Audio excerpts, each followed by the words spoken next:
In a gloomy setting, the sky was blood red, like a horror movie scene. The man was pinned to a pole, a huge blade embedded deep in his chest. Fresh blood gushing out, life slowly drifting toward its end. He raised his head, his gaze resolute, a careless smile creeping up his lips. Facing him, he hoarsely said, "Go ahead." In front of him stood a gigantic monster, massive in size, with many arms wielding different weapons. Who could withstand this? The monster's face was covered by a yellow cloth, like a talisman, making it unclear if it could see anything. Only one eye peeked through the fabric, and behind it radiated a strange aura. One leg raised high as if preparing to perform a bizarre samba dance. With its long, flowing legs, it charged towards him. The man remained motionless, his eyes sharp, unafraid of death. Then a thunderous explosion echoed. That night ignited. Quite literally, the one with this level powers, the hope of all humanity, was declared dead. What awaited humanity was only endless fear and despair. Thank you, dear readers, for your encouragement, trust, and perseverance in reading this far. This is the most correct decision in everyone's life. It turns out that the previous scene was just a segment in a novel. A young man in shorts and a t-shirt lay sprawled on the bed, hands behind his head, sighing in disappointment. Another unfinished book. He lazily picked up his phone to check the fan rankings. Just his own ad with a fan value of 9,999. You thanked me. I am your only reader. After sending the message, he casually tossed his phone onto the bed, stood up, and stepped outside, humming a tune. He did not hear the noise coming from his phone. The merging world began. The next day, the young man in a sharp uniform, with an indifferent expression, confidently walked down the street, hands in his pockets. Suddenly, he stopped, noticing a noisy crowd gathering. He rubbed his cheek and muttered, "They all say you can't buy a new house now. Looks like some company is causing trouble again." But when he looked closely, he was startled. In front of him was an empty lot. The building that should have stood there had vanished. He looked around in panic. This can't be right. Where's the building? Among the crowd, he heard people buzzing, asking for more. Thank you. Asking for more. Thank you. Looking down at the empty lot, a mysterious number was drawn on the ground. He wondered what event this was. The people were cursing the irresponsible real estate company. They take so long to build houses but demolish them so quickly. The young man felt compelled to report it. I worked hard to make a down payment. I can't lose it all like this. My newly home. Amid the gossip, he told himself it is not his concern. Just let it be. He walked away, puzzled. How could a building that was not even finished be demolished in just one night? Is the construction quality really that bad now? Arriving at school. Class 16. What school has classes all the way to 16? He opened the door and stepped in. A shadow lunged at him like a gorilla. It turned out to be his blonde friend, who hugged him excitedly and rubbed against him. The guy leaned in and whispered, "Bro, listen to me. The apocalypse is coming.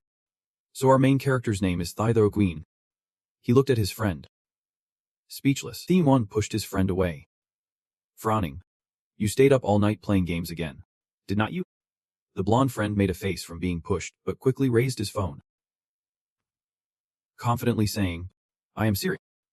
Come on, check out these posts." The blonde youth, his bright smile like sunlight, shared his phone with Xiao Ziyan. The screen was flooded with comments about this morning's phenomenon. The speed at which rumors spread online has never disappointed anyone.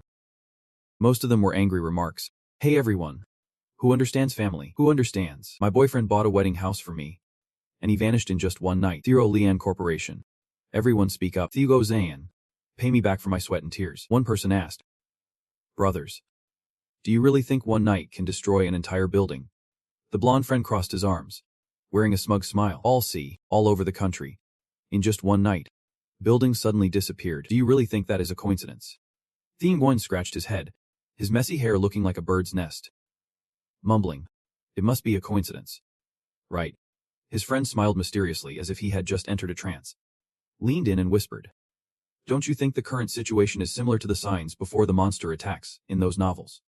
That statement hit Thousand Baht like a hammer. He reflected, with his brain soaked in countless novels, suddenly feeling that this situation seemed familiar. No way. Seeing Thing Votan pull out his phone, his friend immediately complained, "The apocalypse is here, and you still want to read a novel?" Unfazed, Thingdrom opened the novel he had read before, but only found the line, "This work has been removed." His expression stiffened, sweat beading on his forehead. He recalled the novel started with a series of mysterious events in the city, high-rise buildings vanishing without a trace. And moreover, the male lead's classmate rushing to report that the apocalypse was coming. This could not be just a random coincidence. Is this real? Fiction is becoming reality. The apocalypse is here. Theme Brunis snapped to attention, immediately grabbing his bag and rushing outside before things got worse. He is a good student. Before skipping class, he still turned back to ask his friend to help him take a sick leave. His blonde friend, with a mindset like a 90s street kid, tears and snot all over his face, shouted emotionally. Thief leader to be Leon. You actually skipped class. There is hope now. My best brother finally has some hope now. Don't worry. I will definitely help you get time off.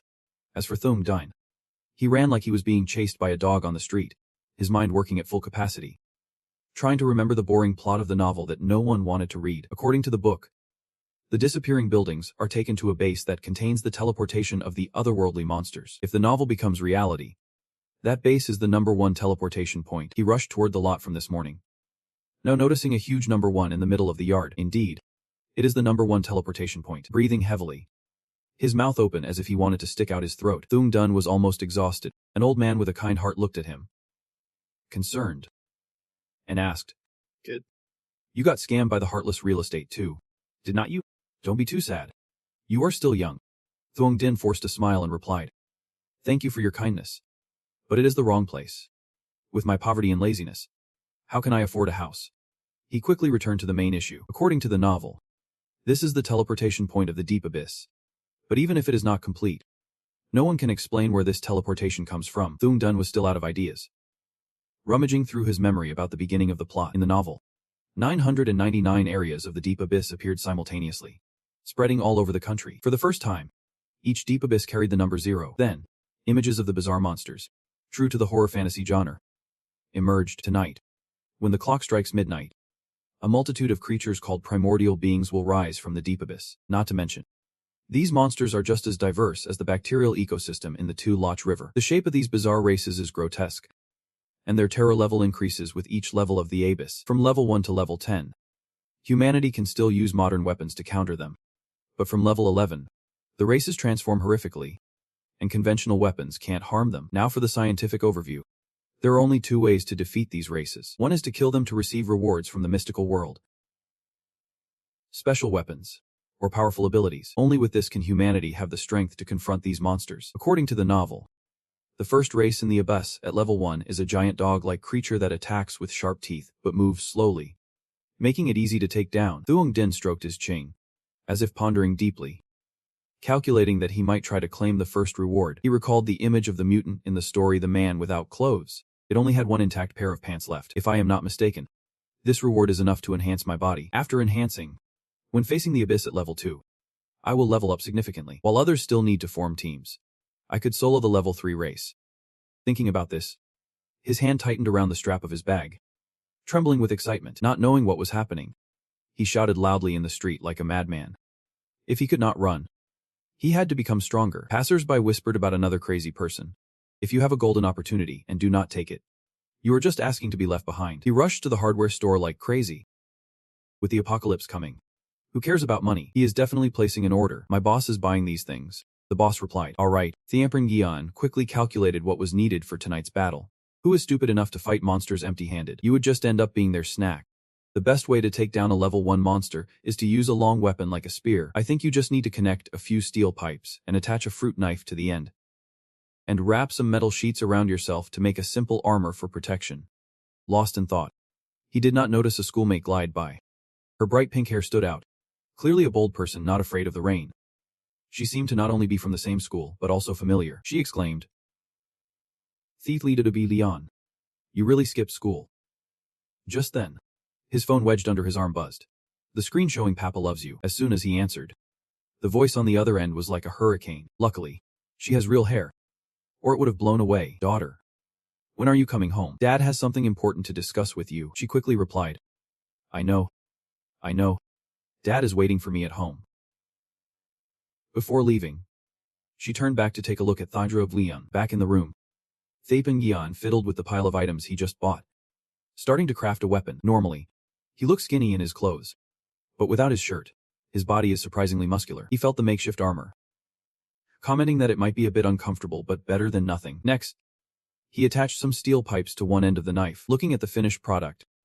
It looked just like a spear, with the weapon in hand.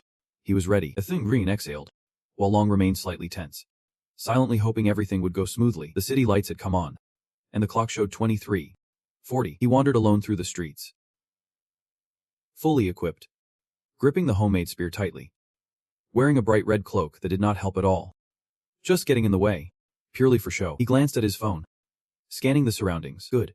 No one is here. Gathering all his courage, he moved towards the marked spot. As he walked, he muttered to himself, just 20 minutes. I have to secure the first 9 kills. Standing in the cold wind, he held his phone. Waiting alone, the screen displayed 23:59. 55. The moment had come. He struck a cool pose, counting down from 5. Just as he finished speaking, the ground beneath him burst into bright red light, with dark tentacles rising up, as if trying to drag him down to hell. From above, a circular formation appeared, resembling a summoning ritual by a sorcerer. The formation shot up bright red beams, painting the moon blood red, not just where he stood, all over the city. Thousands of similar light poles shot straight up into the sky. The scene looked like hell was about to break loose. Thepim Lian was horrified when witnessing it for the first time. From the space, a horned dog appeared. Not just one but a series of horns sprouting from head to tail. As soon as it saw him, it drooled profusely. Thepim immediately became alert, his cloak billowing. Looking quite impressive, he thought to himself that this was the master breed. The monster approached, exhaling smoke, its yellow eyes shining like headlights. He calculated that the dominant species would usually attack quickly. He just needed to dodge when it jumped, and then stab it in the waist. He told himself to stay calm. Stay calm. If he were not the main character, he would have run away 7 lives ago. The neighbor's dog could not even put up a fight, let alone this monster. The gaze of man and dog locked onto each other. Teeth gritted, the dog drooling, sweat dripping from him. Bethune focused, waiting for the opportunity to deliver a killing blow. The dog charged forward, starting the battle. He widened his eyes, trying to keep up with its movements. Are you kidding? Charging him blindly will get you killed. When the monster rushed in as if wanting to embrace him passionately, he dodged aside, swinging the pig's spear, shouting, "Die!" One accurate thrust pierced straight into the belly of the horned dog. Tonight there would be a feast. Just one hit. The monster trembled, exhausted, and collapsed. Though he was a man, Theping Vun had just thrown a punch and was breathing heavily, shouting, "Success! Did it?" The horned dog fell to the ground, looking pathetic as if it had just been knocked out. Looking at its awkward face, he thought to himself, is it really dead? Even though he was a bit dazed, he still sensed that something was off. The primordial being should have fallen from the sky. But now there was no sign of the first kill reward. Realizing the trick, he smirked, flashing a bright smile like a toothpaste commercial. Sitting down on the ground away from the monster, he spoke. "Hey, you cunning bastard. It is a shame you died uselessly. I will calmly wait for you to really die." That provocation made the dog, which had been sleeping, jump up in anger, trembling with rage. So furious, it rolled over and pretended to be dead, even letting out a proud howl before disappearing, as if trying to save some face. Its body vanishing just like it had appeared, leaving behind 2 items. The system announced, congratulating Humanity 01 for successfully destroying the first primordial being, earning the title of Lone Soul. Thepin Geginon looked dumbfounded as it was the first time he saw the notification board. Looking at the reward, he excitedly shouted, "First kill. I got." The system asked, "Do you want to activate the Lone Soul title?" Without hesitation, he nodded and activated it. Immediately, a lone wolf within him seemed to awaken. As soon as he activated it, he soared into the air, with a wolf shadow effect roaring behind him under the moonlight. Thankfully, he did not make any noise.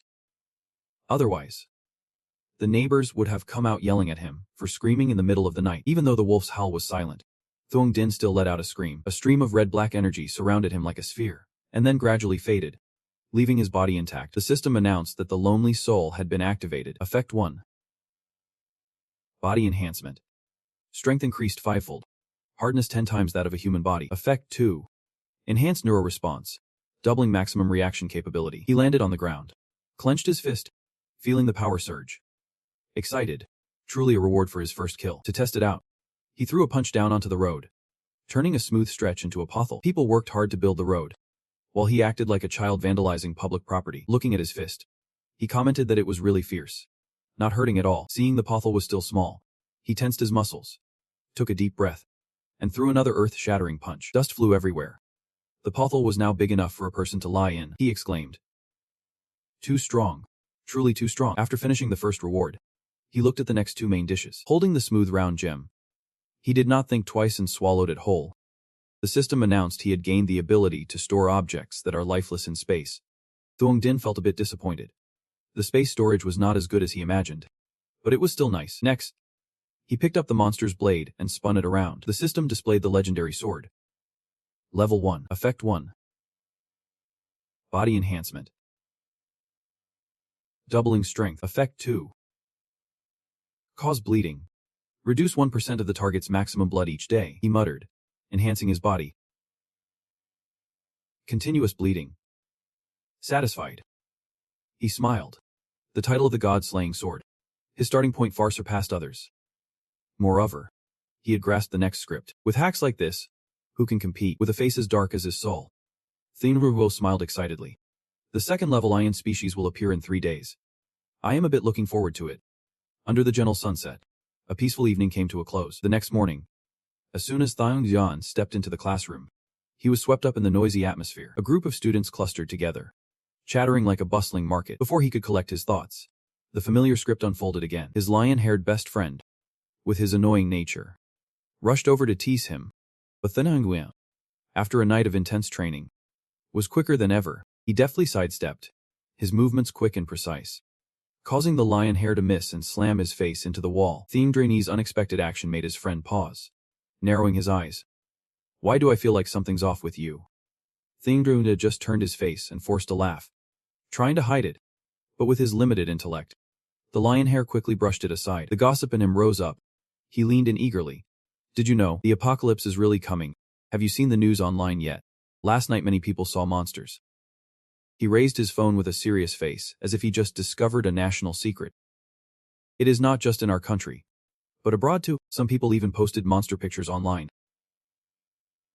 But unfortunately, they were all blocked soon after. Luckily, I managed to keep one. The lion's mane points to the screen, showing a guy carrying a monster dog on his shoulder, looking just like the usual beast that was taken down last night. Look at this.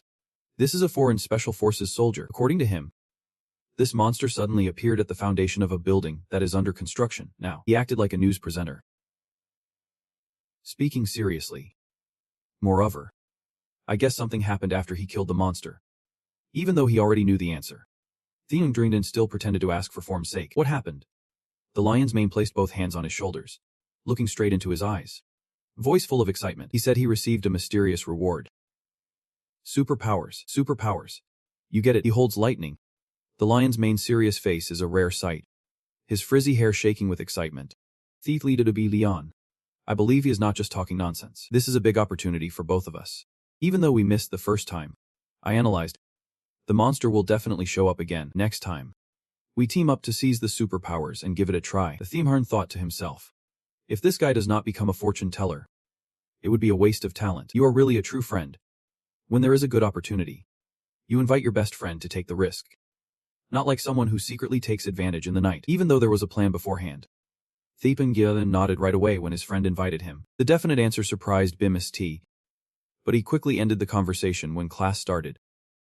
Teacher Thoreau, wearing shiny glasses like a character from a comic, stepped up to the podium. Her serious voice echoed, "Students, regarding the rumors that have appeared online today, I hope everyone won't believe them. Spread them, or talk about them carelessly. For us, studying is the most important thing. Indeed, she is a dedicated teacher." But in Thinglu's class, the rebel who knows the future mumbled, "In 3 days, she won't think that way anymore." His words caught Beekamus Sufti's attention. Glancing at his friend beside him who did not even react, but Beedham Zist seemed to hear it loud and clear, his eyes reflecting doubt. "Is that really you?" Time flows quickly like a cup of tea, gone in a swipe. The school bell rang. MEs. Thoreau reminded from the podium. "Today's knowledge is very important. It will definitely be on the exam. I hope you all study hard. If there is anything you do not understand, just come ask me."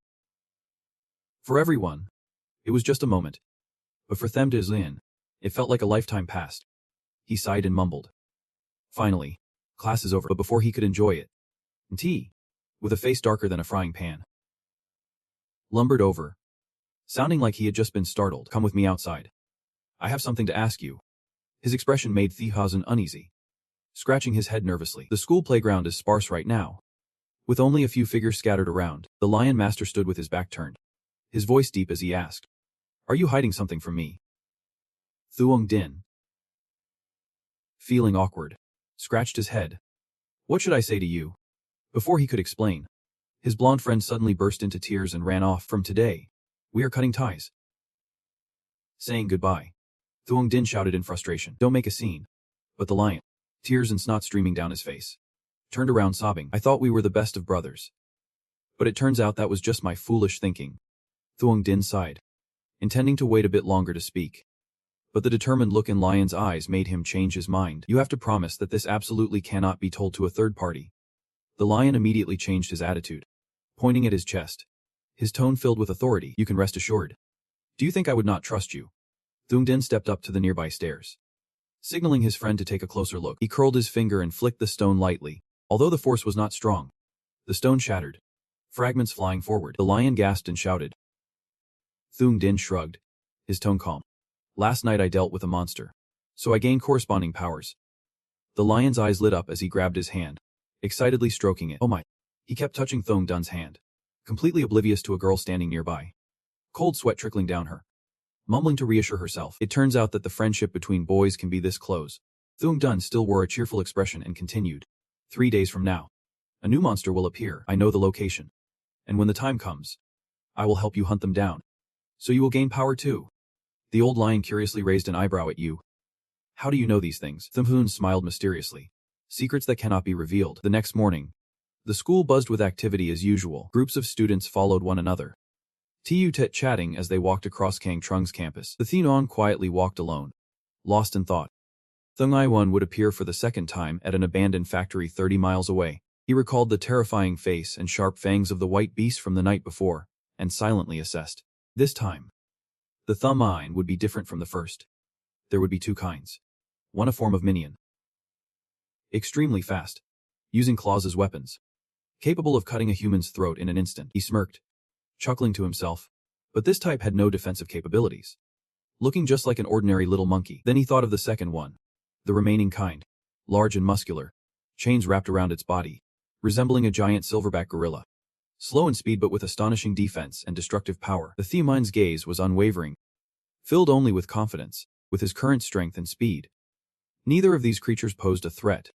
Just needed to deal with the minion first, incapacitate the second, then let Lien Tron Vi deliver the finishing blow. While deep in thought, an elderly woman hurriedly ran over, calling out, "Thief Lida to be Leon. Thief Lida to be Leon." He laughed and turned around. "What is wrong?" Aunt Wong was in such a hurry. Aunt Vong held his hand, breathless. "Tonight, come home for dinner with me." Thuong Din frowned, a hint of suspicion. "Aunt Vong, is uncle coming again?" Aunt sighed, sounding helpless. "This boy, so smart since he was little, can't hide anything from you. You know your uncle has been staring at your house lately. You are my aunt, so please do not confront him. If you can hide, then hide." Thuong Din gently patted her shoulder, comforting Aunt Vong. "Don't he worry. If I need to be there, I will be there. I appreciate your good intentions. I will protect my home well." Watching the tall figure of her nephew gradually disappear, Aunt Vong could not help but sigh, feeling heartbroken. Why does such a good boy have to suffer like this? In the peaceful house of Thuong Din, two uninvited guests were openly making themselves comfortable. Two men sat sprawled on the sofa, surrounded by empty bottles and trash. The young man with red hair chewed on peanuts while mumbling, "Where is Thuong Din? Those kids did not run off, did they?" The middle-aged man next to him, already tipsy, held a half-empty bottle of liquor and slurred, "What are you afraid of? If he does not come back, that is even better. We can stay here." He waved a crumpled piece of paper, sounding pleased. "We have a will. This house belongs to us." Just then, the sound of the door opening echoed, and both exclaimed together, "He's back." Thuong Won walked in, witnessing the chaotic scene, his anger flaring up intensely. He growled, "You guys sneak into my house and then make a mess like this. Really have no shame." He gritted his teeth, his anger ready to explode like a fire. The old man's son stood up arrogantly, pointing directly at him, shouting, "Who are you cursing? You jerk?" An arm suddenly shot up to block in front of him. The old man feigned a calm demeanor, speaking gently, Thief Lida to be Leon. You have lived in this house for a long time. I am your elder. And I have been very lenient. He stepped forward, patted his shoulder, and with a false smile said, You are grown up now. It is time to live independently. How about this? Pack your things and go rent a room. It is still not too late. He pulled out some cash, quickly stuffing it into Thempervai's hand. This $50 is just a little gesture from me. Take it. Do not complain it is too little. The son saw him silent and pushed on, shouting, What are you standing there for? Hurry up and pack your things. Quick, get out of my house. Thempervai glanced at both of them, his eyes full of disdain, holding a fake will, ready to do whatever he wanted. You two are really disgusting. Your words felt like a knife stabbing into the black heart. The old man yelled angrily. What the hell? You say I faked it. Do you have any evidence? If you have the guts, go ahead and sue me. With my connections over the years, I do not believe you can win. Thempervai could not hold back any longer, his voice cold as he questioned. While the old man was still alive, who took care of him was me and my mother. Have you guys done anything to help? The old man is seriously ill in the hospital. Is not it my mother and I who are watching over him? His eyes were cold and full of contempt. To treat the old man, my mother did 4 tasks. I did 3 tasks. And you guys? A bunch of useless drunks. Did nothing. Did not bring any money. And often stole money from the house. People like you are truly shameful. The old man, not only unashamed, replied mockingly. What is the point of talking so much? I have the will in my hands. This house belongs to us. Either sue us or get lost quietly. The son added with a cold snort. Sounds respectable. Is not it you and your mother who are fighting for this house, in my opinion? Your mother must have gotten her comeuppance to be hit by a car. He did not stop there, continuing to hurl insults. Your whole family is nothing good. You are a bastard. Your mother is a rotten woman. And you are pretending to be dignified with me here. You piece of trash. Thempervai angrily roared, retracting the words you just said. The guy was smug and defiantly challenged, clearly hitting the sore spot. Get up.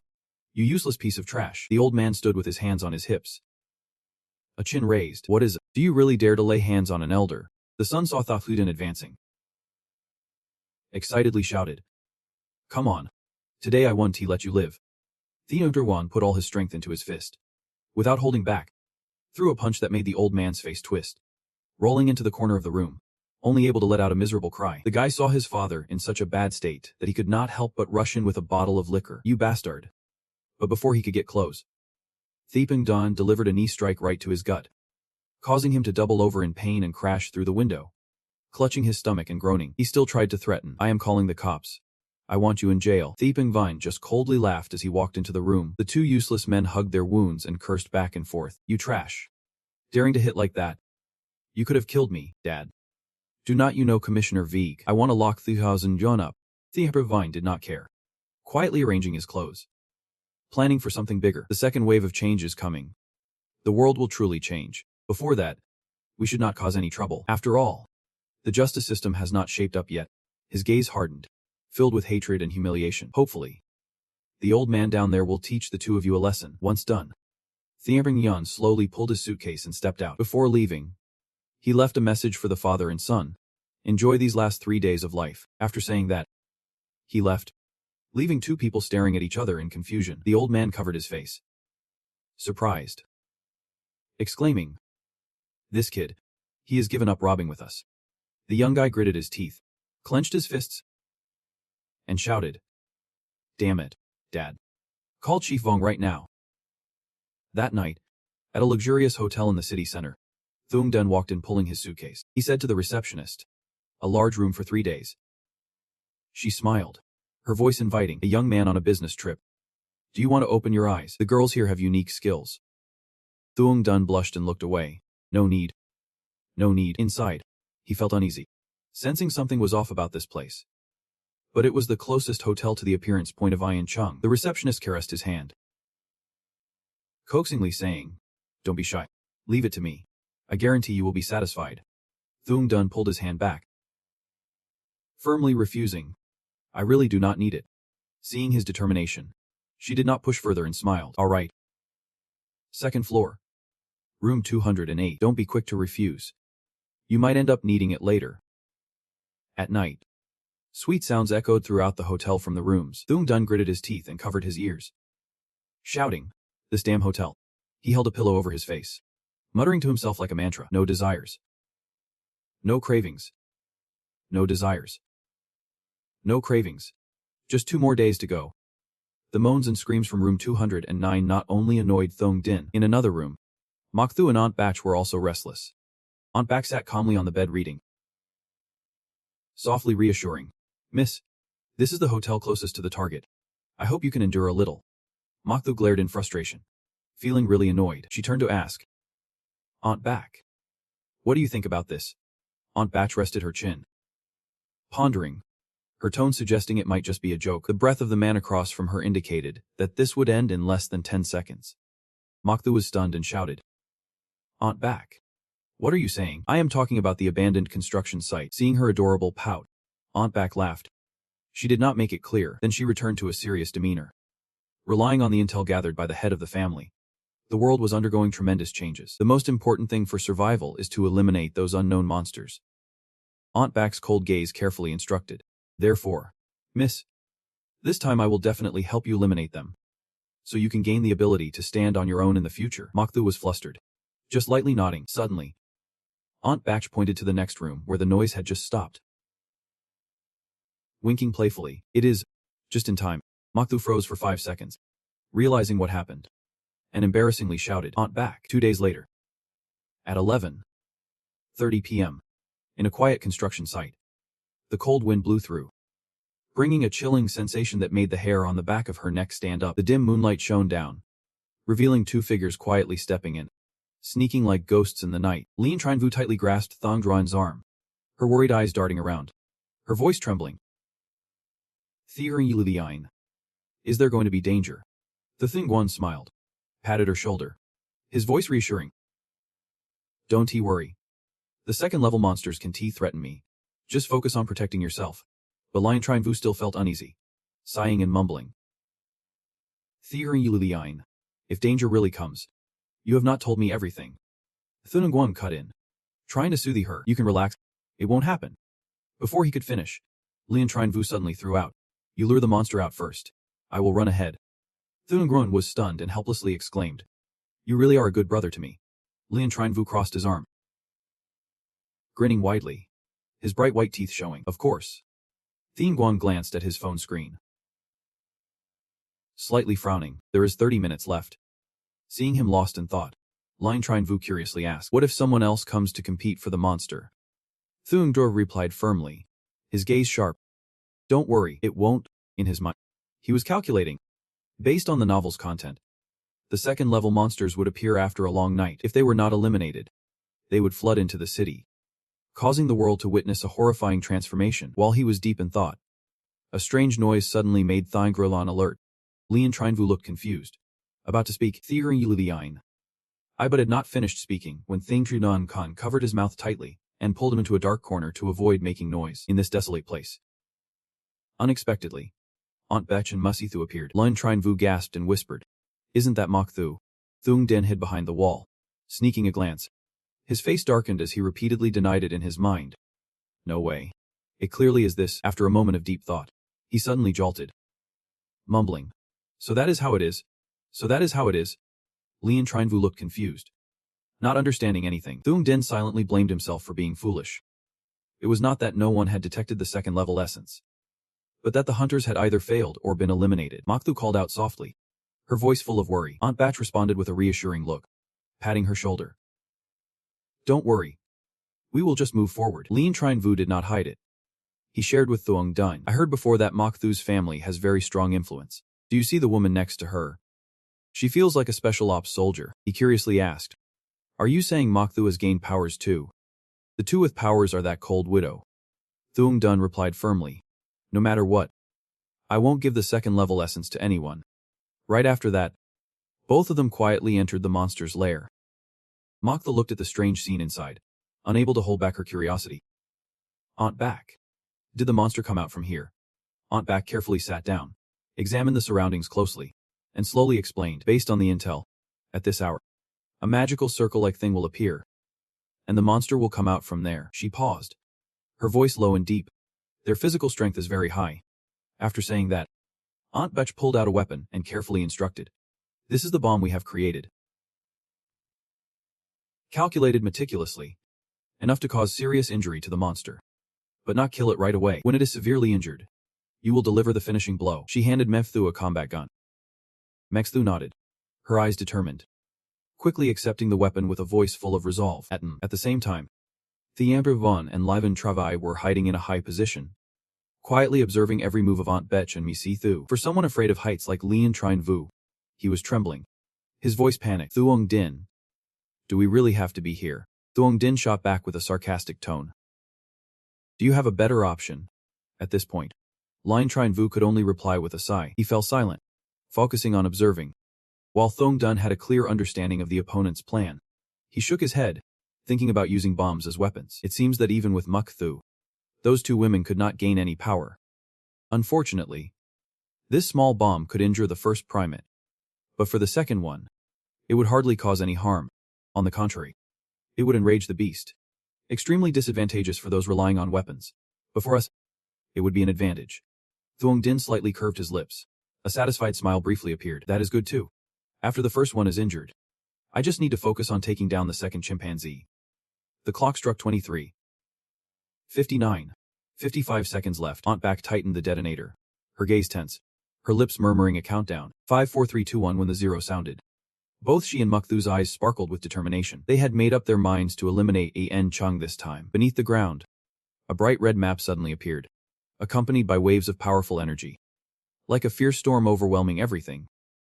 As the energy gradually dissipated, two giant birds appeared, one large and one small. Aunt Betch and Mef Thu cheered joyfully. There are two of them. That is great. Thu Thuong could only silently curse. Looking dazed, Aunt Betch gripped the detonator tightly, her eyes sharp, shouting loudly as if to seize the opportunity. Right at that moment, she activated the detonator. A thunderous explosion rang out. Smoke and fire billowed, obscuring vision in the thick haze. Aunt Bex thought the plan had succeeded and could not help but exclaim, "Get ready." Mexthu nodded, responding with high concentration. Aha. But everything unfolded completely contrary to expectations. From the smoke, the large bird roared out, its eyes glowing red as if enraged. Aunt Beck was stunned, despairingly exclaiming, unable to inflict any damage. But then she immediately denied it, saying it was not true. One of them was already injured. Sure enough, from the smoke, a small bird had collapsed to the ground, motionless. But the large one erupted in fury, screaming wildly, charging towards the two like it wanted to settle the score. With the instincts of a special forces soldier, Aunt Betch immediately fired a powerful shot, aiming straight at the monster. But everything was beyond control. The giant bird was unharmed, instead becoming even more frenzied in its attack. Aunt Beck was worried, tightly holding Miss Thu's hand, panicking and shouting, "We are done for? Tai Yu Thu, run." The aura from the beast was overwhelming. As if it wanted to crush them both, the beast charged forward, striking hard towards Miss Siu. Aunt Betch quickly hugged her, absorbing the blow, helping her avoid danger. But the beast did not stop. It casually picked up a large stone from the ground, taking advantage of Aunt Betch's distraction with Ms. Thu. It threw the stone straight at her back. Despite the pain, Aunt Betch still waved her hand, her voice urgent. Tai Yu Thu, run. The fall had left her legs seriously scraped, her body trembling, unable to stand firm. But the beast would not let up. It continued charging, raising its hand to deliver a fatal blow. Minsi Thu screamed in panic. "Please." Aunt Betch witnessed the horrifying scene, tears streaming down her face as she sobbed loudly. Minsi the panic, closing her eyes tightly, gritting her teeth, tears rolling down her cheeks. She thought her life was over. But at that moment, something unexpected happened. Theoring Yuluviine, in a moment of crisis, unleashed a powerful punch like thunder, sending the beast crashing into the corner, colliding violently with the wall, howling in pain. Minsi Thu had not regained her composure yet, collapsing to the ground, crying uncontrollably. Thun Ruin appeared coldly, his hands instinctively clenching tightly. Slightly trembling, he thought to himself, "That hurt. Really?" Mintestu slowly opened her eyes, her glistening eyes filled with tears as she looked at the scene in front of her. Aunt Back saw her safe. Her heart felt like it had shed a burden, and she choked up and cried, "Who?" "Little Thu." The two of us hugged each other tightly, comforting each other through tears. Thuong Dun turned to him, her voice as cold as ice. "Hurry up. The second-level beast is not something you can handle." Mok Thu, tears still falling, looked up at him, hesitantly asking, "Thuong Din, why are you here?" But he maintained a stern expression and replied curtly, "No need to explain to her. Leave this place immediately." As soon as he finished, the beast from earlier roared and charged, throwing a deadly punch. Thuong Dun managed to grab its arm tightly, shouting loudly to regain focus. Putting all his strength into stopping it, his strength was so great that it sent the beast staggering backward. But Thuong Dun was also exhausted. Panting, thinking to himself, with my body enhanced tenfold, how is it still a close match? Without hesitation, he stood up abruptly, executing his technique with a sharp gaze. It should be over now. His actions made the beast, which had been snarling, retreat in fear. Not wanting to waste time and energy, Thuong Den charged forward, the cold blade in his hand plunging straight into the beast's body. Its painful scream echoed tragically, accompanied by an otherworldly aura. Just like when it appeared, that was a sign of death. Right after that, the system announced, "Congratulations Humanity 01. You have successfully eliminated the level 2 primordial. Objective achieved." Everyone smirked.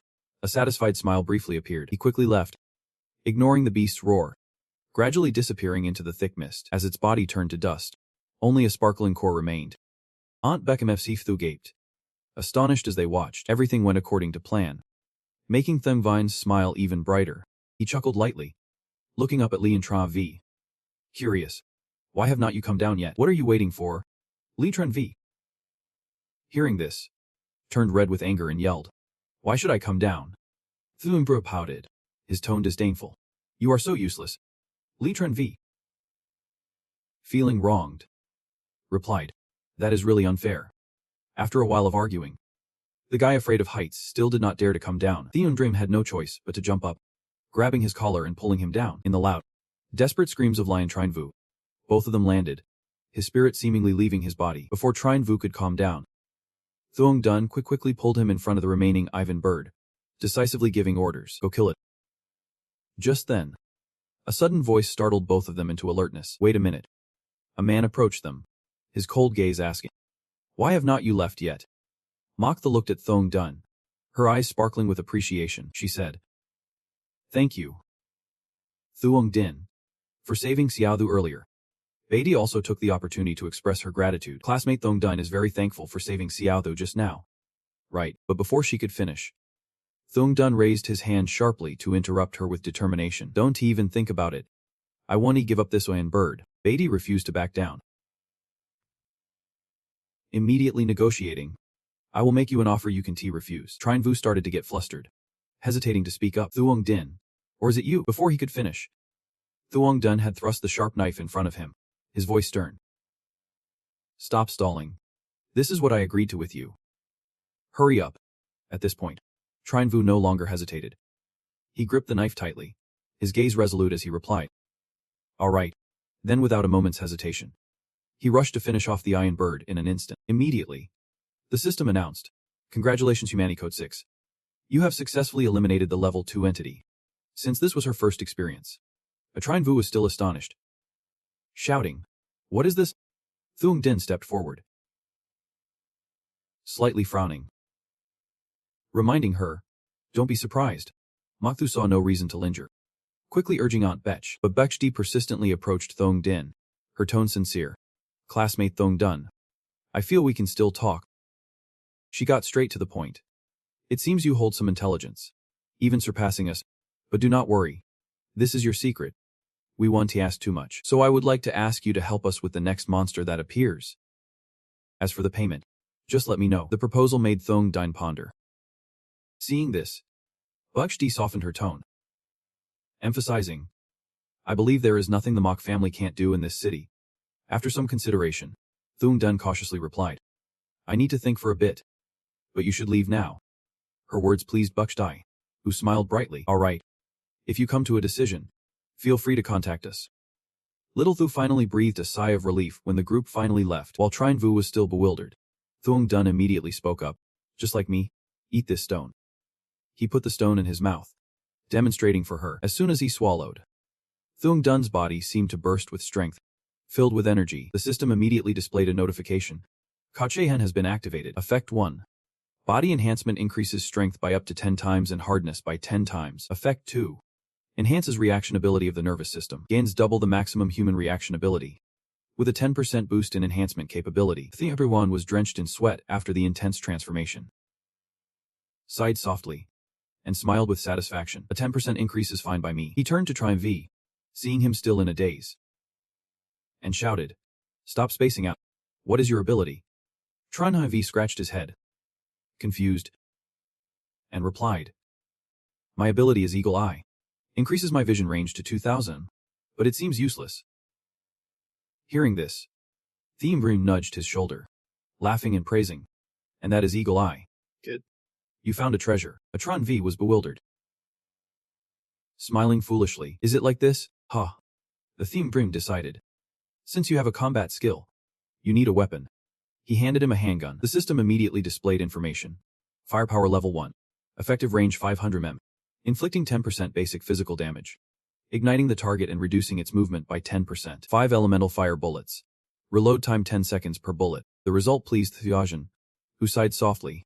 The attributes are not bad at all. Then he curiously turned to Trine Vu and asked, what is your weapon's capability? At this moment, Trine Vu was more confident, raised his gun, and proudly replied, exactly. 100% accuracy within sight range. The fifth shot deals 10% maximum damage. Thung Dun gave a thumbs up and nodded, praising. Impressive? Trine Vu scratched his head, touched, and said, Thuong Din. All of this is thanks to you. Once done, the two happily put their arms around each other and laughed. Back to get some sleep from May. The world is about to change greatly. Trine Vu giggled excitedly. Next, it is the era belonging to the two of us. At this time, the streets were bustling with people and traffic. Bakdi was driving while chatting with the host. Seeing Mokthu had tiredly fallen asleep, she apologetically said, Host? It was my oversight for not helping the young lady recognize her special ability. She carefully reported everything that happened tonight, listening to the host's instructions. She attentively took notes. Yep. She is a classmate of Mokthu, named Thung Dun. Rest assured, I will investigate her background within a day. The conversation ended. Bakshti sighed softly, murmuring the name Thung Dun with a pensive expression. Meanwhile, Thung Dun and Trine Vu had returned to the hotel. After showering, each found a corner and quietly rested. Trine Vu could not help but curiously ask, Thuong Din, are we definitely staying here tonight? I understand you are uncomfortable. Theo Bruvan replied, I have been here for 2 days. Just bear with it a bit. You will get used to it. The Tron Viv looked at him innocently and asked, I have over 500 million yuan on me. Do you have any money? Thiem Prina sighed. I still have quite a bit left. But the currency system will soon be completely disrupted. Suddenly, Tranavia smiled oddly, looking at Thapri Zine, making him shiver and ask, What are you smiling about? He stepped closer, and Thing Daiklin quickly raised his hand to stop him, careful not to catch that disease. Yet Tranva teased, Who is mocking? You have not said anything. But you still seem to like it. Thinking everything is bad. Just then, a knock on the door sounded. The food from outside is by the door. Thiempervoid hurried out to get it, reminding him as he walked, Let us eat up and hurry to sleep. In 8 hours we will prepare to welcome the new world. He bent down to grab the food bag. Suddenly hearing the sound of high heels, a girl turned around. Their eyes met, and they looked at each other, both feeling shy. Upon entering the room, Thiempervoid was still scratching his head, smiling awkwardly, slamming the door. He sighed. What is... While eating, his mood sank. Contemplating. At 8:00 this morning, the sun across the world vanished simultaneously, replaced by a green sun called the Lihifdi I Not. When the Lost Diphon Not appeared, the whole world was enveloped in green. A mysterious voice rang out, telling everyone, the earth has become the playground of the Ayan Chang. In light of this event, the whole world recognized the seriousness. Governments around the world rushed to hold emergency meetings. When the third and fourth variants appeared, more people with abilities were born. Since then, the world has completely changed. The 5 major countries united to form a special response team, establishing a training base for those with abilities. Scientists set aside their national prejudices to develop weapons against the variants. But unfortunately, humanity's weapons are almost useless at this point. Thiempervui's voice took on a hint of sadness. Tron VV, chewing noisily, curiously asked, Thietli de be Leon, you mentioned how many people with abilities do we have? There probably are not many. Right, you are probably the strongest here. Right, what about me? What rank can I get?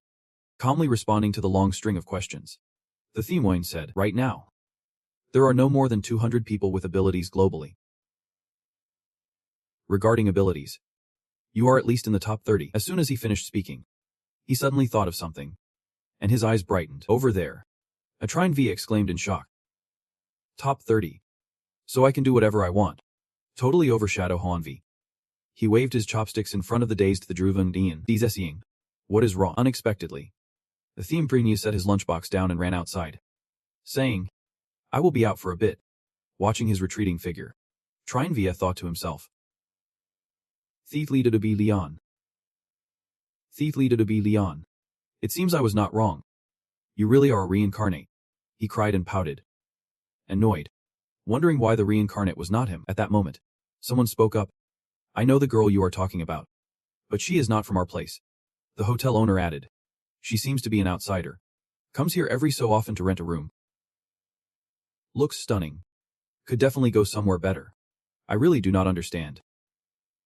Hearing this, Theobravon laughed loudly. It really is her. Seeing his excited attitude, the owner asked curiously. Good. Do you know her? Theoring the Ines was so happy that he ignored the question and asked directly. What is her room number? The owner shook her head. I can't disclose customer information just like that. But as soon as he placed a stack of money on the table, she immediately changed her tone. Smiling. Room 502. Getting the information. Theobravon waved happily. Thanking her. Considering it a favor owed. If you can't make it later, find a way to contact me. The owner angrily shouted. Good. Who are you insulting? In the elevator. Theobravon was lost in thought. According to the books, there are 12 high-level fake powers in the world, known as the 12 celestial beings, each capable of destroying a city. One of them is female, possessing the power to destroy, calling herself Scorpion, ranked in the top 5. No one knows her real name, background, or past, only that she has a thorny rose tattoo on her back. An evil scorpion towards men, likes to humiliate them, and keeps a harem of men. Many speculate that she used to have a special profession, and all her actions stem from past hatred. As he walked, Theobravon thought, a thorny rose and a special profession. At least 50% of her is a scorpion, standing in front of room 502. He hesitated. If she is a scorpion, what should he say? She must be full of hatred for men. Can we talk? Lost in thought, the door suddenly opened, and a graceful, beautiful girl looked at him. Surprised. Isn't this the little brother from earlier? Seeing her staring at him, Thuong Den quickly spoke up. Hello. Suddenly, she approached him, caressed his cheek, and said, You follow it. Thuong Den was dumbfounded and stammered. Before he could finish, she gently blew in his ear and whispered, 3,000 a time. No bargaining. Thuong Den panicked and ran away, explaining as he fled. You misunderstood. Goodbye. The girl watched him leave, mumbling, This kid is off. Seems like this place is not suitable anymore. Back in the room, Trinvu was snoring loudly on the bed. Thuong Den sat at the foot of the bed, pulling his hair and sighing, unable to do anything. Just waiting slowly for 8 of the clock. Time flew. It was already 7:59. Trinvu, still sleepy with blurry eyes, saw Thuong Den staring out the window and asked, Thuong Din, can I rest a bit longer? He did not turn around. Just replied, 1 more minute. Hearing that, Trinvu rushed over, his words trailing off as he frowned. The sky remained calm, but soon the entire space turned green. Thuong Din sensed the change and said in a serious tone, It is starting. The whole city was submerged in a strange green hue. Passers-by rubbed their eyes, bewildered, exclaiming, Am I too tired lately? Why is the sun so green? The atmosphere became chaotic, with noise filling the air. I also saw the green sun. What is going on? Is everyone filming a fake show? Don't scare me. The green aura still spreads, enveloping every corner of the city. At this moment, Lu Thing walks down the street. Looking downcast, she sighs. I am so sleepy. I could have slept until noon. All because of that mysterious kid. She glances at the hotel ahead, mumbling, I just want to sleep well. But then she notices something unusual. The sand is devoid of any color. The doctors never said that cancer patients would go colorblind. She covers her eyes with her hand, gazing at the blue sun, softly saying, But this is really beautiful. Suddenly, the sun transforms into the shape of a scorpion. And that is all Li Thin yet sees. Her body sways as if she has lost her soul. Then she falls heavily to the ground. Up above, Trinv observes, suddenly exclaiming, Get ready for this. Just then, a strange sound echoes. The foolish and despicable people on earth say good morning. I think you all have received the gift I sent. Thiem Brun and Trenivai remain silent. listening intently. The voice continues with a cruel tone.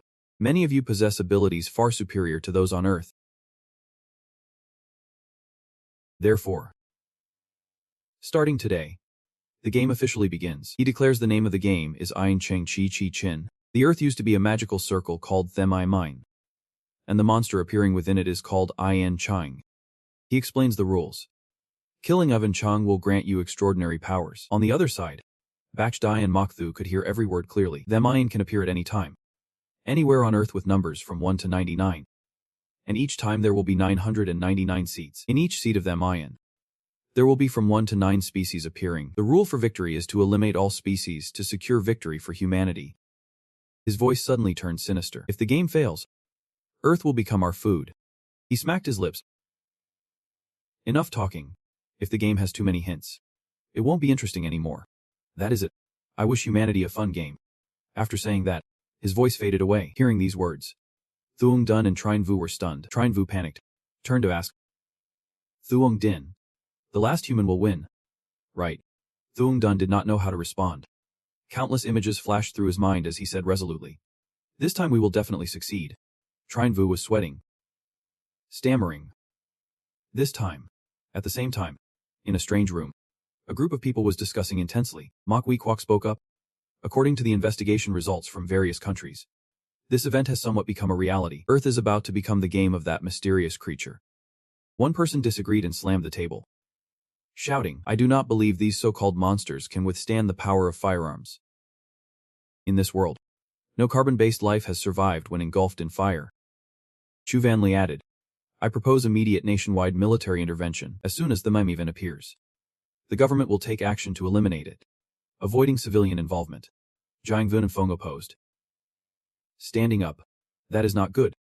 According to the latest intelligence, during Themamian's second appearance, there was already Ivan Chang intercepting small-caliber weapons. With the current situation, next time Ivan Chang could counter large-scale weapons. Another person asked, so what do you think we should do? Noticing Vanilla probing, Vin Feng gently pushed up his glasses and calmly replied, we should form a special task force, gather all those with superpowers, and build a regular combat unit. This idea made Mi Sa Vu Quoth nod in agreement. Feeling it was reasonable, he immediately spoke up, I think Vin Feng's proposal is not bad. Those with powers are the defenders of the Earth, but they are also hard to control. Only by gathering them can we manage them more effectively. Let us assign this matter to Vin Feng. He turned to Van Alal and added, Van Allah, since the situation has come to this, the country will definitely face many crises soon. I am leaving the task of maintaining stability in the country to you. Hearing this, everyone echoed their agreement. At this time, Thea Vine and Tram Vi were leisurely strolling down the street, chatting as they walked. Thea spoke up. Next, what should we do? The whole world is about to establish an organization specifically to deal with Ivan Chang. Tran VV. Hearing this, asked in surprise, are we joining the government? Thea everyone turned. His sharp gaze replied, we won't join the government organization, but choose to be mercenaries working with them. A thought suddenly flashed in his mind. According to the plot, the main character in the book was restricted in actions because he joined the government, missing out on countless resources and opportunities. He silently vowed, absolutely not to make that mistake. He continued, joining the government definitely has benefits, but our actions will be limited. Atran Vi frowned and asked, so what do we do now? Thief Lida to be Leon, with no expression, calmly replied, first, let us take care of some personal matters. The next appearance of Ian Chang is in half a month. During this time, we need special training to prepare for the third wave of Ian Chang. Hearing this, Trine V was momentarily taken aback and said, personal matters. Thief Lida to be Leon. You are not planning to do something about your uncle, are you? He frowned, his voice hesitant. Seeing Thing Vogli's mood suddenly drop, Trine V quickly patted his shoulder reassuringly. Whatever you do, I will support you. Just do not turn into a bad guy. Okay, both of us want to be heroes saving the world. At that naive remark, Theondrim did not know how to respond. Just smiled. Don't he worry. Meanwhile, in a messy room, a man was shouting in frustration, feeling that there is no justice left. I just got a house and started a good life, and now a monster appears, determined to not let me live in peace. He squeezed the beer can tightly in his hand, angrily shouting, I could have enjoyed this a bit earlier. All because of that bastard over there. He really deserves to die. The father sitting next to him gently advised. Now that it has come to this, there is no turning back. We have to seize the opportunity to live better. Suddenly he realized something and yelled. That kid's stamina has gone down. Looking at his son who was dejected, he felt powerless and could not find the words. Suddenly, he was startled to see a knife glinting in front of him. Thuong Dun appeared. His cold eyes said, Uncle, it is your turn now. The man trembled and stepped back, shouting, Thuong Din. This is a crime. You killed someone. You have killed someone. Thuong Din calmly replied. I know. He trembled like a leaf, stammering, I am your uncle. You can't make a mistake like this. We are family. We share the same blood. Thuong Din slightly tilted his head, his face expressionless. As family, he suddenly erupted, shouting out all the pent-up anger inside. When my mother was alive, you all did everything to humiliate us. My mother was seriously ill in the hospital, and you not only did not pay a dime, but also stood in the hospital room cursing her to die soon after my mother died. You all even plotted to take the room my mother and grandpa left for me as your own. This is what you call family. If it were not for wanting to live peacefully to honor my mother, do you think you all would really be alive until now? He only knew how to cry and plead. Please, do not kill him. I beg you for forgiveness. I know I was wrong. I want to tell you a secret. A shocking secret. Themigdrini seemed not to hear, pulling out a knife as he said, Forgiving him is my mother and grandfather's job. My only responsibility is to send you to meet them. He cried out. Do you know who killed your mother? That statement made Thu Dazan pause. He was crying while repeating it. Do you know who killed your mother? At that moment, Themigdrini's anger reached its peak. He growled. Who's it? He hurriedly replied. It is the nephew of Chief Wang. That day he was drunk and accidentally ran into your mother. Themigdrini squinted, suspiciously asking, How do you know? He trembled and honestly recounted. Once he went to a nightclub with Chief Wang. He got drunk and let it slip. That is how you got his weakness. Having lived off flattering him all these years. Upon hearing this, Themigdrini clenched his hands tightly, his voice flat. So that is how it is.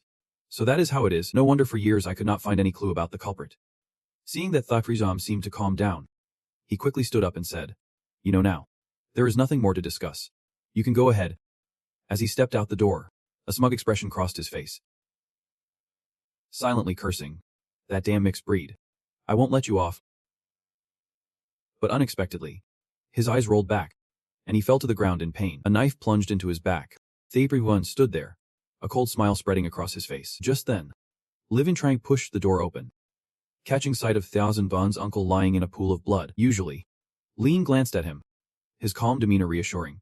It is just a small scene. You will get used to it later. Trinvia scratched his head, hesitating. Really? Thunringwa waved his hand, commanding. Come on. Help me pack the luggage. We need to get going. Half an hour is enough for him to grasp his abilities. After a while, both had finished packing their bags. Each person carried a heavy backpack. Theringlin smiled and asked, Ready? Atronvi grinned widely, clearly responding. All set. The two high-fived, full of energy, and shouted in unison to depart. 10 days later, in a speeding black car, Buckety was driving while chatting with Minfai Sithu, not expecting Thang Dime to agree to our request. This time, we will definitely help her eliminate Iwan Chung and gain abilities. Min Sithu glanced at her and replied, Yeah, but Thung Dun is indeed mysterious. I did not expect my former classmate to hide so much. I wonder what his background really is. Buxtai frowned, contemplating. I have used all my connections but still could not find out what makes Thang Grion special. I just know his background is definitely not simple. Mexthu suddenly changed the subject. Pointing ahead to the abandoned factory Thang Lai mentioned, she suddenly leaned forward, looking intently and exclaimed, Is that someone? At the gate of the abandoned factory, a blond guy was leaning against a post, looking like he was waiting for someone. Msithu and Buxti's car stopped right by him. Both got out, facing the confident, polished blond guy. He smiled charmingly and said flirtatiously, You ladies are here. But both Minka Sithu and Buckdine stared at him as if assessing a strange creature. After a moment of observation, Sithu suddenly realized and exclaimed. The image of Lean Trenvai with his ugly, crazy face from before flashed in her mind, causing her to gasp and cover her mouth in shock. You are Livin Tranvia. Lean Tranvivi leaned against a post, deliberately showing off his handsome appearance and batting his eyelashes at the two girls. his bright teeth glimmering as he teased. It has only been a few days. And you did not recognize me. Buktai touched her chin and thoughtfully remarked. According to reports, people with abilities change slightly in appearance. But you have changed a lot. Just then, a bag flew in from nowhere and landed right by the group. Lin Trendeve raised his hand to grab the spear as Ling Thethan casually walked over and said, "Stop showing off. Let us get in the car." Li Thevu nodded slightly, carefully putting his things in the back seat, then climbed into the car with everyone. Lin Trendeve glanced at him, teasingly asking, still trying to act like a master. Badii was still the one driving. She turned to Veen Thung and asked, "Where are we going now?" Li Theva replied, "The third mine will appear early this morning in City A. Next to them." The specific location was the underground parking lot of the Twin Towers. Bundi nodded, her gaze sharp. She had locked onto the target and set off. Night fell, and the moon hung low over the rooftop of the Twin Towers. Lin Thempring's group stood in the parking lot right in front of the gigantic sign that read number 3. Bundi involuntarily exclaimed, her voice filled with surprise. There really was a Thena Mayan sign. Li Theng turned to her and asked, "Have you checked the surroundings?" Bundi nodded firmly. "Don't worry. Everything has been checked. There are no signs of any activity here." Li Thevung smiled lightly, cautioning, "That is good. There are still 3 hours until Thamayan shows up, so take care of yourselves, and leave the rest to me." Lin Trenviderit unexpectedly patted Li Thethung on the back from behind, teasing, "Aren't you going to leave it to us?" Li Thethung shot him a glare, not holding back as she elbowed his grinning face. She reminded him, "Don't mess things up." Liventran V potted, sulking as he shouted. At exactly midnight, dark energy suddenly surged in the air, and Li Thethung's expression turned serious. He shouted loudly, "It is." Badingdi and Messithu quickly hid behind a pillar for safety. A slimy monster with a strange shape gradually materialized from the dark energy. Liventran V screamed in panic, seeming very large. The monster gradually took shape, its body like a viscous liquid, purple-black with big, foolish round eyes. It was several times taller than Li Thaping and Lian Tran Via, forcing both to tilt their heads back to look up. Li Yeheng reassured them calmly. "Don't worry." Lin Tran Viv nodded in response. "Aha." Ding Thong pulled a knife from his person, handed Lian Tran Vu a gun, and asked, "Do you remember what I told you?" Lun Tran Vu grabbed the gun and replied, "Brother. This time the monster is a type of X. Its attack method has 2 types. Full acid that is corrosive from the mouth, and an attack with something like tentacles." After saying that, he immediately raised the gun and continued, "I will cut off all its tentacles as quickly as possible, and you will give it a fatal blow." "Right." Ding Thong smiled and nodded. "Aha."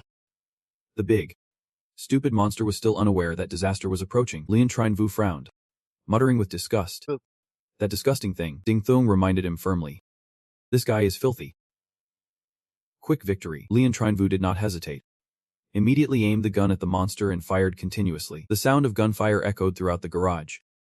Lun Trine Vu kept firing, aiming precisely at the tentacles waving toward the 2 of them. He slightly curled his lips, activating his power. A brilliant golden magical circle flickered before his eyes. While firing, he shouted, "Cut it off for 2." Miraculously, after the power was activated, all the tentacles hit by Lian Trine Vu's bullets were severed in an instant. Taking the opportunity, Ding Thuong rushed toward the monster, lips tightly pressed, his expression serious. He stomped hard on the ground, using it to launch himself high into the air. The Thing Theving spun around skillfully, impressively making the monster stare in awe. As soon as his feet touched the ground, the sharp blade in his hand swung up. He sliced off one of the monster's tentacles. The severed tentacle fell to the ground with a thud. The monster howled, emitting a strange, piercing sound. All of its tentacles had been taken out, now just a twitching heap on the ground. No longer able to cause harm, but still not completely dead. Lin Tran V called out loudly, "You can come over now." Lin Thambing threw the knife towards Mtricini, instructing her to take it. Msithu reached out to catch the knife, hurriedly responding, "Aha." She gripped the handle tightly with both hands, raising it high to prepare to finish off the monster. But suddenly, a pitch-black ball was thrown straight at her head. Lin Tranviva quickly shouted, "Get down." Lin Thadubioing, Bangidi, and Mishri Thu all flinched in unison as the black ball descended, causing a tremendous explosion that created a large hole in the ground. Fortunately, Bundi dodged just in time, while Lin Thengthe quickly grabbed Muftasai and ran to safety. The group immediately became highly alert. Li Yethiphaug reminded them in a low voice that there were others here. Boong Dai exclaimed in surprise. How could that be? From the shadows, a strange voice echoed. Yep. You have already picked up one life. The owner of the voice was a scar-faced man. He smirked, a proud smile on his face. If you have picked up one life, then this time I will let you go. Get lost. He shoved one hand into his pocket, while the other gripped a few small grenades, declaring proudly, this creature belongs to me now. Tension filled the air. Both sides clashed fiercely. Lin Thefeng gritted his teeth, his face dark. He glanced at Bang, his tone reproachful. This was what she said had no one around. Looks like your intelligence is not reliable at all. Did he paled, unable to argue back, only bowing her head in apology. It was my mistake, the scarred man scoffed, deliberately interrupting. It is not the time to pass the blame. Just get lost. Li Thuan pondered, his brows tightly furrowed. According to the book, the third Them-Weaven Insidia was never targeted until the fourth Them-Avian appeared, when someone unexpectedly discovered and eliminated the Them-Emian species. He was lost in thought, his gaze tense, when suddenly the scarred man moved in closer, pressing his face against Li Thipaving, arrogantly asking, Aren't you leaving yet? Li Thefeng looked at him, wondering if it was the butterfly effect at play. He sighed. The scarred man furrowed his brow and growled. Kid.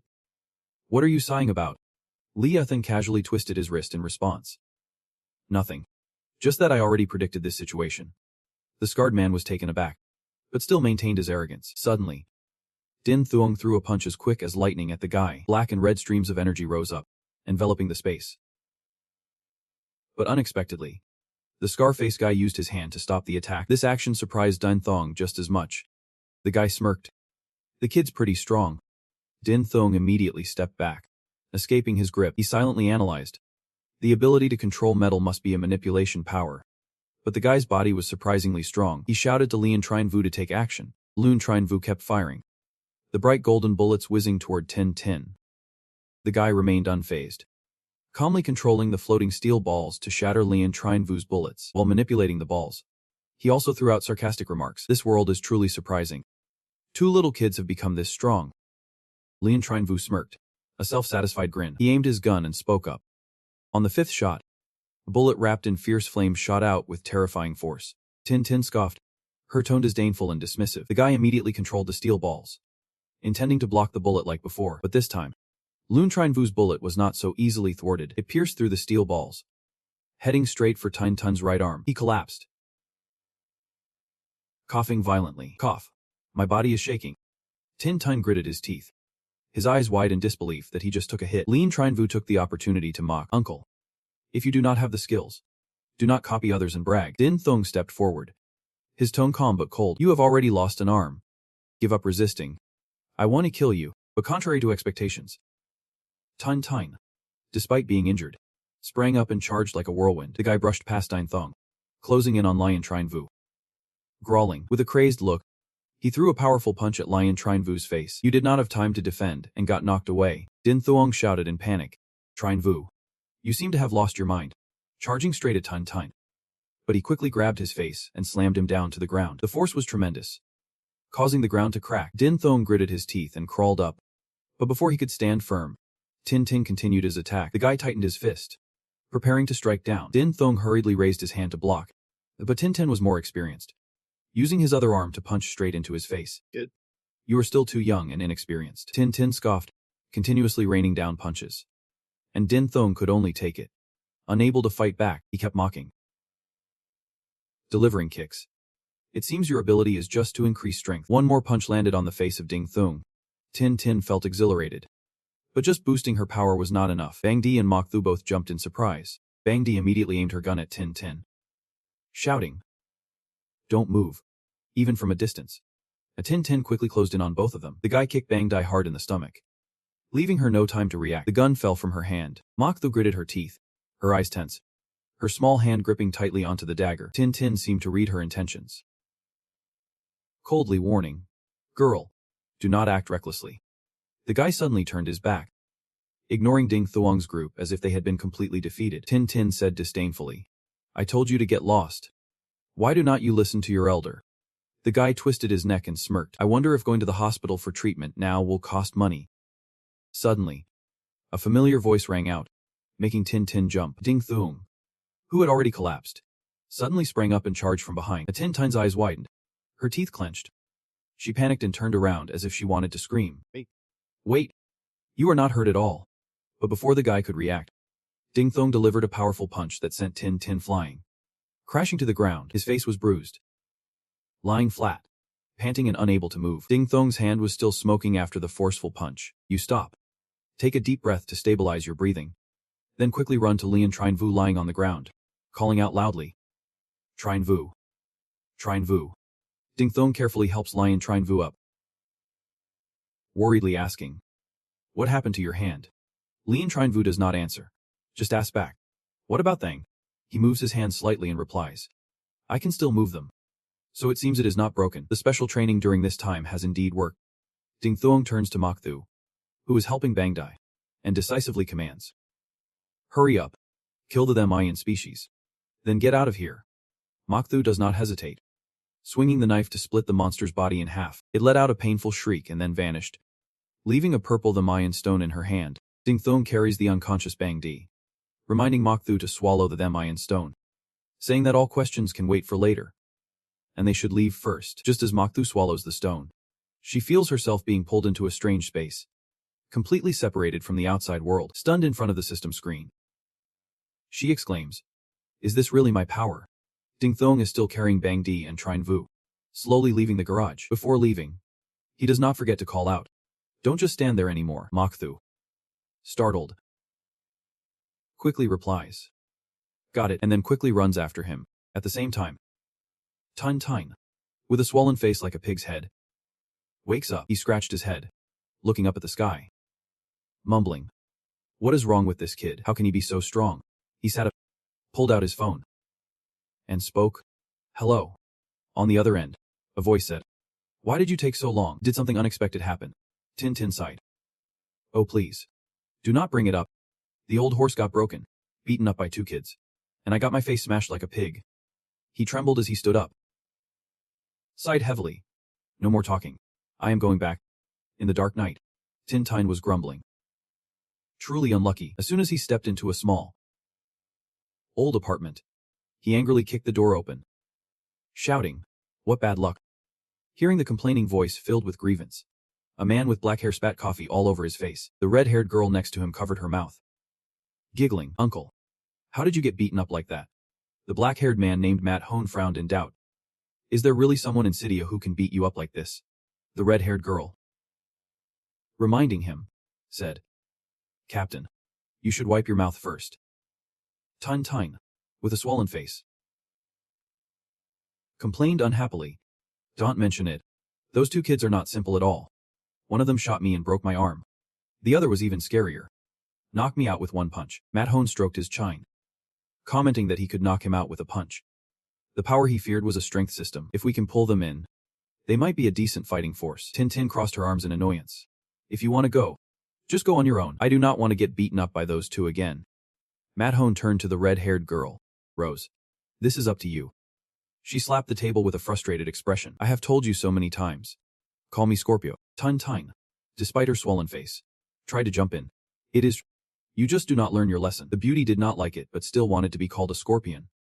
She did not understand why. And before she finished her sentence, a hand shot toward his throat at lightning speed. Scorpio glared, threatening. Careful, or I will kill you.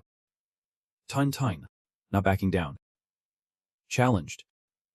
Go ahead. And try it. While the 2 were as tense as a drawn bow, their eyes sparking, Matt Hone spoke up to cut in. All right. All right. Can you 2 stop for a moment? He held his face in despair. If they kept arguing, both would end up dead. Suddenly, his expression changed, exuding a terrifying aura. Both Scorpio and Tin Tin were frightened, turning to see Scorpio covering his mouth, smiling sweetly. Nah. The captain just knows how to scare people. We won't argue anymore. Everything went as he said. Meanwhile, Tin Tin worriedly thought to herself, what a devil of a captain. Matt Hone suddenly changed her attitude, smiling cheerfully. Rose, I give you 3 days. If the other party does not agree to join, then kill them. The words were cold but spoken in a friendly tone, sending chills down the listener's spine. Thien yet nodded in response. Okay. The next morning, soft sunlight streamed through the window, illuminating the spacious room in a well-furnished building. The four of them, Thong Dine, Chi Vu, Mok Thu, and Aunt Batch, were all present. Chi Vu, with his right arm in a cast, leaned against the wall with a brooding expression. Aunt Back, seriously injured, still lay motionless on the bed, not yet awake. A doctor stood nearby, carefully checking her condition, then spoke to reassure. Don't worry. Captain Back is not internally injured. Even so, Mok Thu could not hide her concern, her eyes flickering with unease. The doctor continued. Calm voice. It is just a minor fracture. With some rest, she will fully recover. After hearing this, Mok Thu felt a weight lift off her shoulders, her face relaxing into a gentle smile. She gently bowed her head and sincerely said, Sorry to trouble you. Truong. Truong turned to Chi Vu to check his injury, and this friend had only soft tissue damage. His bones were fine. Chi Vu, who had been gloomy with a handsome face, immediately perked up. He jumped up excitedly and shouted. Of course. Just look at who I am. In his excitement, he carelessly raised his casted arm to show off, but instantly a sharp pain made him freeze. Chi Vu hugged his arm, grimacing in pain but not daring to make a sound, only silently groaning inside. Everyone looked at him, shaking their heads with a mix of helplessness and amusement. Truong raised an eyebrow and asked, Whose friend is this? Thung Den felt awkward due to Chi Vu's flamboyant behavior and replied immediately, I do not know him either. Truong smiled lightly, left the room, and reminded, Tu, I will head out first. Call me if you need anything. Mok Thu nodded in response. Yep. Thank you, doctor. With an apologetic expression, Mok Thu turned to Thuong Din, her tone dropping. Thuong Din. This time our work did not go smoothly. Noticing her worry, Thuong Din gently reassured. It is. He quickly changed the subject, curiously asking, What is your ability? Hearing about her ability, Mok Thu instantly perked up. She excitedly said, Let me show everyone. Thuong Den looked at her bright expression, smiling at her like this. Her ability must be pretty good. Right. Mok Thu raised her hand. A small flame ignited at her fingertip, shining brightly like a star. Thuong Dun was slightly surprised and exclaimed, Fire control ability. Chi Vu, sitting in the corner of the room, jumped up eagerly, his eyes wide with excitement. Even more astonished than Thuong Din, Mok Thu, calm yet unable to hide her pride, shook her head. It is not fire control. She gently summoned her power with her hand. A light swirling wind, a few sparkling drops of water, the flame blazing, and the crystal floating on her palm was elemental manipulation, she declared, causing Chi Vu to almost fall over in shock, yelling. So cool. Mok Thu smiled brightly and nodded. Right. Thuong Dun pondered, relying on memories from the novel. In the book, elemental abilities are divided into 3 levels. Single element can control 1 type. Multi-element can use 2 or 3 types.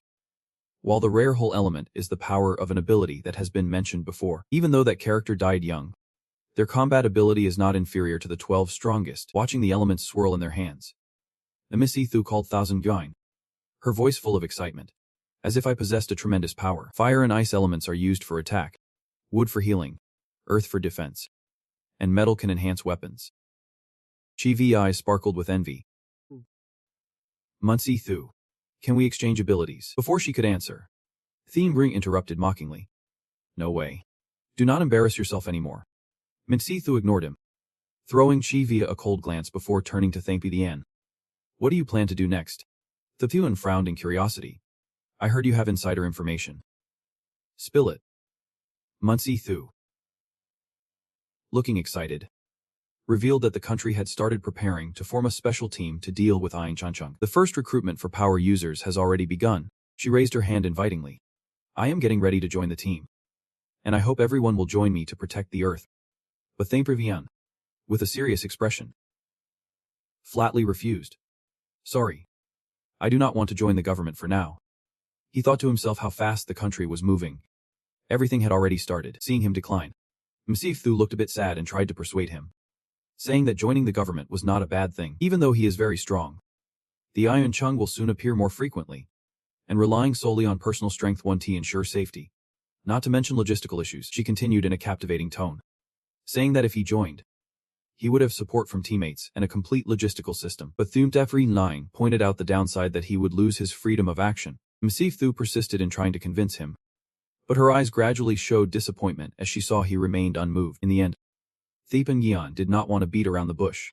He said directly, "No need to say more. I won't join the government, but do not worry.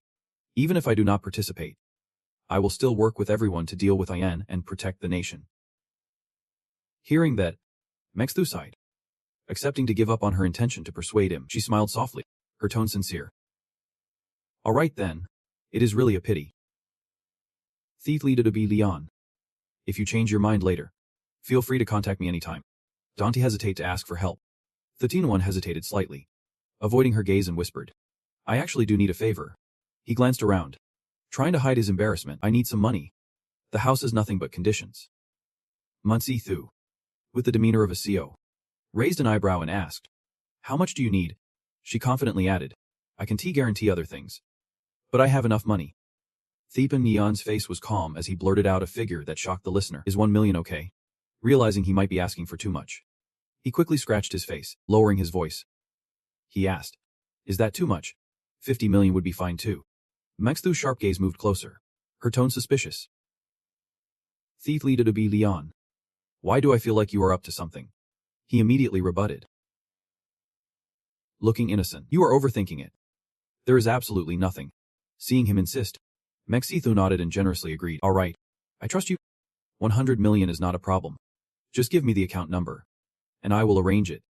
Chivu stood on the sidelines, wide-eyed in shock, mumbling, "Is Kanata really that generous?" Mokta glanced at him, teasing, "Why not?" Before leaving, Thung Dun made sure to compliment her. "You are really something." Mok miss. "Very generous." He turned to Chivu. "Duck da. We will take our leave now. Hope to see you again." Mokthu, seeing them in a hurry, curiously asked, "In such a rush, the wound is not healed yet." Thung Dun reassured him, his voice confident. "It is. This little wound won't kill me." Chivu, who had been ignored until now, voiced his frustration. "Should not you ask for my opinion?" But Mokthu still had doubts, thinking to herself why Thong Dun needed such a large amount of money. Could it be that he wants to build his own power? Under the bright sunlight, in another building, Thung Dun and Chivu were strolling leisurely. Chivu still could not understand. Frowning, Thuong Din, "Did not you say the monetary system is about to collapse? Why take so much money?" Thung Dun chuckled softly, replying, "Personal goals from before no longer matter. We need to form our own team. How can we do that without money?" Hearing this, Chivu's eyes lit up, immediately claiming his spot. "Then you are the captain, and I am the vice captain. What comes next?" Thung Din calmly replied, "Of course.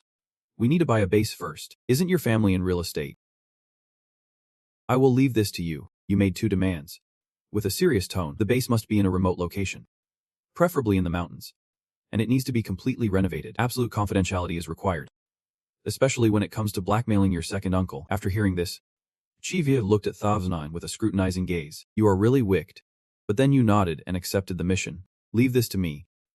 But it will take some time. What do we do now?" The Themon replied immediately, "There is still time until Thamine appears. Of course. We will continue special training." Chivi hearing this stood frozen, not knowing what to say.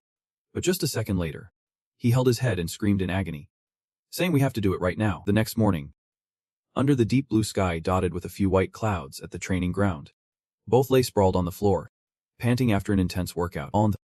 The news was broadcasting reports to respond to the Them-In battle, globally coordinated to establish a special task force to deal with Them-In. United to protect the Earth, the female announcer continued. "Yesterday, our country basically completed the special task force located in 6 cities. Specific positions as follows." While panting, the two were chatting. Chi V asked Thazeng Zine if they should go check the situation. Theping Vine shook his head. "No need. How's our base?" Chi V reported. "Still half a month until the renovations are completed as per your requirements." Theobriwan frowned, his tone anxious. "Them Ian is about to appear again.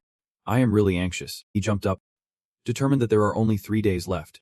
It is time to get ready to depart. Just then, from outside the door, a girl with long hair surrounded by a chilling aura walked in. Both of them were startled, instinctively gripping their weapons, ready to respond. The girl, with eyes sharp as knives, growled, finally finding the two of them. "Do you have any idea that I was scolded by the captain for 7 days and nights because of you?" But just a few seconds later, she unexpectedly changed her tone and became cheerful. "You, Little brother. It turns out you also receive powers. Seeing the girl introducing herself as Thean Hat with an unusual aura, Lien Chuangvu curiously turned to Thuong Dun. When did you get to know such a stunning beauty? Thuong Dun was lost in thought, her gaze briefly contemplative. She is indeed Thean Hat. But why did she come here? Without hesitation, Thean Hat sat down on the floor. Tiredly said, "Do you have any water? I am dying of thirst." Lien Chuangvu quickly grabbed a bottle of water and respectfully handed it over. "Yep. We do." At his enthusiasm, Thean Hat smiled, her delicate hands receiving the bottle. She glanced at him, teasingly said, "Little brother, you look pretty good. Do you have a girlfriend?"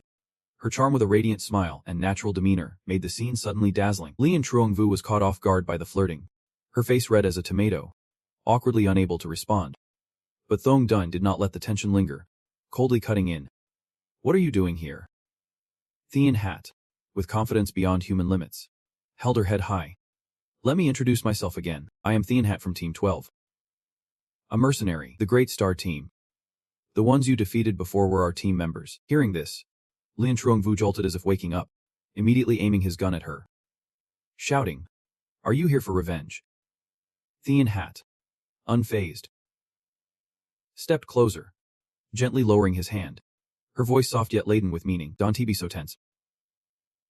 Little brother, I do not mean any harm.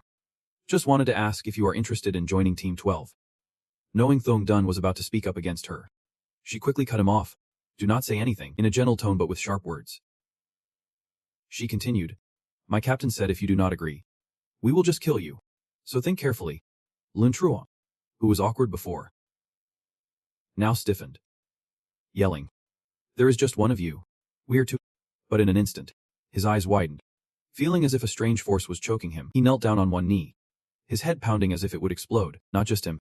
Thuong Dun was also affected, his body shaking uncontrollably, sweat pouring out. Thean Hat, the one causing all this, smiled brightly as if nothing had happened. Teasing. "You just called me a beauty. Now I am an old lady. Kids really change so fast." She moved closer, her sharp gaze fixed on Thuong Dun. "Can I answer you now?" Thief Li to be Leon.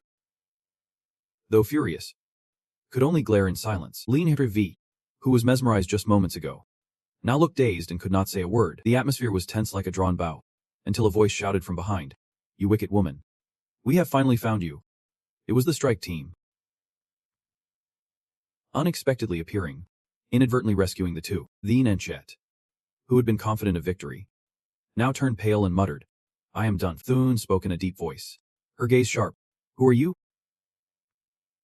Without hesitation, the Inhet replied, "The strike team. We have some issues with you." She gritted her teeth and muttered, "Damn it. I was so careful. How was I still followed?" The bald leader of the strike team growled with rage, "You witch. I have finally caught you. Today, I am going to break your limbs and throw you to the mountains, watching the wolves tear you apart piece by piece." Everyone frowned, confused. "What did you do to him?" Divanhet replied nonchalantly, "I castrated him." As soon as the words left her mouth, Thering was startled, sweat pouring down, and she screamed in horror. "What?" Both sides were now in a standoff, the atmosphere thick with tension.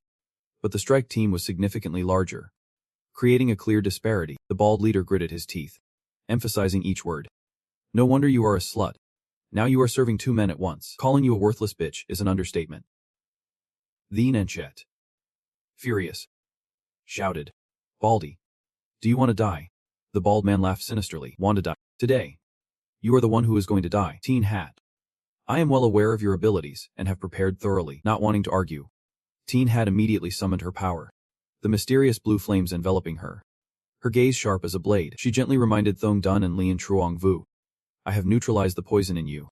I will hold them off. You two go ahead. This is not your fight." With that, she waved her hand, launching green poisonous liquid towards the assault team. The bald man, seeing the poisonous monster charging at him, shouted, "Second brother." The one referred to as second brother immediately raised his iron rod, smirking in disdain. He swung the rod, easily neutralizing the monster, causing it to disintegrate before Teen Hat's astonished eyes. Second brother looked at her, laughing in challenge. Her poison was nothing. The bald man smirked.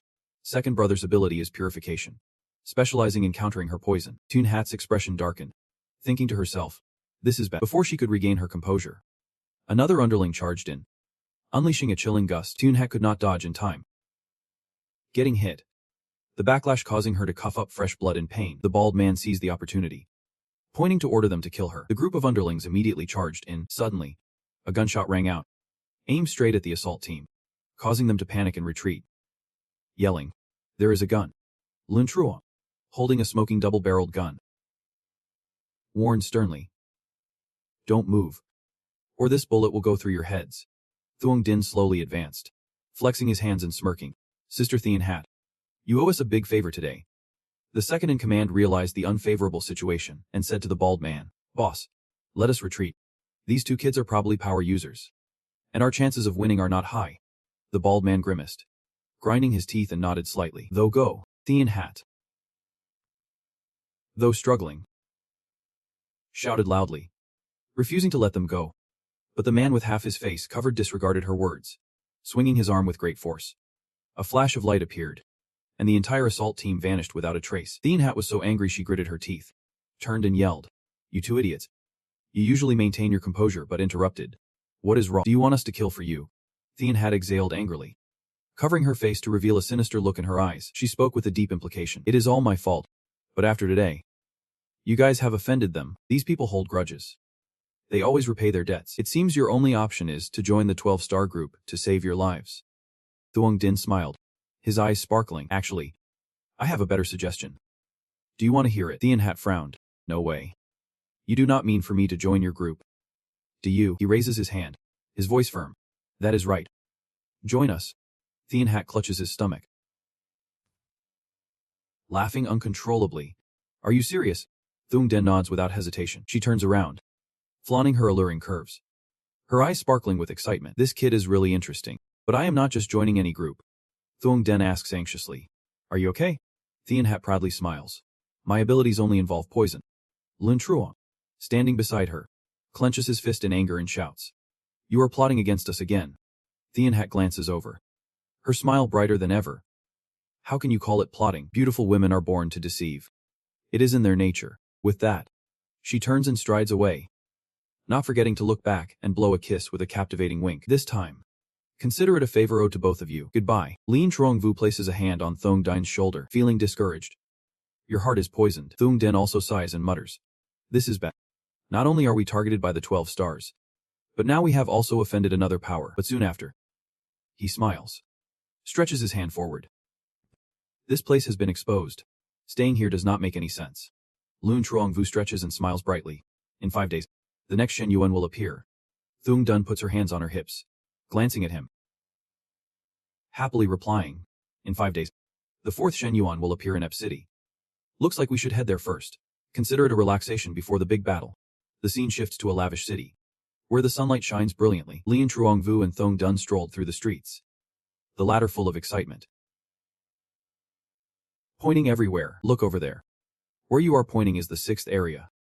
The roll call for the combat squad is happening." They both stopped to look at the imposing building ahead. Lin Truong Vu could not help but speak up. "Should we go check it out?" Thuong Dun glanced at the building, looking hesitant. But before he could respond, Lin Truong Vu nudged him and took a step forward, startling him. "Come on. We are already here. Let us take a look." Seeing Thuong Dun's reluctance, he let out a quiet sigh, mumbling to himself in frustration. Well, checking it out won't hurt. But right after that, a spark of thought flashed in his mind.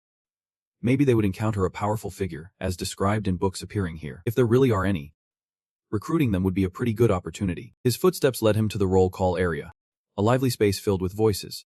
Guards stood solemnly at every corner, mixed with the shouts of roll call echoing across the sky. Suddenly, a figure approached, looking relaxed. "Hello there." A steady voice rang out. Thuong Dun and his companion turned around, facing Tikainian, dressed elegantly, with his hands in his pockets. Walking leisurely, he smiled and asked, "Man, are you here for roll call?" Thuong Dun glanced over, the corners of his mouth slightly curling up, hinting at a teasing tone. "Only those with special abilities can sign up." Tikainian chuckled lightly, his demeanor elegant, as he raised his hand to respond. "Of course not. No special abilities needed. Just having outstanding skills is enough to participate in the examination." With that, he slightly bowed, his head raised in a formal greeting. Right. Let me introduce myself. I am Tae Kaven. You are in charge of Zone 6. Hearing that name, Thung Lin was momentarily stunned, eyes wide open, repeating the name to Kaven Gain in his mind. Seeing his surprised expression, Tae Gain gently adjusted his glasses, his curious tone indicating that he found the reaction very interesting. Thung Lin quickly waved his hand, forcing a social smile. Your name is the same as my older brother's, so I was a bit surprised. After saying that, he fell into deep thought, his gaze showing a hint of shyness. In his memory, he recalled a book he had read, where most powerful beings possessed extraordinary abilities, but if, even without abilities, could still command the winds and change the weather. Among them, the most terrifying was Tae Gain. He remembered the book mentioning a large fire with an unknown cause. Information about Tae Gain in the book was scarce, only briefly touching on a few details in the setup documents. Originally belonging to the government, after the city was devastated by Ain Chang, he became disheartened and formed his own mercenary group. The image of Tae Gain was solitary yet powerful, etched deep in Thang Li's mind. At first, no one knew what Tae Gain's true abilities were. People only saw him leading the mercenary group, using the weak to defeat the strong, creating countless miracles. Especially, his group once amazed the world by simultaneously taking down 3 level 6 ancient beasts, a feat that even the 12 strongest experts at that time could not accomplish alone. The image of Tae standing side by side with one of the 12 cold-blooded experts, wielding his sword with a sinister yet powerful presence, was vividly clear. He even faced off against one of the strongest fighters, ending with a decisive victory. From then on, Tae Gain reigned like a king on his throne, with an invincible army behind him, acclaimed by the world as the king of no mercy. But as time passed, the image of that army was buried in fierce battles, facing hundreds of smaller troop formations. In the end, Tae Gain's team was completely shattered, the sight of burnt flags and smoke rising like a tribute to the fallen heroes in battle. Thung Green pondered, thinking to himself, if only he could bring him to our side. Before he could finish his thought, he looked up at Tae Gain and said, can you introduce this place a bit? Even though we do not have the ability, we still want to help protect our homeland. Tae Gain adjusted his glasses, his smile slightly cold. Of course, I can. Gentlemen, please follow me to my office, and I will give you a detailed introduction. A brown-haired guy around their age spoke up from the crowd. The security here is very strict. Besides the large armed team, there are also quite a few people hiding in the shadows. The bearded man next to him nodded, his voice deep. Their security is indeed strong, but I have used my ability to check and found only a few capable individuals inside. Definitely not a match for us. Upon hearing this, John lightly touched his earpiece, looking pleased with himself. Has Joss secured the area yet? A voice as quick as the wind came through the earpiece. On the rooftop of a building, Joest held his weapon and smiled. The boss has been cornered and can launch a surprise attack at any time. Du smirked with a sinister smile. 5 minutes countdown. The mission execution time is 15 minutes. In the space, a decisive shout rang out. Understood. In the office of Tae Gain, he calmly welcomed Thine and Line Tran V with a gentle motion. He lifted the teapot, pouring steaming hot water into the cups, white steam swirling invitingly. Sitting down, he wore a warm smile. Give it a taste. This is my favorite tea. But as soon as he finished speaking, Thonglin skillfully waved his hand. Thank you, but we do not like tea. Tae Gain raised an eyebrow, noticing the wariness in their eyes. He smiled faintly, his voice lowering. It seems you two are quite cautious. Then let us get straight to the point. What is your purpose? After all, the unexpected question left both of them stunned, their eyes showing confusion. But Tae Gain would not let up, leaning on the table with an air of mystery. You guys are probably power users. Right. Moreover, the purpose of coming here is not to register. He looked straight at Thai Nungzine, his gaze sharp as if piercing through, while his companion lifted his head, looking thoughtful. No need to say it. You already know who I am. Thung Ling quickly waved his hand, a forced smile trying to dispel the tense atmosphere. Are you being too sensitive?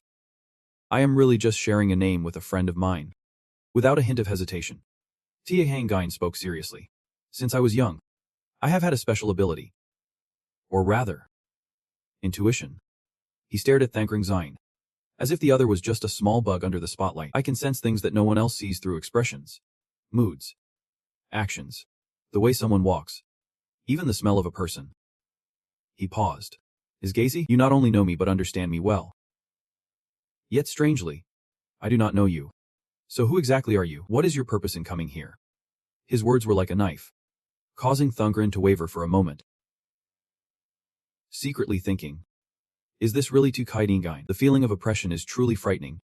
But he quickly regained his composure, standing up with a serious tone. I know at this crucial moment.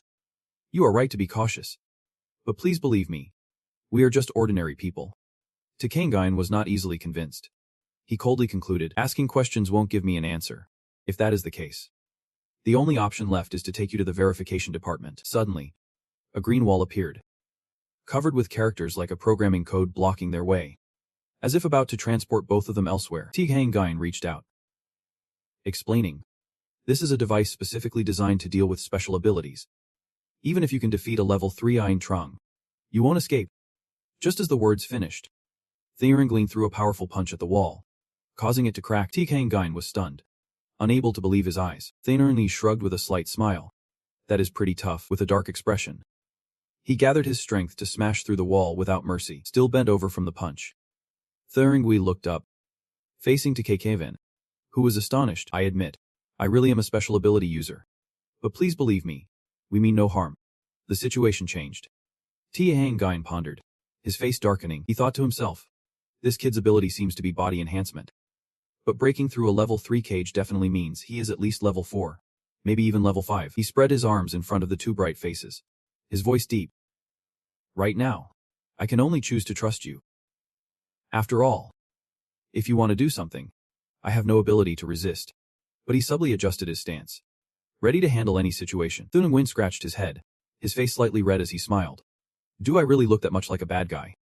But before he could finish, a loud explosion rang out, and the light blinded the entire office. Feeling pressure from behind, Thieringling gritted his teeth, his sharp gaze darting towards the explosion. In an instant, he appeared behind Lian Trinvu, making him jump and look back. Tikenuyan seemed too accustomed to unexpected situations. Snorting coldly, at his feet, a mysterious device gradually powered up, emitting a strange energy. Tikenuyan stood firm, his gaze unwavering, facing the raging fire charging toward him. He waved his hand, creating a blast of icy air that charged straight into the roaring fire, devouring everything. In just a moment, the fire dissipated, leaving behind a thin wisp of smoke mingled with ash. He pondered quietly, not only enhancing his body but also able to withstand elemental attacks. The clothes on Thongdine were tattered in several places, with bright red burn marks clearly visible on his skin. He frowned slightly, thinking to himself that his body was still injured. It seemed he was not completely immune to the elements. In contrast to his calm demeanor, Lian Trinvu beside him clearly showed signs of worry, his cautious eyes scanning around. Suddenly, an announcement echoed throughout the office, drowning out all sounds. The department was under serious fire attack. Tikanian glanced up slightly, his sharp gaze. The warning sounded again. Lian Trinvu turned his head, trying to figure out what was happening. The department was under serious fire attack. Thong Dun quickly scanned around, raising his voice. All departments, pay attention. Prepare. Then he turned to face Tikayan, his tone resolute. Trust me. None of this has anything to do with me. I will help you. But I need you to trust me. Kangayan stroked his chin, lost in thought for a moment. Thong Lin's sincere gaze made him nod. Your gaze proves you have never lied. I choose to trust you. Before they could discuss further, Kangayan rushed outside, his tone decisive. The other side has heavy firepower. Follow me to the first floor. Thinung Din and Lin Tron Vigai hurriedly followed. The sound echoed throughout the building, mixed with the sounds of heavy weapons, gradually revealing themselves from every corner. A voice roared. If you want to die, then come in on the rooftop. The leader tiredly lifted his scope and murmured. No way. In such a short time, they have managed to respond. It seems I have underestimated you. But the regretful expression quickly turned into a cunning smile. He aimed his gun, gathering strength, transforming into a dazzling purple lightning, flashing with target-locking beams. Boom! Gunfire erupted, a beam of light destroying the upper floors of the building, causing them to collapse into a pile of rubble. Jaws triumphantly touched his earpiece, announcing that the boss had been successfully suppressed. Laughter erupted from the other side, the sinister smile clearly revealing malice. He decisively ordered the action. Scene change. A man in formal attire, his face grimacing, stood next to the guy with the flashy hair, exclaiming in shock, someone actually dared to attack our headquarters. As the words finished, the raiders burst in. With a cunning look, he turned to the brown-haired guy wearing a hat next to him. Is 1 minute enough? The brown-haired guy smirked and replied. Boss, you underestimate me too much. Give me 10 seconds. He immediately took action, closing his eyes with a smug smile. The guy with black hair sighed and mumbled. Boss, You really are cautious. But the raid team did not let them continue their conversation with angry expressions. They charged forward, their strength exploding like a whirlwind. The elegant man transformed instantly, his body radiating a powerful aura. Your actions now are terrorism. Give up resistance. Or else. But still stubbornly grinning, they continued counting to 5. His contempt made the raiders furious. The blue, red, and yellow guys all used their powers to rush towards the brown-haired guy. Suddenly, a flash of light appeared, and the black-haired guy exclaimed in surprise, disappearing right away. In just a moment, the brown-haired guy zipped past them like lightning, leaving the whole group frozen in place. He looked up, a proud smile on his face. 10 seconds was just enough. 3 Special Forces soldiers immediately opened fire, accompanied by a firm command to shoot. But a figure stood unfazed, snapping his fingers with a smug smile, raising his hand high. After the snap, a barrage of bullets was halted by a blue circle like an impenetrable shield. A trembling Special Forces soldier stuttered in fear. The monster twisted around, and the bullets spun along with it, creating an increasingly wide gap. He looks like he is dancing ballet. Smirking, the scene beautiful like a painting. Suddenly, he stops. The bullets tremble and then plunge. Under his control, they rush straight ahead, piercing through the armor of the Special Forces. He leisurely bows, smiles lightly, thanking that kindness. The smile quickly turns into a smug expression, splitting into action. 14 minutes left. Quickly find the important documents. Suddenly, a cold aura fills the air. Startling Jay. A piercing scream echoes. Be careful. In an instant, a bullet whizzes by, just a few centimeters from his eyes.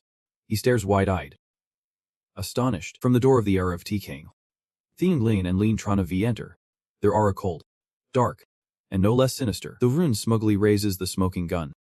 Jaws witnesses this scene and laughs with delight. Boss, the situation is flawed. Someone has a new ability. It seems the opponent has a power similar to mine. I want to wait and play with him. Still annoyed by the recent bullet. Frowning, he nods. Don't drag it out too long. Jaws responds clearly. In a moment, he unleashes his power, throwing the weapon to the ground. A wave of oppressive strength spreads, filled with a chilling purple hue. The heart triggers the explosive mode, ending, bullets shooting in bursts. Seeing the chaos, Tia Hang Gain frowned and looked up, asking firmly, "Who are you?" John Wilson smiled friendly, but his eyes radiated a grim aura. He did not answer directly but asked back, "Is Tosin? You must be the person in charge here, right?" Without waiting for a response, he eagerly raised his hand. "Let me introduce myself. I am John Wilson, from the Rosewood Mercenary Group." Beside him, a brown-haired man casually wiped blood off his knife, with an unconscious ability user lying at his feet, blood soaking the ground. Kangain narrowed his eyes, thinking to himself. The Rosewood Mercenary Group behind him also muttered internally. The novel did not mention any information about the Rosewood Group. It seems they are not a notable mercenary band. Not wanting to recall more, Kangain asked directly, "Who sent you?" Dezung did not answer the main point, putting his hands in his pockets, looking arrogant. "Sorry. As a professional mercenary group, I can disclose information about the client." He smirked coldly, his tone turning serious. "If you want to know, go to hell and ask the demon song." Before anyone could react, a bullet whizzed toward them at terrifying speed from behind. Li Trun V, with his keen ability, immediately sensed the danger. He shouted, "Watch out. There is a sniper." He raised his gun, pulled the trigger, firing a deflection bullet, causing the path of the bullet to veer off. His face contorted from the pressure. The opponent on the other side did not hesitate either, pulling the trigger almost simultaneously. The two bullets collided, creating a violent shockwave explosion, smoke rising thickly. Joss's bullet veered off and fell to the ground. Lin Trine Vu looked exhausted and wary, but Joss was even more excited, laughing loudly. "This is amazing. Our abilities are completely matched. Give me more surprises." He held the bullet that radiated a dark aura, a sinister smile on his face. "Let us see if you can handle this bullet." As soon as he finished speaking, Joss fired the bullet with destructive power, launching it down from the top of the building. Lin Trine Vu looked up and noticed the difference. Smirking lightly, "This bullet is not like the previous one. Quick as lightning." He firmly grasped his gun, channeling power into it, ready for battle. 2 bullets, one bright yellow and one cold purple, collided, accompanied by his shout, "But this is my 5th shot too." Boom, the 2 bullets hit each other. Smoke billowing, the yellow and purple light exploding. From the midst of the smoke, John Wilson stepped out, mocking, "It seems you have met an equally matched opponent, even from afar." Jaws refused to back down, shouting loudly, Boss. You underestimate me too much. I have my trump card. In the lingering smoke, Lun Trine Vu cautiously turned to Thuong Dun, his voice low. The opponent has a very strong sniper. What do we do now? Thuong Dun narrowed his eyes slightly. A thought flickering in his mind, Tikainun hesitated, his gaze sweeping over the remnants of the battle. Feeling a chill from the destructive power emanating from it, suddenly, he stomped his foot hard on the ground, causing the stone surface to crack, creating intricate fissures. Thuong Dun immediately shifted to a defensive stance, making the two opponents startle and turn to face him. Ready to engage in combat, Theipania's shoes ignite with a bright red flame. He coldly speaks up. The opponent is a well-trained mercenary. In this mysterious place, they also have a powerful sniper suppressing us. He raises his head, his sharp gaze exuding a killing intent. His voice deepens. Our fighting power is too weak. In this situation, we have almost no chance of winning. Suddenly, Thuong Mor roars loudly. Charging forward, Zia Kangine and Lion Tronvai immediately follow. Laughter ringing out. Ha! The 36 strategies. Running is the best plan. All three charge straight into the wall. A loud crash echoes. The wall shatters completely. The trio of mercenaries witness this scene. Jawa smirks faintly, slightly frowning, secretly admiring their cleverness. Before he could say more, his earpiece crackled with an urgent voice. The boss has successfully locked onto the target, requesting a pursuit. From another angle, through the scope, Sniper Jeez is watching the Thydov group flee. A cold voice echoes in the earpiece. A request denied. Gel sighs, resting the gun on his shoulder. An irritated expression. Too bad. It is rare to encounter someone with similar abilities. Poor kid. He is just a slave of TBN.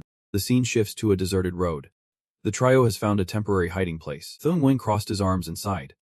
I guess it is safe here now. He turned to Kang Gaivan, his voice low and filled with regret. I am really sorry. Given the situation, that was the only choice I could make. Hang Gain replied calmly. Your choice was right. But you have underestimated the special structure of the country. Suddenly he asked. What is it? Right after that, Kang Gain pressed the green button beneath his feet. A ring of blue light flashed, revealing a bag. He quickly pulled out his phone, his face expressionless. Dialed the number. Report the special operations team to counter the ability users. After speaking, he lit a cigarette, took a puff, then turned away, hands in his pockets. His voice lowered. Little Commander. We are heading back. Athemorn and Lean Tranvika stood frozen in place, with a question flashing in Thaudon's mind.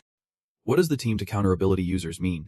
At the same time, at a building, the special operations team arrived, quickly taking down each mercenary. Jawas had his arm twisted, unable to move, gritting his teeth in panic. No way. How can this be happening? He looked up, his mouth agape in fear. Why are our abilities completely ineffective? Looking at the feet in front of him, he muttered tremblingly. What the hell are you monsters? Before he could receive an answer, a powerful kick slammed down, making his head sink like an ant being crushed. The cold, white-haired man lifted his foot, his voice like, monsters. The black leopard shot a disdainful glance, thinking that the real monsters are you guys. Suddenly, while the Black Panther was smoking and watching his teammates tightly hold the enemy, a person ran over to report. Captain, we can't lock the target onto the enemy sniper. That guy is very cunning. The Black Panther frowned, his voice full of irritation. It is just a scared little mouse about to wet its pants. Let them run if they want. He smirked, disdainful smile on his face. Ha! How funny. But right under his feet, someone stubbornly mumbled. Clearly, I am the one chosen by God. Clearly, I am the genius with talent. He laughed maniacally. He. God must be laughing. In another corner, a mercenary stood dazed, dropping his cigarette. His eyes glued to the scene of John was being tightly restrained, mumbling continuously. How can this be? That foot slowly walked through the crowd, heading straight toward the person he needed to meet. Tianguan had his hands in his pockets, casually waving hello. A gentle smile that indeed did not disappoint me. Behind him, Theoru and Lin Trahavai followed, quietly observing. The Black Panther smirked, his tone slightly teasing. Old T, you were running pretty fast earlier. Then he turned around and pointed to introduce. Let me introduce. This is the Black Panther from the Special Operations Team against Superhumans. Playing the role. Looking at the cold, dark face of the Black Panther, Thiem Green shuddered slightly, an idea flashing in his mind. The captain of the 6th Squad, with sharp eyes like a knife, suddenly realized this was Black Leopard, the strongest fighter of the mercenary group, who had fought side by side with Tuk Hae Gangguan, the undefeated legend. The image of the two of them leaning back and smiling victoriously amidst the monsters flashed through the Huber Rini's mind. Black leopard, as usual, lit a cigarette, took a drag, and casually offered it. Have a smoke. Both Thing Deputy Nan and Lin Tran Vi were not accustomed to this kind of partying. Quickly waved their hands to refuse. Thanks. Black leopard, with a smoke in hand, had the demeanor of a tough guy, flashing a friendly smile like a beauty queen. You know me? Right. Seeing he was not as intimidating as his reputation suggested, Athemar replied cheerfully. First time meeting. Though he appeared relaxed on the outside, he had quietly built a defensive wall in his heart. Are all the people around decaying Gaian monsters? Looks like I have to be more careful with my expressions in the future, he thought after finishing his cigarette. Black leopard tossed the butt to the ground and stepped on it hard without mercy. Once done, he did not linger, saying, all right, I still have things to take care of. You all keep talking. Before leaving, Black leopard turned back, his eyes glinting with interest. Old T. I really like these two kids. Remember to assign them to my department. Kinge used a flattery like this, chuckled and said some nice words. Black leopard is indeed an extremely excellent fighter. Do you two want to join us? Thea Wan and Lin Trandov looked at each other and froze for a few seconds. Atheme dreamed skillfully declined. If the country needs me, I will do my best to help, but I still prefer a free life. I am very sorry. Tian Gai knew Thizun Gai was picky and did not push further. He nodded. All right. If one day you change your mind, feel free to find me anytime. The big door of the 6th district is always open for you. After a while of chatting, he raised his hand to say goodbye. I won't keep you any longer. I still have to clean up the leftovers. Take your time. Hudine met again. Athemedern and Lin Tran Vs strode away, their demeanor just like two CEOs stepping out of a book. But before they disappeared, Takangayan suddenly spoke up. Right. The next deep meeting is 4 days from now. Right. Athemehorn put his hands in his pockets. He smiled confidently. Not done yet. He paused. A feeling of unease washed over him as if something was off. He turned his head back. Takangayan slowly adjusted his white glasses, his eyes flashing with an unpredictable danger. Then he smiled calmly in a chilling way, saying ambiguously, I hope to see you again in 5 days. After saying that, he turned and walked away, leaving a heavy atmosphere behind. The next morning, under a clear sky with white clouds floating, Thapin Van and Lien Trina Viger leisurely walked through the empty streets, where the skyscrapers towered high. Still haunted by T. Kaiman's ghostly scare, Thaper Vine muttered, Takangivan is really a monster. Lien Tren V curiously asked. Thiethli to be Leon. Do you think he is like you? The question left the Tazine stunned, his mind filled with ellipses. Like me. Suddenly, a spark lit up in him. That is right. I can't prove that I am the only existence in this world. What if the prophet is not just me? Seeing Themvogelin frozen like a statue, Lien Trunda V patted his shoulder to pull him back to reality. Stop thinking. Just figure out what to do next. Tiahang Gain is definitely targeting the next deep tower. What should we do? Theper Vian clenched his fist, his eyes blazing. The next deep tower is definitely ours. If I am not a special existence, then I can only keep getting stronger. Strong enough to face everything. In front of them was a blocked-off area, with long barriers and heavy guard forces throughout the city. From above, the entire area was silent. Not a soul in sight. Lin Trundru wore special glasses, observing the situation and then sighed. 3 parts helpless, 7 parts frustrated. Theimprian seemed to have lost hope. Hearing that, Thapin Neon's face fell like a dragonfly in the rain, wanting to cry but unable to make a sound.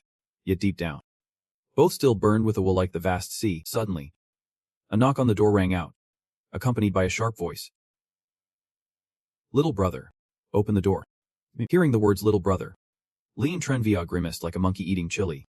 While Thung Vine, though they had not met for a long time, immediately recognized that voice. It really is her. Lien Trenvi had been caught off guard by Ho Hung before, so upon seeing her again, he panicked. How did that woman find us? What should Tho Vizun do now? Outside, Ho Hung was banging on the door loudly, her voice filled with annoyance. You two. My patience has run out. After waiting long enough. Thang Suan was fed up waiting for a ghost to open the door, unable to sit still any longer. She summoned her power, reached through the door, and walked in calmly. But Ho Hung was not alone. Accompanying her were a big-headed monkey and a honey bear. Time flies quickly.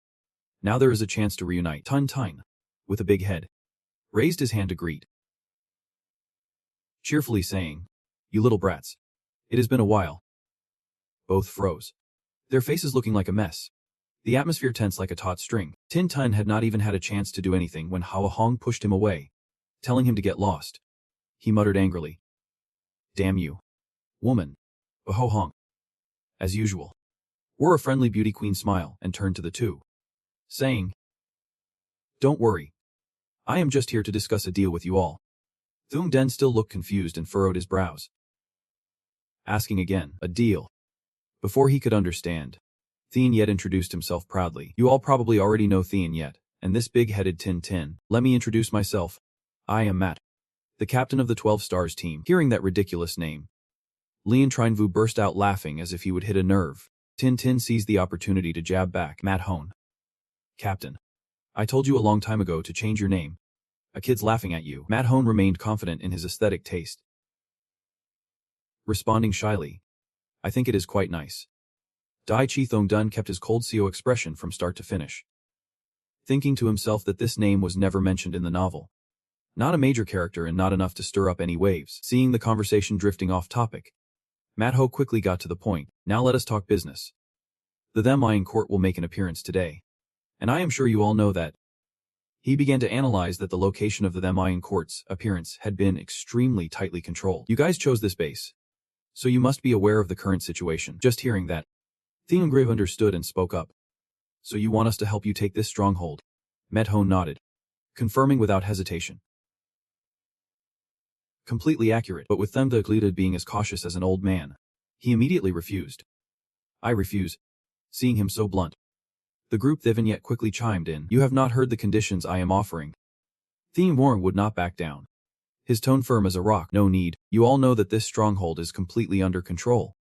Whether it is the number of people or combat power, with just 5 of us, we have no chance. Moreover, if we succeed, what will we have to face? We will be up against the entire 6th district, even hunted down. He paused for a moment, his gaze sharp, analyzing further. Not just the 6th district. We would become enemies of the whole country. The price to pay is so high. I do not know what conditions you could offer to convince me.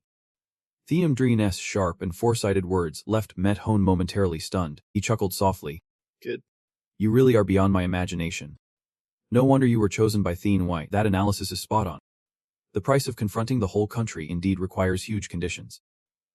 Just then, Tun Tine, with his big head, pulled out a crude bag, smugly saying, Hey kid, I wonder if this is enough. Inside the bag were 2 sparkling, incredibly rare gems. Lien Trine Vu's eyes widened, the light from his eyes like car headlights. Isn't this a crystal? But usually, Ding's expression contradicts your excitement, keeping a face as cold as ice. The nectar seizes the opportunity to flake more. This left one is a body enhancement type, different from our abilities. Can't he be absorbed? As for the second one, he paused, throwing out a line that stunned both of them. Its owner has had contact with you guys. Although Trine Vu is still confused, not clear who the opponent is. Theaner One quickly guessed it was that sniper. Met Tahone, after getting a confirmed answer. Medhone nodded in satisfaction. That is right. Looks like you guys put in worthy effort. Not wasted at all. Even though taking down that guy took some effort, the final result is still satisfying. These 2 crystals must be said to achieve perfect compatibility for both of them. Medhone confidently shows off his item, then speaks excitedly. Can we discuss our deal now? Before making a decision, Trine Vu pulls the Don to a corner, whispering, Theory Yuliine, what do you think of these 2 crystals? Could it be that after the one with abilities is hunted down, the energy obtained will turn into a crystal, with extensive experience? Thino Ruwang calmly explains to his knave friend. Not everyone is like that. Only a few energies can be transformed into crystals. Look at those 2 stones shining like treasures. Trine Vu's eyes sparkled like a star lantern. Thung Dun pondered. Opportunity and danger always go hand in hand. Should we? At his ambiguous attitude, Thung Den frowned and said sharply, Are you saying you regret living too long? Be careful. You can take a life but not use it, no matter what anyone says. Thung Dun firmly replied. Sorry, but I still choose to decline. Hearing that, Matt Hone showed a look of regret. Good. You are really not flexible at all. With those 2 pieces of jelly laid out, you still do not feel tempted. Tun Tine, with her big head, stood beside them, wide-eyed in surprise. Hey. You guys can't be serious. You can't possibly refuse this. Seeing they could not convince Thuong Din, They reluctantly put the 2 jelly pieces back in the bag, but the most surprising thing was that they did not just keep them. They declared they would give them away. If you do not agree, I won't force you. This shooting star jelly is a gift for you. Consider it a meeting gift. Tun Tun, with the big head, was stunned by Medhone's boldness, and immediately turned to him sharply. Hey Captain, I have put up with you long enough. Medhone was already annoyed by his meddling, glaring as if she wanted to send him to hell. Tun Tun, with the big head, immediately fell silent, not daring to say a word. After the deal was done, all 3 left immediately, leaving a message hoping for a chance to collaborate next time. Manhwa watched their figures gradually disappear, while Long stood firm like a solid wall. Once they were outside, Tun Tun, with the big head, was still stunned by Medhone's generosity, unable to help but ask, Captain. Oh Captain, sometimes I really do not understand. This is the jade piece. You can just give it away. But Medhone changed the subject. Speaking casually, how do you see the relationship between the 2 of them? Or what kind of relationship do they have? Surprised by the random question, Tun Tun, with the big head, was at a loss for words. Medhone gave another hint. Are they friends? Teammates? Or like the relationship of captain and team member? Tun Tun, with the big head, stuttered. Captain, what exactly do you mean? Not getting the answer she wanted, Medhone playfully scolded him for having a duck brain. If you had half a genius's brain, you would understand. I agree to take a day off from drinking. You will understand soon enough. Seeing the captain getting more and more vague, Tin Tin was fuming, turning to Hoang and asking urgently, what the hell does the captain mean? But she only responded with a dismissive glare that made him furious. Tun Tun, like a volcano erupting, yelled, what do they have that they can't just say? Not only him, but Trine V was also puzzled, turning to ask Theozian, Thief Lida to be Leon. What do you think? What do they really mean? A rare gem like that? Why would they give it to us? Given his naivety. The theme room carefully explained. That is the scheme. We have to accept it without hesitation. For you, owning a gem with such attributes is extremely difficult. Seize the opportunity and absorb it. Without waiting for Thevatazan to say more, Chesenva immediately absorbed the gem right away. Indeed, it was a high-quality item. Soon, a magical seal appeared in his eyes, bursting forth with a brilliant light, powerful enough to illuminate the whole room from the outside. That light shone like the midday sun, before gradually softening, leaving behind the echo of extraordinary power. After experiencing the peak of new abilities, Trine V was so excited that he could not contain himself, his eyes shining bright. Thief Lida to be Leon. We have hit the jackpot. My eagle eye ability used to have a range of 2,000 meters. Now it is shot up to 3,000 meters. Plus I have unlocked a new ability. Your face right now is glowing, just like you just hit the jackpot. You are excitedly explaining. After I unlock the evolution eye, I gain the target locking skill, as long as it is within 500 meters. No matter where the enemy hides, I can see clearly as day. According to the skill description, this ability is not blocked by any obstacles. Trine Vu is becoming more confident, his tone powerful. Combined with my weapon, it is definitely 100% in sight. Thief Lida to be Leon. I am unbeatable now. At that moment, Thiemperwin stood in shock, eyes wide in disbelief. Is the second ability that strong? Trine Vu began to regret. Sighed. If I had known this earlier, I would have accepted their offer. If you also had a gem like that, who knows? You might unlock another powerful skill. Theongdrini smirked, his eyes sparkling with a secret. Only he knows how I feel. But there is one mind-blowing thing I have not told you. I am an arrogant soul who can absorb all kinds of gems.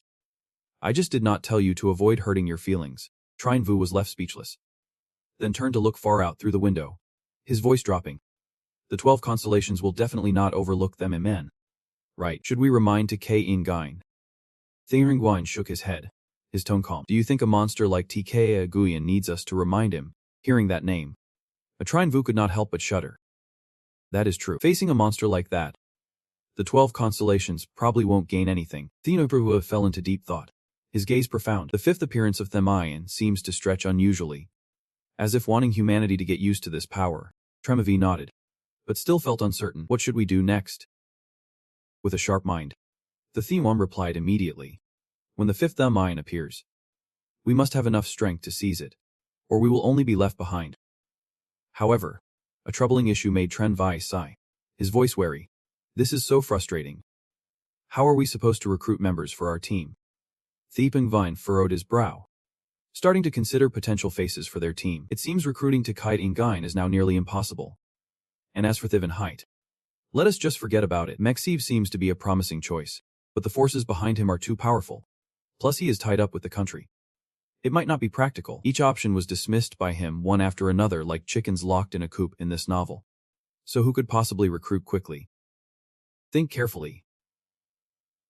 Really carefully. Suddenly, Thievine was startled, as if a light bulb had gone off in his head. He immediately became excited, his eyes shining as if he had just found a treasure. How could we have forgotten about this person? Seeing him react strongly, Trine Vu could not help but frown and asked, Thuong Din, are you sick? At this moment, Thuong Din had a bright smile, as if he had just hit the jackpot. That is right. But I forgot about this important matter. In the book, this person is only mentioned briefly once, so faintly that there is not even a name.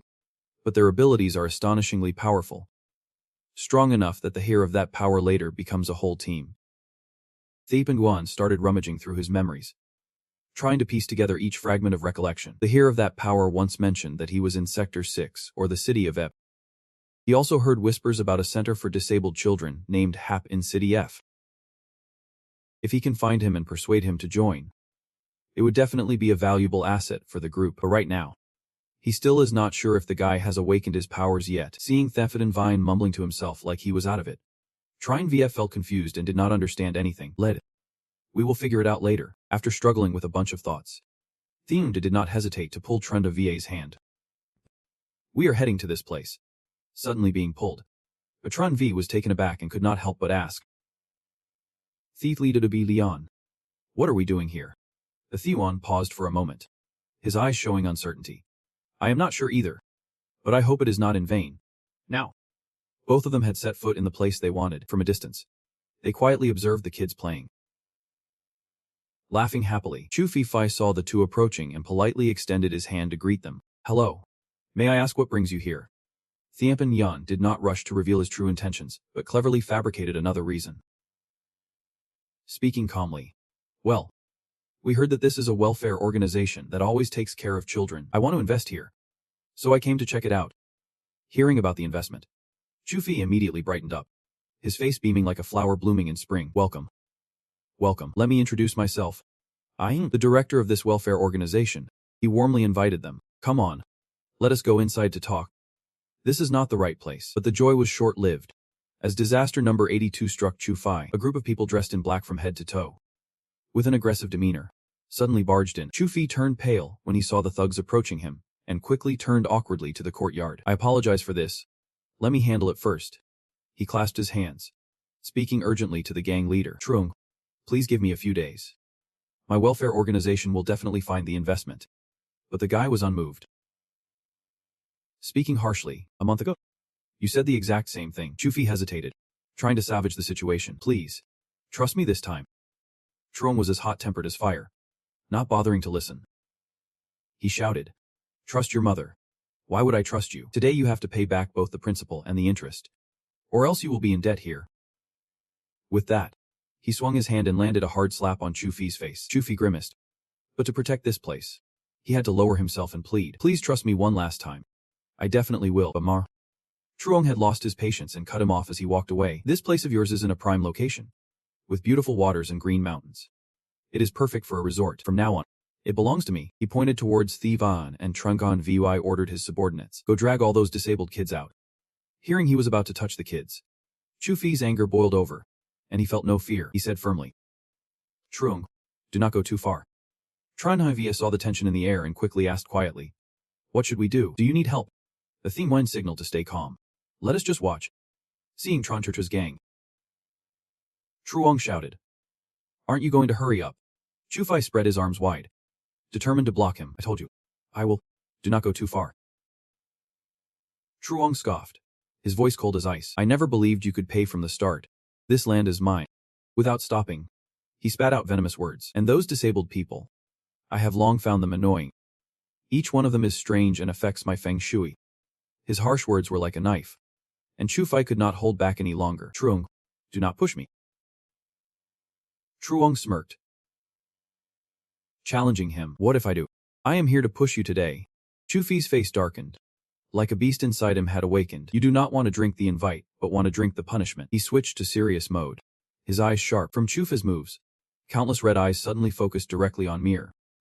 Trung, the guy suddenly turned pale like a soul lost, with 2 streams of tears flowing. In an instant, he collapsed, foaming at the mouth. Stiff like he was hit hard, the group of underlings panicked and gathered around. Boss, what is wrong? Seeing him unconscious, foaming at the mouth, they were terrified. The boss is sick. Hurry and take him to the hospital. The whole group backed away, after witnessing everything from outside the yard. Trine Vu gradually understood. Thuong Den was still the same Thuong Den, smiling with satisfaction, his eyes sparkling as if he had just found a precious gem. Finally, the Kan family had arrived. All 3 entered the room, sat around the table, and Numam Hai served pastries. Starting the conversation, after finishing up the mess, Chu Fai brought water to them, his tone apologetic. I apologize for making the 2 of you laugh. Please have a sip of water first. Thapan Yan did not beat around the bush and got straight to the point. Her voice sharp as steel. How long have you had this ability?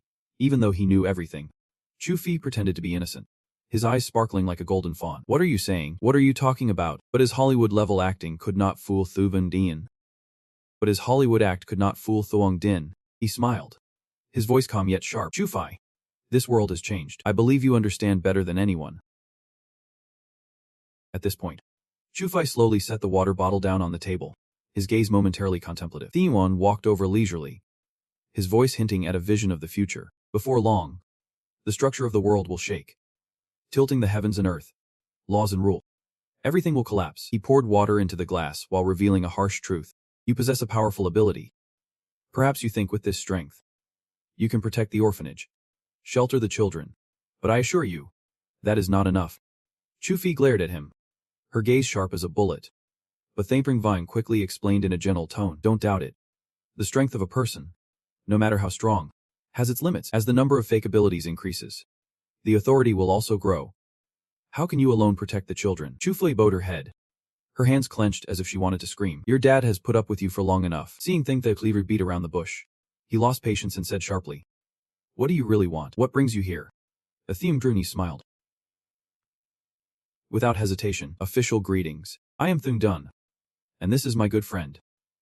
Tranaviv smiled brightly from behind, waving, as Thamping Vine finally revealed the true reason. The purpose of our visit today is to invite you to join us, to become a member of our group.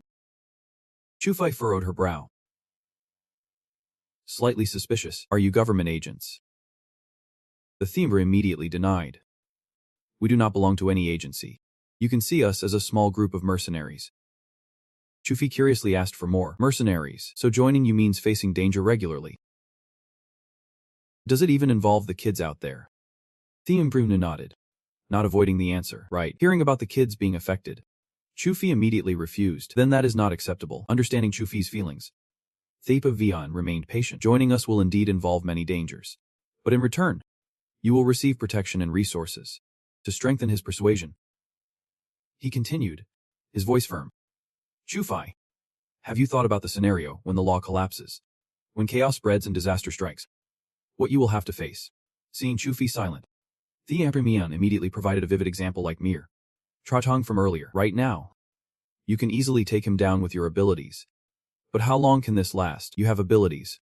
But can that guy Trajong find someone more powerful to deal with you?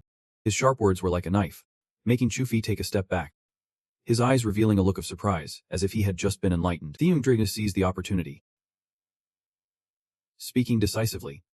If you really want to protect the kids, join us. I guarantee with my life, as long as I am alive, I will protect them. Everything was happening too fast, and Chu Fai was confused, unable to process it. Give me a moment to think. Thuong Brim did not push, his tone gentle. There is no rush. Take your time to think it over. After saying what needed to be said, both stood up and began to leave. Atran Viv gave a thumbs up, his eyes shining bright. Amazing. Good job. Your tone was on point. Then he curiously turned to Thapurvian. What is Chu Fi's ability? With his extensive knowledge, Athemedri immediately explained, his voice steady. His ability is one of the most dangerous, called Dream Curse. Atran V heard the strange name and frowned. What is Dream Curse? The Thingguan smiled, lightly punched his shoulder, and began to explain. Dream Curse is an extremely special ability that allows the user, by looking directly into the opponent's eyes, to pull them into a dreamscape of their own creation. He paused for a moment, his voice becoming more serious. As the fake abilities grow stronger, the structure of the dreamscape will become even more terrifying, and all damage in the dreamscape directly reflects on the real body. So if there is nothing going on, do not be foolish and provoke him. After hearing this, Trinvu felt a chill run down her spine, murmuring, "Oh my, does not this ability make him invincible?" Thuong Din shook his head, his sharp gaze indicating that nothing is perfect. Although Meng Yem is powerful, it also has a critical weakness. This ability requires eye contact to activate. If the user is exhausted, it can protect itself but may self-destruct. Furthermore, if the opponent's mental strength is stronger, they can even counterattack. Trinvu nodded, gradually understanding that while this ability is strong, it also carries the risk of fatal consequences if not used carefully. Suddenly, Trinvu's phone in his pocket vibrated. He quickly took it out to answer, his face beaming like spring. So fast, great. Without hesitation, he turned to Thuong Din, excitedly saying, "Our secret base is complete." At the same time, Chu Fai stepped outside after some internal struggle. Seeing him, Thuong Din smiled with satisfaction. "Looks like you have made your decision." Chu Fai took a deep breath, his gaze determined. "I will join you guys. You guys are right. This world has changed. Relying solely on myself, I really can't protect the children. I have no choice but to rely on you guys." Hearing Chu Fi's agreement, Thiempregula joyfully reached out his hand. "I swear to you, I will definitely make it happen." They shook hands, officially becoming brothers. Thiep and Vigan laughed heartily. "Welcome to our team." Chu Fi suddenly asked curiously, "What will we name our mercenary group?" Tron VV. Hearing this, remembered and turned to Thafan Vine. "That is right. You have not thought of a name yet." Thiempregula pondered for a moment. Then a gentle smile appeared on his face as if an idea had just struck him. "Let us call it the Phoenix Brigade." As the cool breeze blew, that moment marked the birth of the Phoenix Brigade. On the winding road, the group began a new journey. Thiempregula and Trinavi sat in the front, while the children and Chu Fai were in the back of the truck. One child whined in a clear voice, "Director, are we there yet? Is there any new toys at the new house?" Chu Fi gently smiled and replied, "Just be patient. We are almost there." Almost there. But just as the car was rolling, it suddenly came to a halt. Chu Fi was surprised and asked, "Are we there?" The car stopped in front of a huge, magnificent villa, like a palace, set amidst a lush, vibrant garden that was dazzling to the eyes. In front of the luxurious building was an intricate fountain exuding opulence. Thuong Dun and Trinvu stepped down, standing in front of the iron gate, admiring the magnificent scenery that looked just like a castle in a movie. Trinvu's eyes were bright like car headlights, excitedly exclaiming, "This is amazing. Our base is really something." The kids, seeing the house that looked like a dream, cheered joyfully. "It is so beautiful. Come over here quickly." Chu Fai hurriedly reminded them, his tone gentle. "Wait. Take it slow." At this moment, Uncle Hai Trinvu was already waiting, but his face was solemn, devoid of joy. "Are we here?" Seeing Uncle Hai managing everything with one hand, Trinvu felt grateful and whispered to Thuong Dun, "Uncle Hai is really great. But remember, this has to stay a secret. The captain is not someone to mess with." Suddenly, Trinvu noticed Uncle Hai sweating profusely, his face filled with fear. Trinvu felt worried. "Uncle Hai, why are you sweating so much? You are getting older. You need to take care of yourself. How weak have you become?" But with sharp eyes, Thuong Dun immediately sensed something was off. He suddenly shouted, making everyone jump like scared rabbits. Everyone stopped. The kids, frightened, rushed over to hug Chu Fi tightly. "What is wrong?" Thuong Din. Trinvu was also taken aback by his intense reaction. "What is going on with you?" Thuong Din switched to a cold CO mode, gritting his teeth, his gaze fixed directly on Uncle Hai. "Why are not you saying anything?" Trinvu turned and saw Uncle Hai trembling, quickly asking, "Uncle Hai, the needle in the bag has been sticking out for a while now, has not it?" Uncle Hai Trinvu, psychologically weak, could not handle the pressure and sat down, confessing in panic, "I was forced. It has nothing to do with me. They came here on their own." 4 pairs of eyes met, the atmosphere tense like a tight string. All gazes were directed toward the mansion ahead. Without hesitation, the group moved inside, pushing the door open to face what was waiting, and Thimon and Trenvai wore serious expressions, as if preparing for battle. Not keeping them waiting long, a figure walked down the stairs, and that was none other than Mai Si Thu. Atron V was stunned. "Mun Si Thu." Mex Thu smiled, her eyes sparkling with curiosity. "I really guessed right. You guys borrowed a huge amount of money from me to set up a mercenary group. This base location is not bad. Finding this place must have taken quite a bit of effort." Thiem Bru was still in shock, regaining her composure, her tone reproachful. "Mun Si Thu, do not do that again next time. You scared me. Really scared me." Min Thu laughed, retorting. You are about to set up a mercenary group, and you are still afraid of being scared. But Tron V was still annoyed by the teasing. Mumbling. Just now I almost hit you. Looking over at Chu Fai. And you. Muxtha was curious. Is this the new member of your group? The teen one excitedly introduced. Let me introduce. This is Chu Fai. And this is Muff this. Maxiva beamed. Inserting herself into the introduction. Not bad. Now our mercenary group has 4 members. Theandrin barely grasped what Ethu was saying before she was pulled away. Urged along. What are you just standing there for? Go inside and talk. Trindra V witnessed the scene. Just staring blankly and mumbling. What is this situation? Is it some Canadian ghost? Thun Blin also shrugged. I am not sure either. To keep the kids from running around and messing with the furniture, Chu Fi quickly reminded them. In a gentle tone. Don't run around. Hurry up. Mansithu eagerly urged the whole group. I will show you our operations room. A large door appeared before them. Upon entering, the group was overwhelmed by the spacious room filled with modern equipment. Atranvi's eyes widened. Mouth agape. Did my uncle do this? But is not it surprising? Mexthu smiled. Correction. What are you thinking? I equip this? It is like I am lending it. Thapravine was shocked, not understanding why she invested so much. Mansithu. What do you really want? Mansithu chuckled softly, her eyes sparkling with determination. I do not want to be a doll in a glass cabinet anymore. Living for the family is suffocating. There is no freedom. I got bored. So I decided to join you guys. True to her CO style, she boldly declared, Don't worry. From now on, I will cover all expenses and resources. Tron VV, who had just been sulking, instantly cheered up at those words. Thief leader to be Leon. I see Ms. Mathu has great potential. Let her join. The theme Preen hesitated. Struggling internally, Mansithu has the backing of the nation, possessing nearly endless resources and armaments. If she joins, the mercenary group will be quickly reinforced with supplies. Moreover, she herself is a fake ability user with powerful elemental abilities. But as great as that is, Mansithu still has weaknesses. Her identity is too sensitive, and often over its head will refuse. Tronavike saw him hesitating. Anxious. What are you hesitating about? Mexitha waited in silence for a long time, seeing Thampri Wine being so indecisive. She lost patience. Just decide already. You have been quiet for so long. That is like accepting it. She firmly extended her hand, her voice sharp. Captain, I look forward to your guidance in the future. Trine Viaju. Hurry up and agree. The Themwam unexpectedly smiled knowingly, unlike his usual refusals. This time he nodded, reaching out to shake hands. Welcome to the Tyngik mercenary team. Mansithu's eyes lit up at the team's name. Smiling brightly. Tyngik. I thought you would name it something like the Unbeatable Princess. The Emperor Vun awkwardly replied. Am I that vulgar? Still cheerful, Msithu continued to lead the group outside. Promising. Come on. I will show you something that will absolutely surprise you. Outside, Chufi was struggling to manage the noisy kids. Be good now. Even though busy, you still have a gentle smile. Mexthu looked at the noisy kids, her eyes sparkling with joy. So cute. With these kids added to our base, it is even more vibrant.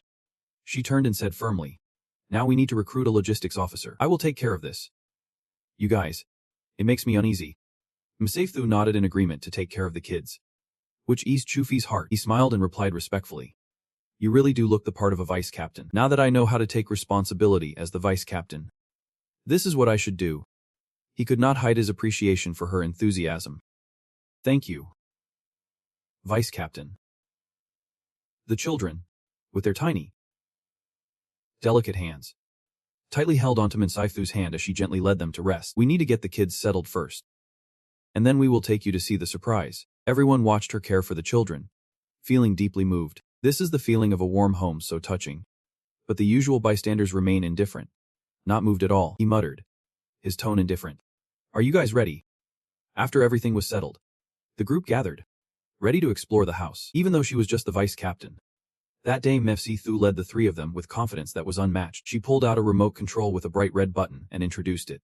Time is tight, and I have not had a chance to upgrade the system, so we can only use this temporary control. But do not overlook the details. The door in front of them slowly creaked open, and a brilliant light burst forth. The three of them held their breath, their hearts racing as the heavy door swung wide open. Before them was a large octagonal arena, filled with modern training equipment. From a boxing ring to treadmills, nothing was missing. Chivi's eyes widened, stunned by the scene. This is our training area. The instructor glanced around, immediately captivated by something. The Emperor Vine was no exception. His gaze was fixed on the familiar image of the TK Ngian monster. Like a vivid memory in Chi Vai's mind, it looks like the equipment used by Tay Kangine. He murmured. Mexthu smiled, taking the opportunity to introduce. This is the mechanical exoskeleton newly developed by the country. Version 2. One could say that an ordinary soldier using this exoskeleton could hold their own against a superpower for a short time without being at a disadvantage. The exoskeleton 2 not only enhances speed and strength many times over but also integrates features like high-pressure devices, electric shocks, and causing paralysis. She paused for a moment, her eyes sparkling. Not only that, version 3 is currently in the research phase. Once it is successful, we will be among the first to own it. Lotron 9 felt a surge of excitement after hearing this. That is impressive, but Emma Sethu suddenly sighed. Her voice tinged with regret. Boring as hell. Too bad the superpower suppression device is a national secret. Even I can't get it. Theodore Vine pondered, murmuring, a superpower suppression device, for him. He did not think much of it. It might have been very valuable in the past. But since the deep level reached 10, the abilities of superpowers have also increased. The suppression device is just a toy now. Meanwhile, Chi V excitedly explored the whole training room. You run back and forth, suddenly stopping in front of a strange control device. Curiously asking, what is this? Missy Thu is standing there.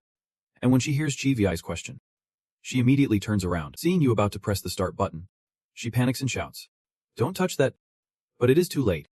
Chi V is quicker than his brain and presses the button immediately. You stand there, stunned, with an innocent look on your face upon hearing her shout. Suddenly, a powerful bullet shoots out from behind, whizzes past your face, and crashes into the ground right near Chu Fu's feet. He breaks out in a cold sweat, his heart racing. Chi V angrily turns around, glaring at the gun mounted above, shouting, what kind of joke is this? You scared the hell out of me. Matsithu quickly explains, her tone soothing. This is a simulation device used for training reaction skills. After the terrifying gunshot, Chu Fai is still trembling, his face drained of color. He mutters, they do not seem very professional. I should back off now. I wonder if I will make it in time. Missy turns to Thivai, teasingly, my dear captain. Do you need me to find a more professional instructor to train you guys? The Thimon raises an eyebrow and asks back, are you talking about Butch D? Minsithu laughs upon hearing that name, replying, of course not. That person is actually Butch D's teacher and also the chief instructor of our clan. Thimon still looks skeptical, his tone thoughtful. Can we trust him? Or is there something else involved? Minsithu confidently responds, her gaze determined. Don't worry. He is definitely trustworthy. Because he is my grandfather. He has been retired for a few years now. Hearing that, Thuong Dun nodded. Feeling a bit more at ease, he replied, if that is the case, then I will trouble your old man. Seeing him agree, Mokthu decisively pulled out her phone. All right, I will go call my grandpa over. She stepped into a hidden corner, called, and then returned to inform them. He said he will come tomorrow. Today, let us rest well. Starting tomorrow, we will be facing hellish training. Chivu turned pale with fear upon hearing that. He fell to his knees, crying out in despair. Hellish training. The next morning, when the bright sun shone down on the white buildings like a city wall, Mokthu's grandfather appeared right on time, but contrary to everyone's expectations, the old man sat in a wheelchair. Dressed simply, with no imposing presence at all, Mokthu looked at him, slightly frowning, her tone a bit annoyed. Grandpa, what is going on here? Are you sneaking off to fish again? Mockingham. Her grandfather just smiled sheepishly. He replied, your grandpa only has this little hobby. At first, everything was fine, but who knew grandma would find out? So he hurried and fell into the ditch. Mokthu placed her hand on her forehead, helplessly sighing, oh my. But the old man still smiled confidently, his voice booming. It is good. It is just training those little ones of yours. One leg and one arm are enough. Really? And it also avoids the risk of accidentally hurting them. Chivu could not believe it, raising his voice. Grandpa, is not that a bit arrogant? Da Thuong Den chimed in, sounding doubtful. Grandpa, you know we are not ordinary people. Chufai looked at the old man and chuckled awkwardly, muttering, if I am not mistaken, his arm is probably broken too. Meanwhile, Mokthu, standing beside him, criticized, Grandpa, what is going on here? But she quickly turned to the three, confidently saying, if my grandpa says that, There is definitely a reason for it. You might think that he is not trustworthy now. But really, just one arm and one leg are enough. Over there. Chivu pulled Thong Dun and Chu Fai to a corner, whispering, "Is this old man legit? Look at him. He's got a disability everywhere." Thong Dun stood in the middle, at a loss for words. Chu Fai observed the old man, quietly commenting, "If I am not mistaken, his arm is probably broken too." The two grandchildren of Mokthu silently watched, their expressions a bit awkward. Chivu looked at the old man, still not believing him, waving his hands. "I do not believe it." Moknan Tam observed the kids in front of him, his tone challenging. The kids these days are really too arrogant. "Come on. Come here." He waved his hand, signaling Chivu to come closer. "Hey kid, come over here." The old man beckoned him with both hands. Chivu squinted, confidently replied, "Grandpa, although I do not have enhancement abilities, my physical condition is already better than more than half of ordinary people. Do you really want to test me?"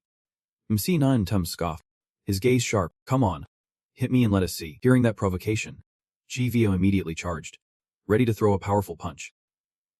But halfway, he changed his mind and just poked his finger lightly at the old man, as if to scare him. After all, in front of him was just an old man covered in bandages, looking no threat at all. Msi Han Tom was so furious he was about to blow a fuse, waving his hands and shouting, "What are you doing? I told you to hit me." Munsi Thu, standing beside, hands on her hips, confidently assured him to go ahead. The old man would be fine. Chi VX scratched his head, chuckling awkwardly. "All right, old man. I am really gonna do it." The old man huffed lightly, his tone impatient. "Hurry up." Chi VS swung his fist, this time not joking anymore, reminding, "Old man, be careful." But before he could touch the old man, Msi Han Tam was quick as lightning, using his thumb to deliver a strong jab to Chi V. Chi V was sent flying, clutching his stomach and rolling on the ground, groaning in pain. "Old man, you are old and you did not say anything. You hit me sneakily." The old man casually picked his nose. "Indifferent. It is because your speed is too slow." Theringlin witnessed Chi Vav being taken down without breaking a sweat and confidently stepped up, saying, "Let me give it a try." Before starting, he carefully said, "Old man, my ability is body enhancement, so I will use a portion of my strength first to avoid hurting you." Minsi Num did not care and casually replied, "It is up to you." Kid. Theodore focused his strength into his arm, launching a powerful punch aimed straight at the old man. But the punch, which seemed strong to him, was just child's play to the old man. Muknan Tam gently stopped him with 2 fingers, simultaneously hitting a pressure point on his wrist. The Thun one froze, his arm trembling slightly. The old man looked at him, urging, "Come on. Continue. Do not let me down." The Theme Brun focused, gathering more strength. "Old man, next I will use 3 parts of my power."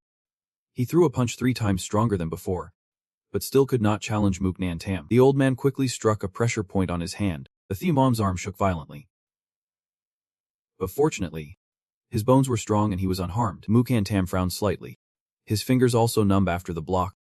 He nodded, his joints really stiff. Truly someone with capability. On the ground, Chivu was still clutching his stomach in pain, angrily shouting, "Thief Lida to be Leon. Do not hold back anymore. This old man is no simple foe. I am still in pain here." Hearing this, Athemher no longer held back. He tightened his fist, gathering much more strength than before. He said decisively, "Old man, next I will use all my strength. Be careful." Mukhan Tam seemed a bit wary but still maintained a serious expression. "Bring it on." Thepravun rushed forward, unleashing a powerful punch. The old man observed closely, quickly seizing the opportunity to hit a pressure point on his wrist because the punch was too strong. The old man struck another point on The Tu Line's hand at lightning speed. Once done, he swung his hand to deflect the punch, pushing Them Lime back several steps. Theundruhi felt his arms go numb and tremble, completely losing sensation. He stood frozen in shock, thinking to himself, that old man really is just an ordinary person. His gaze flicked toward Mephizen Tom, but the old man was no better off, clutching his arm in pain and exclaiming, "My hand." Theundruhi stared, seeing him raise his swollen hand, complaining like a child. Did you really use all your strength? A fake ability like yours can't even spare me a little. It hurts like hell."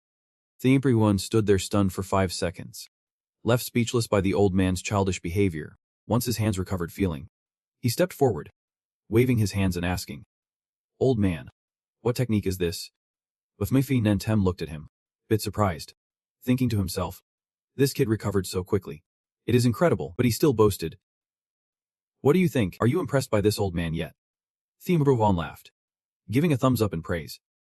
Old man, you are amazing. Mexiu jumped in, smug. I told you Grandpa Ken is really impressive. She was about to share more about his glorious past.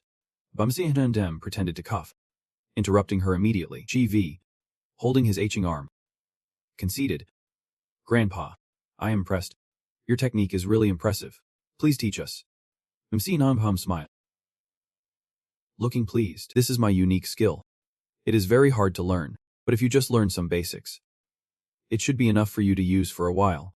He began to explain, his voice steady. The technique just now is a special combat skill targeting joints and pressure points. In a short time, it can incapacitate the opponent. Even if you all have talent, you can avoid close combat later on. If you master this skill, it will definitely be a great opportunity for you to win. After the match, Athene Brim completely trusted his abilities. The boy clasped his hands respectfully. Sir, I will rely on you for the next period. And Chivive and Chufi followed suit, chanting loudly, Sir, we will rely on you. Okay. The old man saw the kids showing overly serious attitudes, waved his hand, and in a deep voice said, the upcoming special training process will be extremely harsh. Immediately, his demeanor changed completely. His face became serious. His cold gaze radiated authority, and his powerful voice started from now on. The hell-like training began under the guidance of the old man.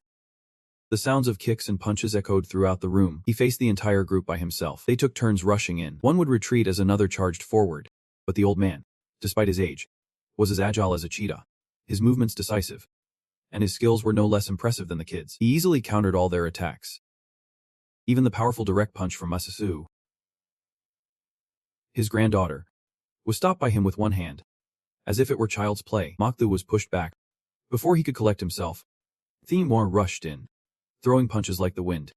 But the old man with arms as solid as steel blocked all of his attacks. Without stopping, Themor continued to attack relentlessly, throwing punches and kicks like rain. The old man remained calm, using one hand to block Chufei's kick, while his other hand quickly struck a pressure point on the boy's chest. Chufei suddenly let out a sound.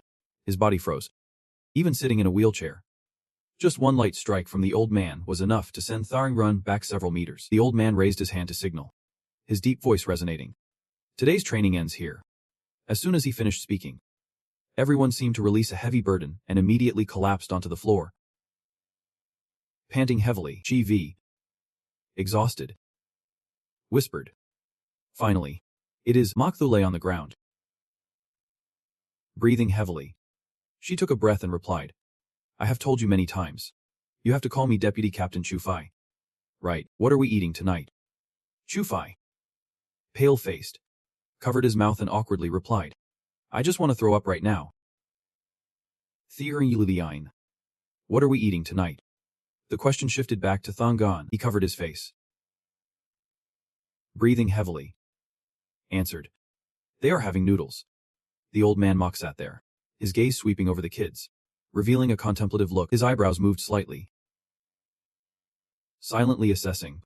These kids are far more talented than I imagined. Especially that kid over there is truly a martial arts prodigy. Just a bit foolish. His gaze settled on Chi-V, who was gasping for breath on the floor. Just when the group was resting, a phone rang unexpectedly. Thuong Den pulled out his phone from his pocket and raised it to his ear. Chi-Vu, being curious, immediately turned to ask, Thuong Din, whose phone is it? After hearing this, the tired look on Thuong Din's face vanished, replaced by a bright smile. He excitedly announced, Our mercenary group has its first mission. Chi-Vu, hearing this, was taken aback and exclaimed, Ah. Then he smiled brightly, threw his arm over Thuong Dun's shoulder, and playfully punched his chest. You little brat. You are doing pretty well. Sneaking around like this and already having a mission. The old man, overhearing the conversation, reminded them sternly, saying that during this time, the kids' fighting skills have improved a lot. But remember, heaven outside is heaven. You all must be careful. I am old. I am going to eat. So I won't disturb you all with your strategy talks anymore. After saying this, he turned his wheelchair and left, a cheerful smile echoing behind him. But as soon as he left the room, his face showed clear signs of pain. His hands clenched tightly, unable to hold back a groan. Damn it. These damn kids are really cruel. The group sat back down again. Chivu could not help but ask curiously. Thuong Din. Quickly tell us what the mission is. Thuong Den looked at the group, his tone a bit excited. It is a commission from Tikaigian, Chivu. Hearing this, asked in confusion. Wait, Tikaigian? Mokthu also expressed her doubts, saying, Kienge, is not he the one in charge of Area 6? Then why send the mission to you? She pondered, her eyes flashing with worry. Is it something particularly dangerous that even TK Kaingain can't handle? Tharinglin shook his head, looking uncertain. I do not even know the specific details of the commission yet. T. Kaingain is already waiting at headquarters. With that, the entire group stood up, full of spirit, and shouted in unison, at the headquarters of Area 6. After hearing the mission, the group fell silent for a long time. T. Kaingain sensed the tense atmosphere and pleaded. Please. Everyone. This concerns the honor of Area 6. So please do your best to help. Mokthu's anger flared up. She slammed her foot on the table, striking a commanding pose, pointing directly at Tikaidian, and yelled, Kienge, is not he the person in charge of Area 6? So why send the mission to you? Is it particularly dangerous to do something that even TK Nu Gaian can't handle?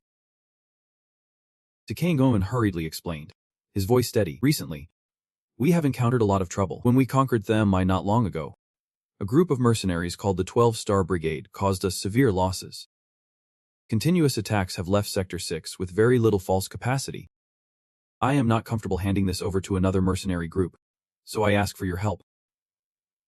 Theorin, who had been deep in thought, finally spoke up. If you say so, I accept this commission, but besides the reward you offered, I want to add one condition.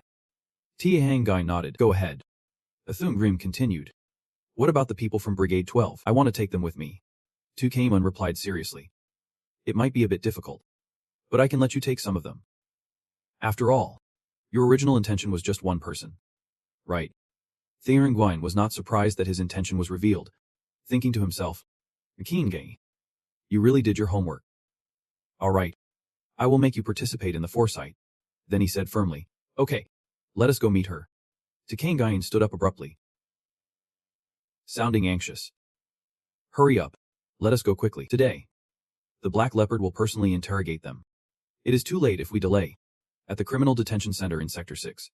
Hurried footsteps echoed. The Black Panther entered the prison camp and asked the two subordinates walking behind him.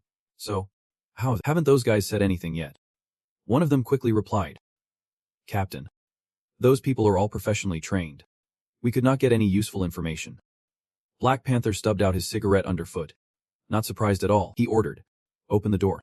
I want to interrogate them myself. As the cell door opened, inside, behind the glass, were three people, 2 men and 1 woman. Seeing the shadow of Black Panther and the 2 soldiers, one of them jumped up, angrily hitting the wall, shouting, Damn it. Let me out of here. If you are capable, then be like a man and fight me one-on-one with real weapons. What is the point of using these dirty tricks? Black Panther remained calm, lit a cigarette, and smiled dismissively.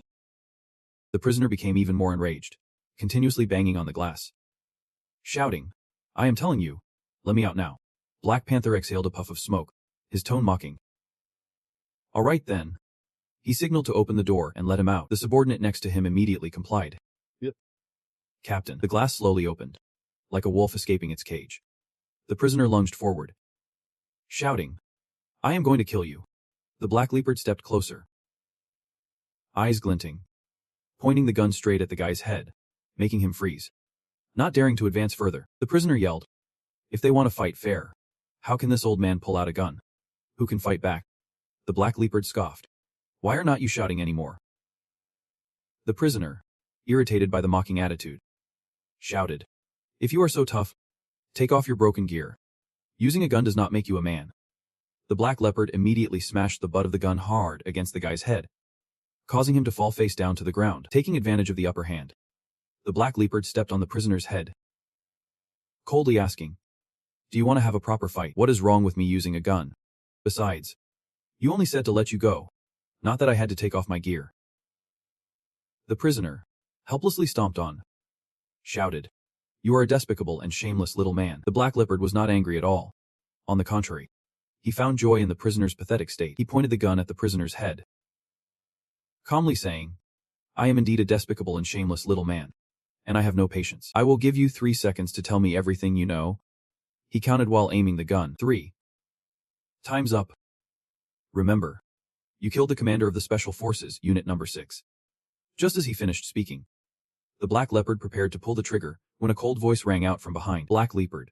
Stop. He turned his head and glared back, seeing TK Ingain and the group from Thedudugris standing right behind him. The Black Panther, irritated, exhaled smoke and with a bored expression said, Old T. You always pick the exact moment when I am having the most fun to interrupt. At this rate, you are going to ruin it for me. As he spoke, he tossed a cigarette towards TK Ingain as a greeting. He caught it, feeling a bit annoyed inside but still maintaining his calm demeanor. The red-haired girl, with her alluring figure in the group of prisoners from Thampri Diane, immediately waved her hand, sounding cheerful. Little brother, we meet again. What a coincidence. The Black Leopard glanced at TK Ingain's group, smiled. Long time no see. Has the scale grown this much? Then he turned to Minchasithu and asked, Munsithu, you are with them. Does not your old man have any objections? Minsithu replied right away. Nope. This is what my dad agreed to. The Black Leopard scratched his head, sighed. Still. Be careful. You are the little ancestor of the Mufasa family. If anything happens, I will have to take the blame too. So send a greeting to your master for me. GV. Hearing this, asked in confusion, Isn't his master that old man? Mexthu nodded, adding, The Black Leopard was raised by my grandpa too. But he was the weakest. The term weakest almost made the Black Leopard stumble. His face darkening, TK Ingain stepped forward, pointing at the red-haired girl, his voice firm. Come here. She immediately stepped up, her heels clacking on the floor, exuding charm, ignoring everyone else. She walked straight to Thavan Wan, teasingly saying, Good little brother. I know you won't leave me hanging. Right. Thavan Wan was caught off guard by her closeness, his face turning bright red with embarrassment. When Mokthu saw this scene, she immediately shoved the girl aside, her tone sulky. We can talk, but do not start hitting. The red-haired girl pushed away, pretended to be aggrieved. No wonder she felt no sympathy at all. Turns out he has a girlfriend. Thapan Viand quickly corrected. She is my teammate. Mexthu chimed in. She is your deputy team leader. Thien yet. The red-haired girl walked away laughing. Right. Then she winked at Then Vine. I'm heading out now. Take care. Team leader. The other members of the 12-star brigade were looking at Thien Vine and TK Inga Wine with disapproval. In the main meeting room, the Thembrines group sat on one side, facing to Kekavan. The atmosphere was quiet until Mephisto spoke up, sounding skeptical. Is what you are doing really a good idea? Thenya replied immediately. My strength is not weak. Joining your mercenary group will definitely be a big step forward. Munsithu, hearing this, turned away in frustration, muttering, Even so, I still do not feel at ease. Especially with Thiao Ziyan. Is she really trustworthy? Thumbruwan responded firmly. I trust her. Minsithu puffed her cheeks in annoyance. You just think she is pretty. Kienge, who had been observing, finally spoke up to break the tension. Tomorrow, the people from District 1 will come. Today, you guys can take a break and adjust your state. I have prepared a resting place. The guide is waiting outside. Tomorrow, everything depends on you guys. Thiambruna nodded. Don't worry. We will do our best. TK Kangayan finished speaking and stood up to leave the room. Before leaving, he turned back and smiled. Well, I will go ahead. Everyone just relax. As Tay Kangayan left, Thinyut turned her chair towards Thepadu Dilan, took his hand, her voice seductive. Little brother, what exactly is our task? Your sister knows too. Minsithu from behind watched this scene, her eyes blazing as she stared at the girl. Theorin Vine awkwardly pulled his hand back and quickly explained. TK Guyan entrusted this time with the hope that we, as representatives of District 6, would compete with the supernatural beings of District 1.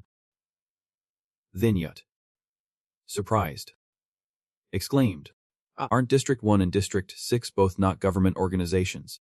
Why do we have to compete? At this point, she suddenly felt shy and turned her face away, her voice dropping. The ones with abilities from District 6 are indeed a bit weak. Mensithu immediately teased. Don't you feel embarrassed? Thaping Vun quickly explained, in a calm tone. District 1 and District 6 belong to the same government, so they chose a peaceful competition to determine the ownership of them. Are we on next? Thinyut curiously asked. So if we win, what benefits do we get? Theo Bruvan replied. Ta Kang Gaiman agreed that if the next Mayan has 2 or more types, half of the primordial stone will be our reward if it is an odd number. The remainder belongs to him. Besides, we are free to move around District 6 to a certain extent. He pondered, his eyes deep. This time, Thimaman has not just 2 types, but all 6 types. The freedom to act is important. But compared to Ian Thech, it is nothing. Thinyat listened and looked at him with admiration. No wonder he is such a cool captain. Flattered by the beautiful woman, Thimbruan felt a bit shy, scratching his head and chuckling. Msafthu would not back down. Imitating. No wonder he is the captain. He is so complimented by the 2 girls. Thoenglin shyly smiled. I'm doing fine. Really? Then he stood up, hands on the table, voice full of vigor. Everyone. Tomorrow is the first battle of the decisive troop. We must fight well. The whole team shouted in unison. Yep. The next morning, at the headquarters of District 6, the first district troop appeared, led by a man with white hair, puffing on a cigarette, looking extremely cool. He tilted his chin, arrogantly saying, the headquarters of District 6. That is all there is to it. Takangain was not angry at all. Still polite, extending his hand in greeting. Long Zio. It has been a while. Long Zio did not even bother to be polite, swatting Takangain's hand away, loudly saying, Kingai, I am not here to get close to you. A deep abyss must belong to the first district. He glanced at the group behind Takangain, uttering coarse words. Is this the person who uses the powers of District 6? A disgusting crowd. Kingai, I advise you to back off directly, or else your face will hurt a lot later. Takangain clenched his fists but still wore a sarcastic smile. Long Zio. We have known each other for decades. Since we were at the Central Military Academy. You have never beaten me. This time will be no different. Long Zio, upon hearing this, turned pale with anger, pulled back his hand, stepped back, and shouted, Ingian, I won against you before because you had a leopard as a teammate, while I always fought alone. But now it is different. I am not just capable. I am the strongest in the country. He got more enthusiastic as he spoke, pointing at Takangain's face. And what about you? Are you still just an ordinary person? Just a piece of land? I have beaten you too many times already. Kingai, still calm, loosened his tie slightly and replied nonchalantly. Yep. You have beaten me too many times. I hope you can keep up your performance today. Thiembrua listened to these words, pondering the one who possesses the strongest ability. Taking advantage of the rising momentum, Long Zio immediately suggested, since both sides have 5 people with abilities, we will have a one-on-one elimination round. Whoever scores 3 points first wins. How about it? Takangain adjusted his glasses, smiled slightly. Great rules. I agree. Long Zio could not help but feel anxious. What are we waiting for? Takangain turned his back and laughed coldly. Follow me. Both teams quickly gathered at the underground training ground of District 6. Before the match began, Takangain took the chance to share information about the opponent. This is the strength of the enemy. Hearing the useful details, Thuong Dun nodded, impressed. You are something else, buddy. Kui J Yuan smiled and replied, only by fully understanding the opponent can I achieve victory in every battle. On the other side, the captain of the rival team had already lost patience. His voice gruff. Hey, still studying tactics. Who goes up first? Thuong Den suddenly had an idea, grinning and pointing. Chu Fai. You go. Am I really going? Thuong Din stepped forward, put his arm around him, and cautioned. This guy is Truong Chine.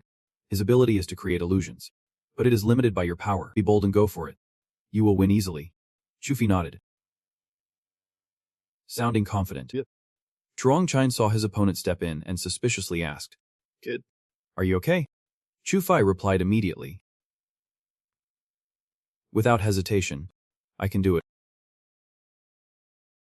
Just as Truong Chine's eyes lit up, Long Dao shouted to start. It is unclear what strange ability Truong Chine used, but with just one look, Chu Fi was terrified. Long Dao took a puff of his cigarette, smugly saying, the outcome is clear. Just look at Truong Chine. He will fall into the illusion he creates. Winning will be a piece of cake. But Thuan, Chu Fi's teammate, sensed something was off and shouted in panic. Boss. Everything seemed to be going wrong. At that moment, Truong Chine's expression suddenly changed, and he exclaimed in shock. He trembled violently, unable to stop shaking. Long Dao, worried, called from behind. Zhang Zheng. Zhang Zheng. What is wrong with you? No matter how he called. Zhang Zheng did not respond, suddenly collapsing to his knees.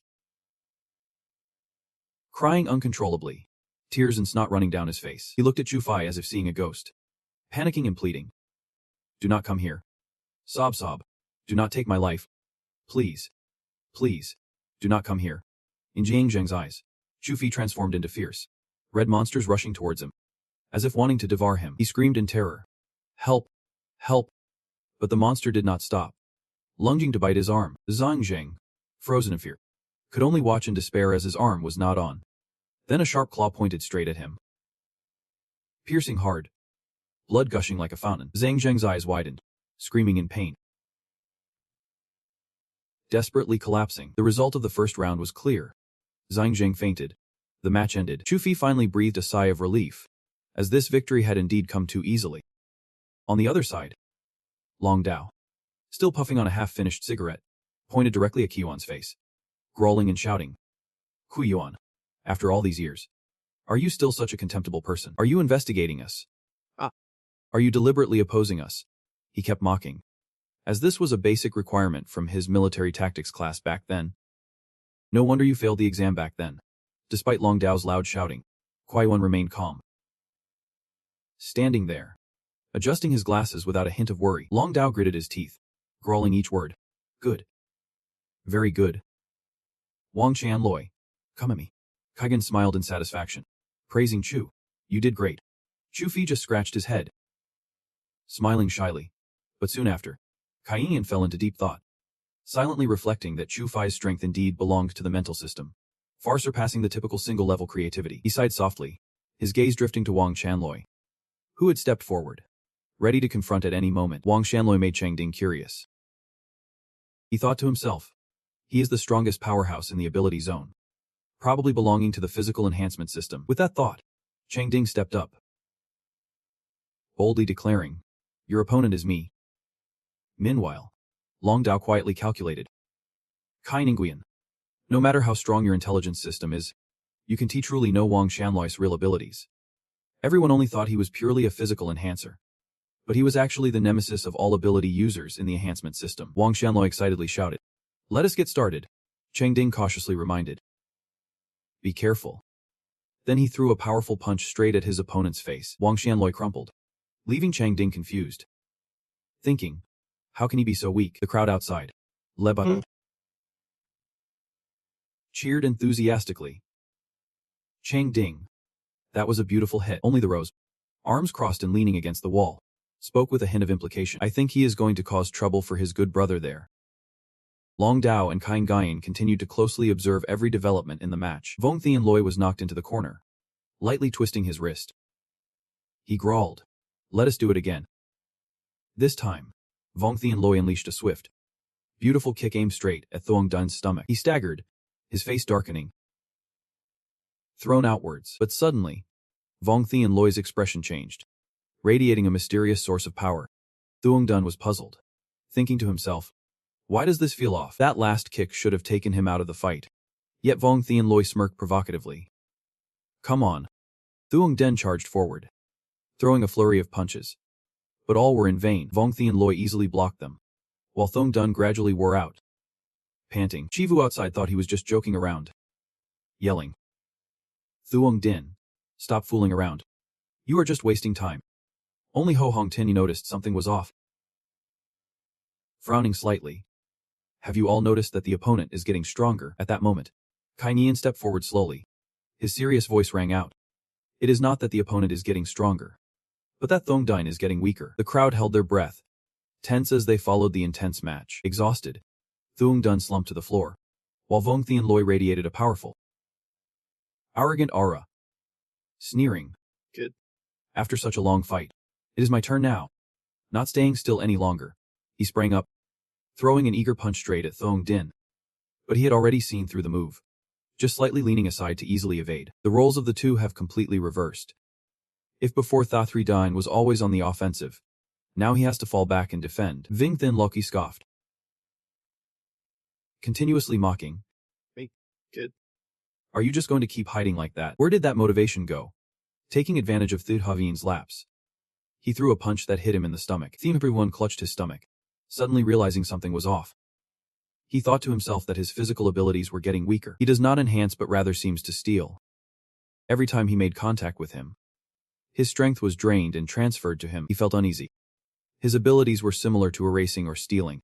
Seeing the unfavorable situation, Kainan spoke up. Thief leader to be Leon. Give up. On the other side, Longzio laughed loudly. Mocking you. Can you hear that? Just give up. Good. Facing Ving Viv and Huai. You have no chance of winning. Vivian Loqui, full of killing intent, approached Thafru Zine, his voice dripping with arrogance. You might have guessed by now. My ability is to steal. Every time we fight, I can take 10% of your strength and make it mine. He smiled wickedly. You have no chance of winning now. Shishivi outside was worried, continuously advising. Damn it. You are at a disadvantage. Thief leader to be Leon. Just give up. Safety comes first, but Thaimper Vine has not given up yet. His eyes were resolute. Voice firm. You are truly my nemesis. But the final victory will still belong to me. With that, he drew his sword and took an attacking stance. Ving Thinlai showed no signs of wavering. Calmly replied. Using weapons. That is actually a good strategy. But can you defeat me in your current state? The Vingyan merely smiled and replied. Let us. In his mind, he quickly calculated that the Lip-Then sword could double his physical strength again. Enough to defeat him. What is crucial is the sword's passive ability. Ving Thinlai confidently waved his hand. Come on. Let us see what you have got. Before he could finish his sentence, Theun Vine charged forward, delivering a series of sharp strikes. Ving Thinlai flinched, caught off guard. Suddenly, Thinong Yan delivered a powerful punch that sent him tumbling backward. His gaze on Ving Thinlai was cold. Voice mocking. Looks like your captain did not teach you that you should never underestimate your opponent. Ving Thinlai wiped the blood from his mouth, still forcing a smile. Not expecting him to have such strength and speed. You really think this injury will affect me? Moreover, you truly have no brains at all. Earlier, you bumped into me, did not you? At this moment, the Enet outside clenched her fist, anxiously asking, Wait. Little brother, why is your memory so poor? She frowned, confused, looking at everyone. Why are not you worried at all? Chivu immediately smiled confidently and replied, because the outcome has already been decided. Suddenly, Long Dao interjected sarcastically. This kid's weapon is poisoned. Right, do you think just hitting Wang Qianloi guarantees a win? He clenched his fist and shouted. Wang Qianloi. End the match. Wang Qianloi charged forward, raising his fist aimed straight at Chang Ding. Roaring. Good. Even if your weapon is poisoned, it won't change the outcome of the battle, because my strength can neutralize the toxin to a certain extent. Chang Ding quickly raised his hand to block the punch. At this point, sweat was already beading on Wang Qianloi's forehead, but he still growled. You now are no different from a 3-year-old. He tightened his grip and shouted. It is. But Chang Ding sensed the opportunity had arrived. Suddenly, Wang Qianloi's arm began to tremble. He turned back, as if he had discovered something, only to see that Chang Ding had stepped back. He touched his trembling arm and scoffed. I did not expect you could still use joint techniques like this. But unfortunately, with your current abilities, you can't harm me at all. Just give up. Wang Qianloi's teammates cheered excitedly. It seemed Wang Qianloi had won, right? The kid over there can stand up. Just one punch would end the game, but Long Dao suddenly spoke up, his voice tense. That is not right. Thiuen turned to him worriedly and asked. Captain, what is wrong? Long Dao frowned. Confused. Something feels off, but I can pinpoint what it is. He focused intently on Wang Qianloi. Suddenly noticing the wounds on his body were dripping blood, recognizing the urgent situation, Long Dao shouted loudly. Vong Thienloi. I do not have time to explain. One punch to kill that kid. I am not joking. Carry out the order. Vong Thienloi just replied, clearly dealing with him. As he charged at Thuong Dun like a wild boar, Thuong Dun stood still, showing no intention to defend or counterattack against his punch. Suddenly he spoke up, his voice calm. You have already lost. As soon as he finished speaking, Vong Thienloi trembled, collapsing to the ground, gasping for breath. What is wrong with me? His teammate exclaimed in shock. Poisoned. No way. Vong Thienloi clearly could not. Long Dao tightened his grip, growling. It is not poison. What the hell is poison? It is blood loss. This Vong Thien Loi had unknowingly lost too much blood. Thuong Dun smiled brightly, reminding, does anyone in your team know how to treat? If not, it is best to take him for treatment as soon as possible. Shortly after, Vong Thien Loi was treated by his teammates. Once he had recovered, he approached Long Dao. Sighed. Sorry, Captain. I underestimated the enemy. Lost a crucial match. Long Dao merely puffed on his cigarette without responding. Suddenly, Thuong stepped forward, confidently declaring, let me handle the next match. With that, she took off her jacket and threw it forcefully to the ground, striding forward with determination. Although she did not know what the next match would be like, Thuong radiated absolute confidence. She thought to herself, losing just 2 matches, winning all 3 of the next ones would be enough. Looking at Thuong's strong, vibrant figure, Chi Vu could not help but admire. She looked really strong. Mc Thu and Chi Vi simultaneously turned their gazes towards Thin Het. She quickly waved her hand, her voice a bit panicked. Don't look at me. I am scared too. At this moment, Thuong Yulivine, holding a piece of paper, spoke up. The Thuong is the ability of projection. He frowned, his expression complicated. This battle was sure to be extremely tough. Chi Vi heard this, his face lit up with determination. No way. Missy Thu and Thin F8 will definitely be able to handle her. But Missy Thu and Thin Het could only helplessly watch his optimism. The Thing Worm sighed in frustration. I did not expect her abilities to be this strong. The projection is, in some ways, even more terrifying than Masi Thu's elemental control. This is an extremely unique ability that allows the user to create tangible objects based on focus and imagination. The strength of the object depends on the user's mental and physical strength. He turned to Thuong, exclaiming, looking at her. Both her mental and physical strength seemed incredibly strong. Chi Vi anxiously asked, can she also project fire? Thuong replied seriously, she really can.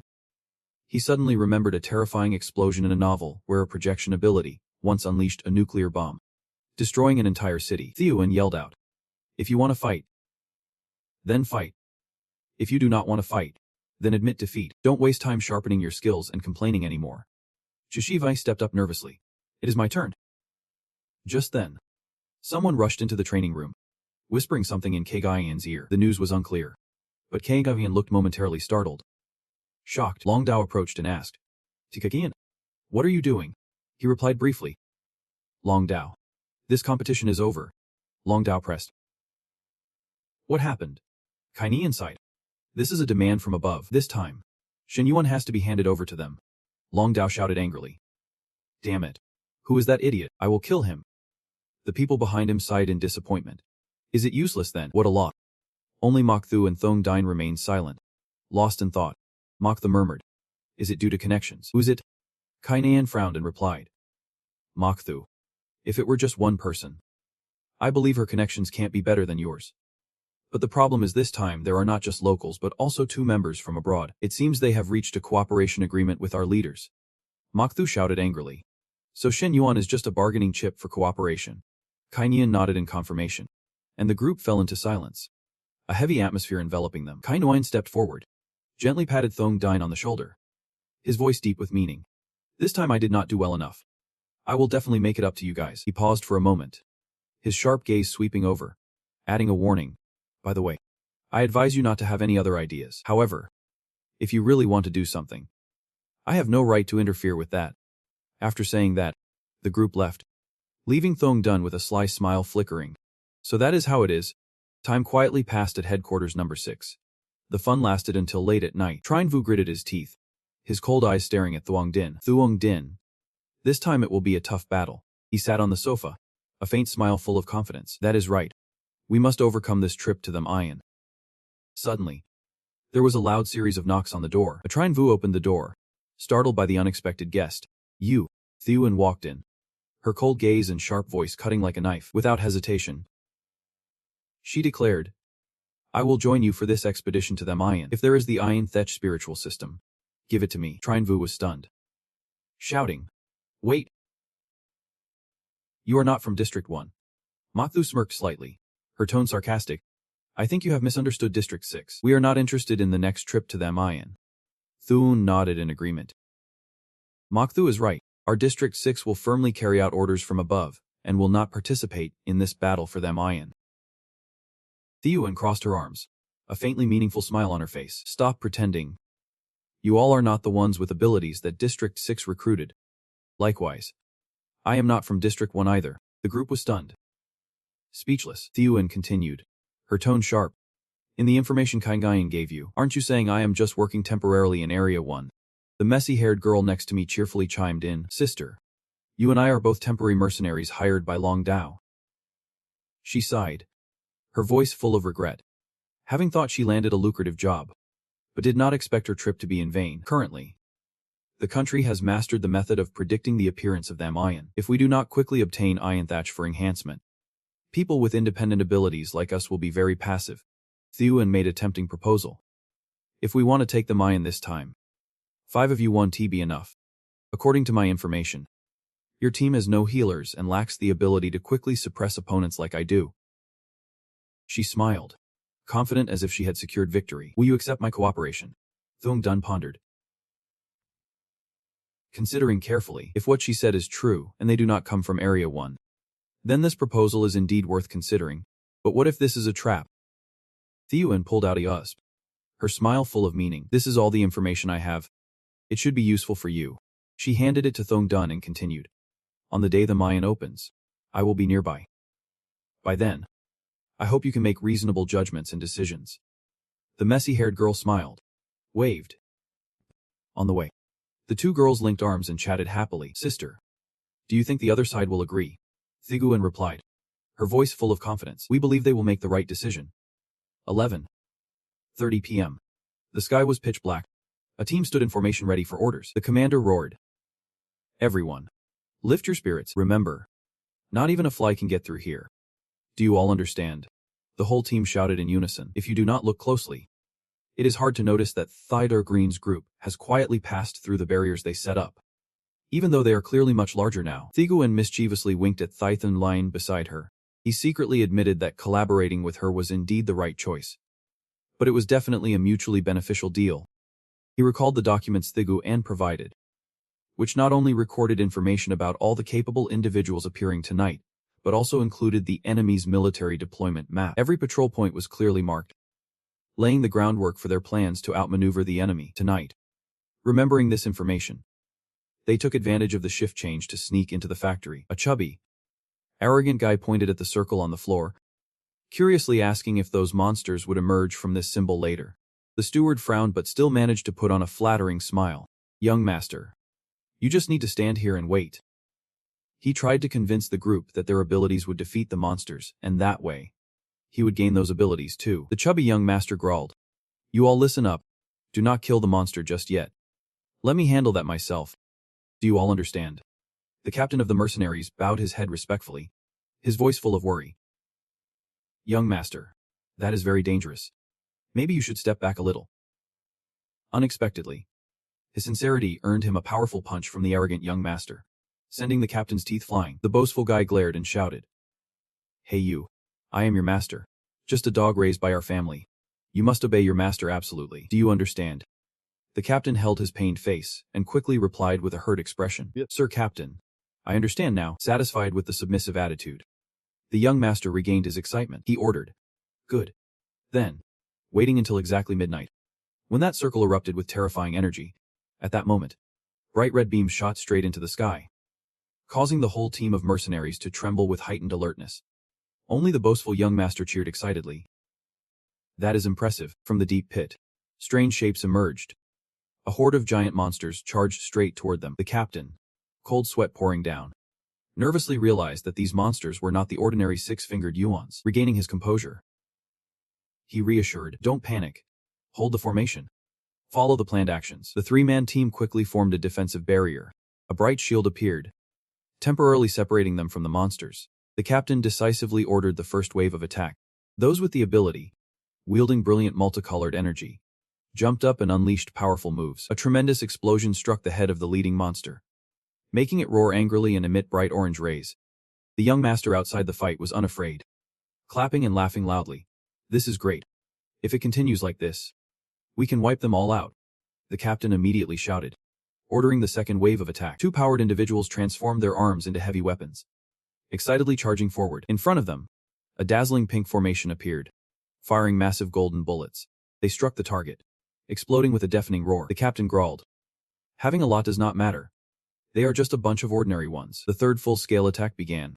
A blinding orange-red explosion burst before their eyes, as the subordinates with heavy weapons continued firing golden rounds, exploding upon impact. Far outside the building, Thuong Den stood observing, his gaze sharp and cold. On one side, Mok Thu assessed the situation.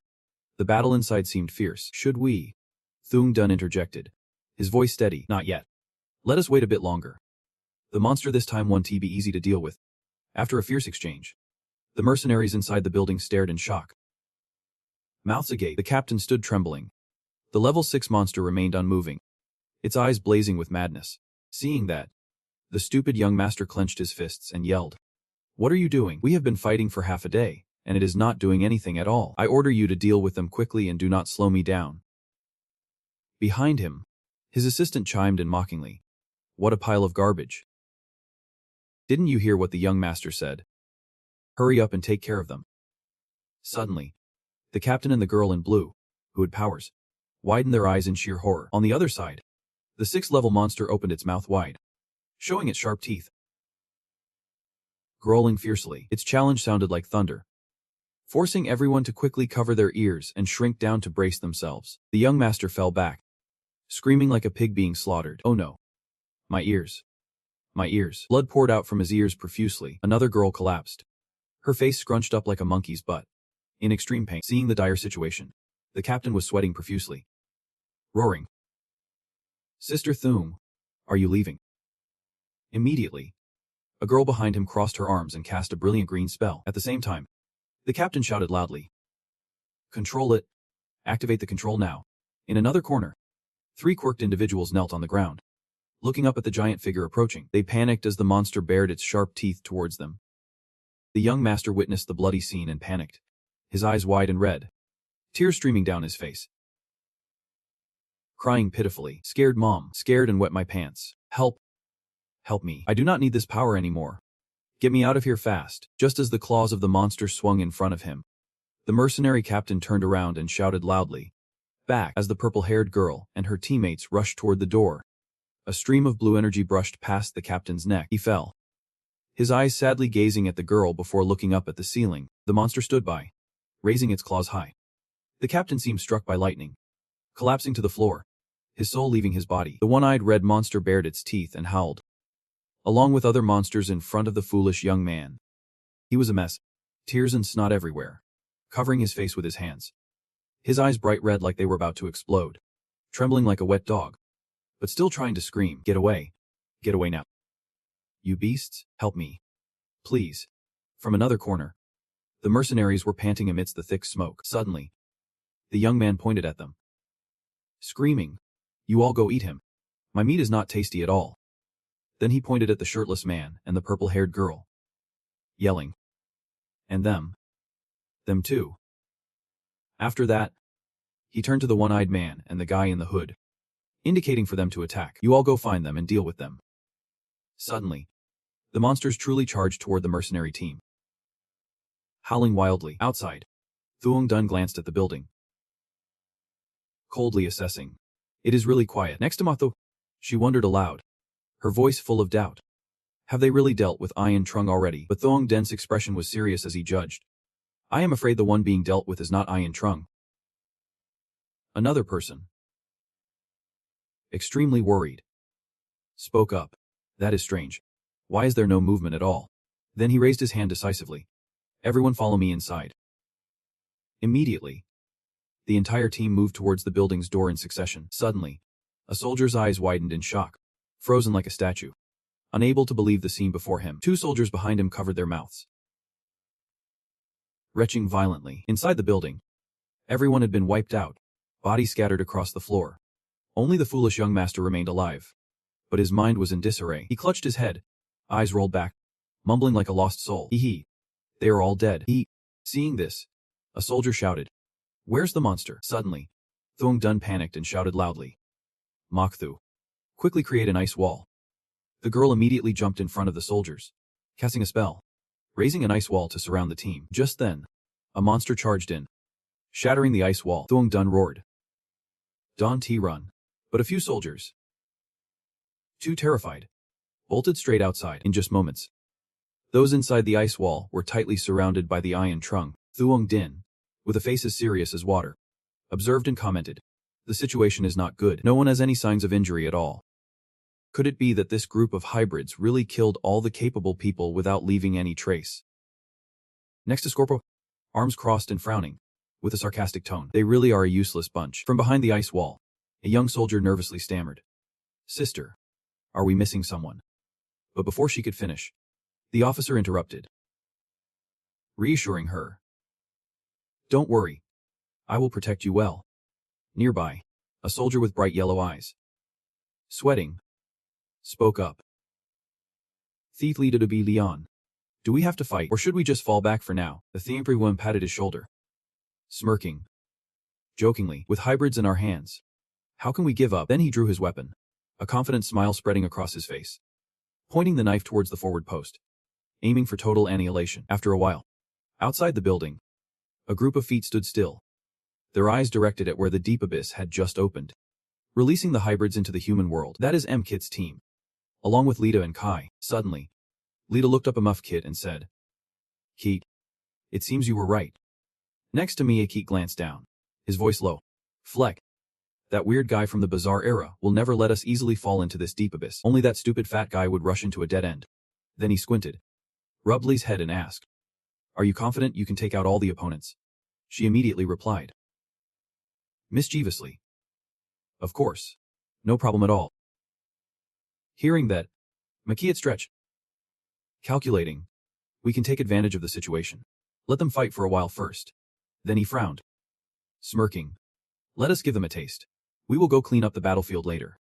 Inside the building, Mokthu gathered her blue-green energy, firing sharp ice spikes at the group of the Queen Scorpions. Her hands glowed with green magic, unleashing a spell that made the monsters roar in anger. At the same time, you with the golden eyes fired continuously, creating a series of holes on the body of the one-eyed monster, with a gaze as sharp as a razor. She roared. Mokthu wielded her blade, deciding to deal with the most troublesome one first. Obeying the command, she conjured a brilliant golden spear with magic, throwing it straight into the red eye of the Queen Scorpion. Thuong Din jumped up, delivering a powerful punch, taking down the one-eyed monster in an instant. But the yellow-eyed monster opened its mouth and screamed, spewing fire that melted the ice wall. Fortunately, the green energy of the scorpions transformed into glowing dots like fireflies in the night, combining with the purification spell, making the Queen Scorpion snarl in annoyance. Over here, Thuong Den's team stood silently observing the group of Queen Scorpions gathering amidst the thick smoke. Thuong Den quietly assessed, "Indeed very clever. Even though they lost their companions, they still did not act recklessly." Suddenly, Thuong spoke up, her voice warning, "You all protect yourselves really well." Thuong Den glanced at her suspiciously, seeing her creating a green magic circle around herself. Right after that, a grand formation of various large and small arrays appeared, hovering above and behind the young man. Lun Trinvu stared in shock in one direction, unable to believe his eyes. On the other side, the young man summoned a series of green sword energies around him. She glared at the swarm of creatures, unleashing a rain of swords from the brilliant green formation. This action caused a catastrophic explosion, blowing off the roof of the building, making it visible from outside. Witnessing this scene, Makit remarked, "Impressive?" Bilal frowned, his voice grim. "Kayat, what about us?" Makit furrowed his brow and replied, "It is not time yet. Just wait a little longer." A moment later, the young man was panting heavily like a wild bull, and kneeling on one knee on the ground, dust swirling around him. The soldiers of Thuong Den were sweating profusely, collectively turning to look at her, silently thinking, "This woman is definitely not to be messed with." Lin Trinvu looked ahead, puzzled. Is it over? But just a second later, the swarm of creatures emerged again from the dust. Thuong Den immediately roared, launching a full-scale attack. A large explosion struck directly at the monsters. At the same time, a figure as fast as lightning slashed out dozens of blue sword strikes at the swarm of creatures. Thuong Den held his knife, stopping behind them. Lin Trinvu clenched her fist, exclaiming, "Yep. It is successful." But Thuong Den looked down at the creatures rolling on the ground, emitting a pinkish aura. Suddenly feeling alarmed, he hurriedly shouted, continuing the attack, "Don't stop." Hearing the command, Mokthu and Lin Trinvu were wide-eyed and horrified. The monsters suddenly merged together, sprouting grotesque tentacles, slowly transforming into a giant, bright red creature enveloped in pink energy. Finally, it turned into a massive multi-headed squid, looking down at Thuong Den like an ant. Witnessing the scene, Thuong turned pale, terrified as if encountering a ghost. The five-headed monster bared its sharp teeth, waving its tentacles towards the sky. Then all five heads howled in unison. It stomped one foot down, forcing Thong Dun to jump up to avoid it. One tentacle struck hard, sending someone flying like a bird. Crashing down to the ground with a loud thud, Lin Trinvu quickly drew her gun, firing in rapid succession. Shouting, Thuong Din. The bullets caused large explosions on the monster's body, as if it did not care. Looking bewildered like it forgot to wear a hat, suddenly it opened its mouth and roared, emitting sound waves towards the incredibly tortured soldiers who covered their ears as against the deafening sonic attack. On the other side, the four-headed monster was still noisy like a market in chaos. It swung a tentacle towards Mokthu, startling her, and she immediately struck the ground, creating a solid ice wall. As the wall formed, the monster's tentacles slammed down, fortunately being blocked, but the monster stuck its head down from the top of the ice wall, baring its teeth and howling. Mokthu did not hesitate, causing the ice wall to rise higher, covering over everyone's heads. When the monster slammed down, it hit the protective ice layer, unable to attack. In danger, it thrashed around, throwing tentacles repeatedly against the ice wall, causing the ice layer to melt gradually and then shatter. Mokthu struggled to maintain the ice wall while shouting, "Think of something quickly. I can't hold on much longer."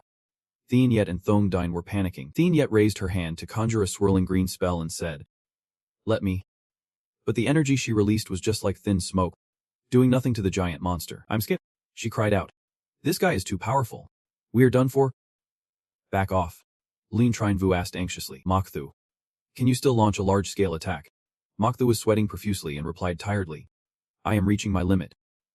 Suddenly, the young man, holding his injured arm, spoke up.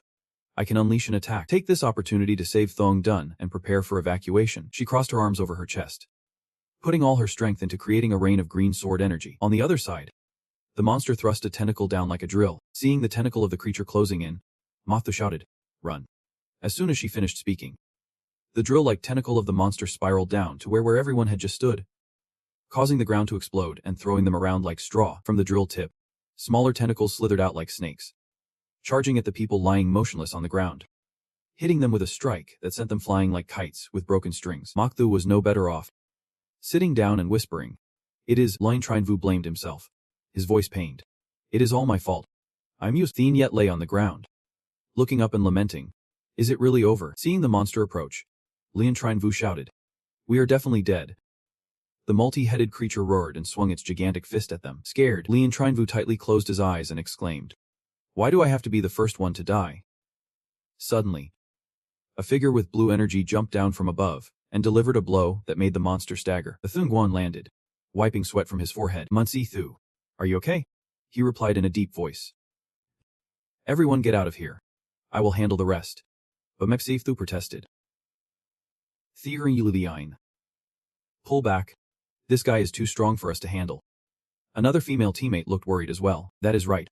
Our top priority is to leave." Theorin shook his head, determined. "At worst, the multi-headed creature is in our hands. There is no reason to let it go. Everyone stay calm. I have figured out how to kill it now." The multi-headed creature continued to roar above, launching another drilling tentacle. Far outside the building, Muharkid observed and remarked, "This guy is pretty impressive." Lida asked curiously, "Keat, what do you see?" He raised his hand and ordered, "If we do not take action, that multi-headed creature might really be killed by this punk."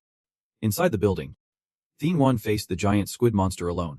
Wielding his sword, he kept chopping, slicing the tentacle into pieces, his eyes cold like a wild beast, silently assessing its power as superior. But its speed was lacking. As long as he used the god-slaying sword to wear it down, victory was just a matter of time. He stomped his foot, jumped into the air, and slashed again, carving off a chunk of tentacle flesh. Then he landed, delivering a sharp palm strike to the monster's head. Blood and flesh splattered. The monster screamed like a pig being slaughtered, the sound waves crashing into the common room, making him grit his teeth in pain. It lashed out with tentacles as sharp as knives. Thung Dun thought to himself, "All or nothing. If I can't dodge, I have to brace myself." But what he worried about did not happen. A bullet shot the tentacle right in front of him. Lin Trinvu aimed his gun from below, growling, "Do not forget I am here too." Mokthu, with a killer's gaze, raised her hand to cast a blue spell, shouting, "Thuong Din, get out of the way." She struck like thunder towards the monster. Thung Dun quickly dodged to the side. When he landed, the monster was engulfed in flames, its head pierced by an icicle, attacked by ice and fire. It howled in pain, melting into a mass of small monsters like before, escaping the sound waves. Thuong Din sighed. Holding his head and shaking it, he stepped towards the squishy gem pile on the ground, his voice booming like thunder. A mercenary legion of the advanced race. His eyes sparked like lightning, and he slashed a brilliant green sword, causing them to move. Order confirmed. All set. Immediately, the blue, red, purple, and yellow gems fell out, sparkling. Noticing the tense situation, Lian Trinvu tightened his grip and shouted, "This is great." Meanwhile, Thuong Dun stood with hands on her hips, her eyes glinting with hope of finding a gem to enhance her body. Suddenly, a voice rang out that startled Thuong Din. "You all have worked hard. Just leave the rest to us." The newcomer was Makiet's group. Mokthu was also standing with hands on her hips, frowning in displeasure, casting a provocative glance at Makiet. In contrast, Makiet flashed a bright smile, waved, and said, "Long time no see." Thuong Dun curiously asked Mokthu, "Do you know him?" She replied, her expression clearly showing dislike. "His name is Makiet. His dad is a longtime friend of my dad." Tension rising, Trinvu impatiently spoke up. "They have been ambushing us since early morning, waiting for us to finish so they can steal the spoils." Makiet still kept his smile and replied, "You do not need to be so angry. The gems here originally belonged to us." "Right. Of course. If you choose to fight, then I will absolutely respect your choice." He boldly pointed out the strength disparity. "Right now, we can't wait long, but you all are covered in bruises. If you all make such a choice now, would not that be really stupid?" Thuong Din sighed, seeming to want to give up. "If that is the case, then there is no other way." Trinvu stared at him in shock. Thuong Din, but suddenly, Thuong Dun nodded, as if signaling something to him. He pointed to a corner. He said, "Take this. These things belong to you." Behind where Makiet's group could not see, he secretly waved his hand to signal his teammates. Mokthu and Trinvu immediately understood Thuong Dun's plan. On the opposite side, Makiet nodded to his accomplices. One guy ran to the designated spot, but Makiet immediately sensed something was off and yelled, "Ka! Stop!" The ceiling suddenly exploded, large debris crashing down. Thanks to his teammates' warning, Akai dodged just in time, saving his life. Tin Tun with a big head snorted coldly, pulling out a few handheld weapons. The dust cloud obscured his vision as he quickly launched an attack. Makiet's group set up a barrier. Although it was in the right direction, it could not block any blows. Nearby, a teleportation gate appeared, shimmering on the ground beside the basalt stones. Thuong Dun's group quickly rushed in, swiftly collecting the spoils. Tintin with the big head winked goodbye. The teleport gate is disappearing. They made a successful escape. Makiet stood frozen. Kai patted his shoulder reassuringly. "Kayet, you miscalculated." He smiled bitterly. "Your move is still a childish remark that can't fool the old. You are still being played by Dikaigayan." Makiet lit a cigarette, exhaling. "But we still have one saying. Green after green is greener than the first green. Dikaigayan is my most respected teacher. Next time I will definitely win." Outside, Tikai Ungyun's group continued to wait patiently. One person, anxious, asked, "Still not done? What is the rush?" But just then, the teleport gate opened, and the Changding group returned. He shouted, "Congratulations, Kai Hone." Black Leopard also raised his hand to congratulate Kai Hone. Mokthu angrily grabbed Changding and questioned, "You are really a good captain of mine. Why did you hide this from me?" Trinvu also yelled, "Changding, you have changed." Tika Nguyen smiled faintly. "Don't blame your captain. Actually, I did not clearly explain my plan to him. I just gave him some hints." Mokthu and Trinvu fell silent, feeling resentful that these two had betrayed them. Thiuan stood behind observing everything, silently concluding, Long Dao. I am afraid you will never be able to play against Tikai Engyian in this lifetime." Changding looked towards Tikai Engyian, his gaze determined. "Tikai, someone who maximizes my strategic skills. Then I must have you." He turned to his teammates, assuring them, "As for the two of you, I will do what I promised you." Once everything was settled, they opened the portal to leave. Tian examined the loot, "So let us start dividing our spoils." He checked thoroughly. "There are 6 glowing gems here." Thinobriwini spoke up, his voice full of determination. "Team leader, I need to be prioritized. You do not mind?" "Do you?" "Of course not." Tikangain nodded immediately. "No problem at all." He reached out and picked a bright red gem, and the whole team erupted in joy. Thinobriwin smiled brightly. "Captain TT. He gets the issue, does not he?" He silently calculated. These 6 gems included 2 for physical enhancement, 2 for mental enhancement, 1 for elemental ability boost, and 1 for poison protection, which would be extremely beneficial for our team. Takei Nguyen confirmed, his voice full of astonishment. Is it really like this? Athemorn nodded confidently. It was exactly like this, the black leopard shouted in confusion. Hey. What are you two doing? Mensi Thu suddenly realized and exclaimed excitedly, Captain, do all 6 spirit stones really match our abilities? The Thun smiled and confirmed. Yep. They all are. The group burst into joy, while the other 2 just stood there, speechless from the bad luck. Later, in the break room, everyone relaxed on the chairs. Theodore Wan recalled T. Kaiman's words. If he said so, then the 6 spirit stones would be distributed to everyone. Instead, you need to help us in District 6 to complete 2 additional tasks for free. Okay, he nodded in agreement. Both sides shook hands to finalize the deal. The Themon began to distribute. To Mensip, Vinyut, Chufai, and Thuwan. These 4 spirit stones were a perfect fit for everyone. Thigulun took his, coldly saying, thanks. Then both of them left. Theobrevine instructed. You all should quickly absorb the essence of the jade. He was filled with anticipation about how much stronger he would get from these 2 enhanced jade pieces. Thapen Gian tightened his grip on the jade in his hand and began to absorb it. He thought to himself that he would grow stronger and stronger. The others also took turns using the jade. Theodor happily reminded himself that he could absorb all kinds of jade. But improving from the energy system was the greatest. He swallowed the jade, filled with expectation. And as he absorbed these 2 pieces in succession, he became increasingly curious about what changes would occur. Power exploded. Like a fierce wolf breaking free from Thanajurun's body, terrible pressure enveloped him. His body convulsed violently, and his face showed signs of pain. The Nyampriwun gritted his teeth and endured as time slowly passed.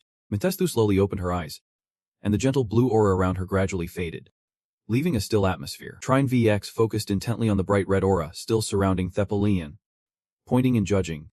This kid thing Thepridon has gotten a lot stronger. Thief Lida to be Leon, finally waking up, exhaled tiredly. He frowned and asked anxiously. Thief Lida to be Leon. How are you? He smiled confidently and declared, if I face that beast again, just 1 punch, I can smash him to pieces. The system screen suddenly lit up, showing the activation of the soul enhancement. Effect 1. Body enhancement increases maximum strength and body hardness by 10 times. Effect 2. The ability of the nervous system to react is enhanced. The body's limited response capability is doubled. Improve the ability by 30%. Right. Tron V suddenly remembered and spoke up. Oh right. Thief Lida to be Leon. I remember that the Iron Beasts will drop both weapons and props. Why do not we see anything at all? Is it because we are just really unlucky? Athemir nodded in agreement. It is natural for the Iron Stones to drop, but the weapons and props depend a lot on luck. Looks like they are having bad luck this time. He sighed heavily. I really do not know when I will be able to upgrade my weapon again. Theodorvon encouraged him optimistically, saying that as long as he kills more Iron Beasts, he will drop stronger props. Just relax. Suddenly he added. Moreover, the new player protection period has ended. The whole group was surprised, in unison. New players. The protection period. Theodor Vime remained calm. He signaled. Hurry up. You will find out soon. Time passed. Dawn broke, and Theodor's group waited, their expressions tense. He frowned and muttered. Here we go again. Strange green currents twisted in the sky above the town. Suddenly, a bizarre object resembling a big boss appeared. It laughed loudly, its voice full of excitement. The Globe players. We are meeting again. The monster announced loudly. Up until now, you have successfully resisted 6 attacks from the abyss.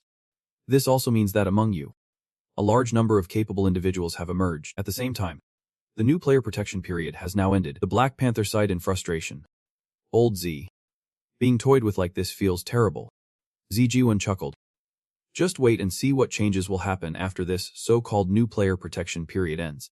In the distance, like casually sip tea. Maji stretched, his eyes sparkling. The new player protection period has ended, he muttered, as if he had been waiting for this moment for a long time. It is finally over. Next, the collapse and reconstruction of order will be fully revealed. That strange face continued to excitedly announce the new rules.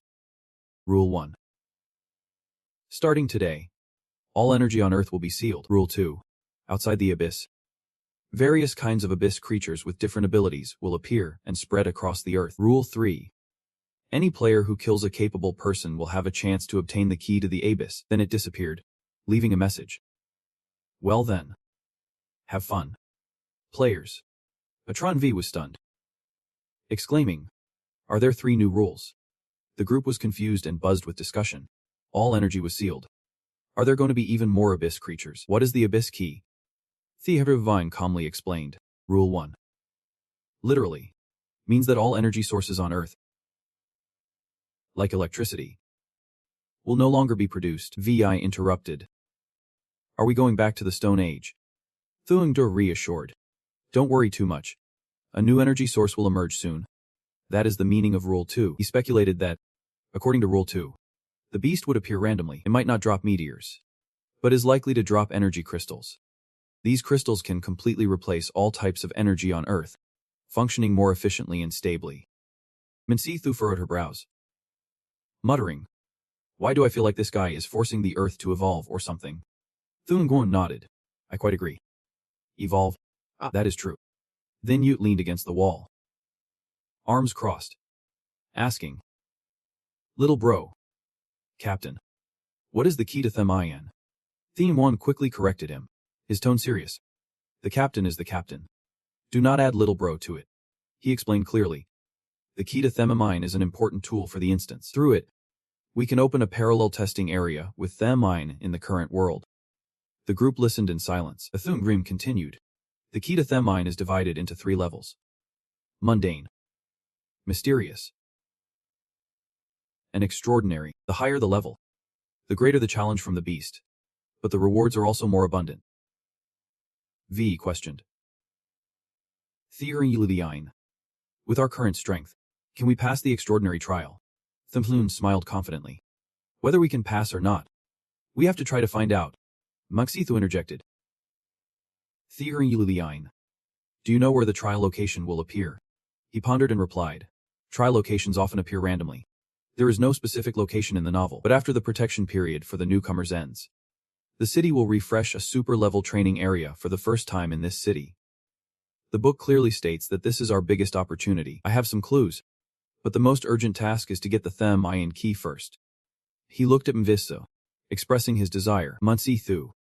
This has to depend on you. Munsithu nodded immediately. Don't worry.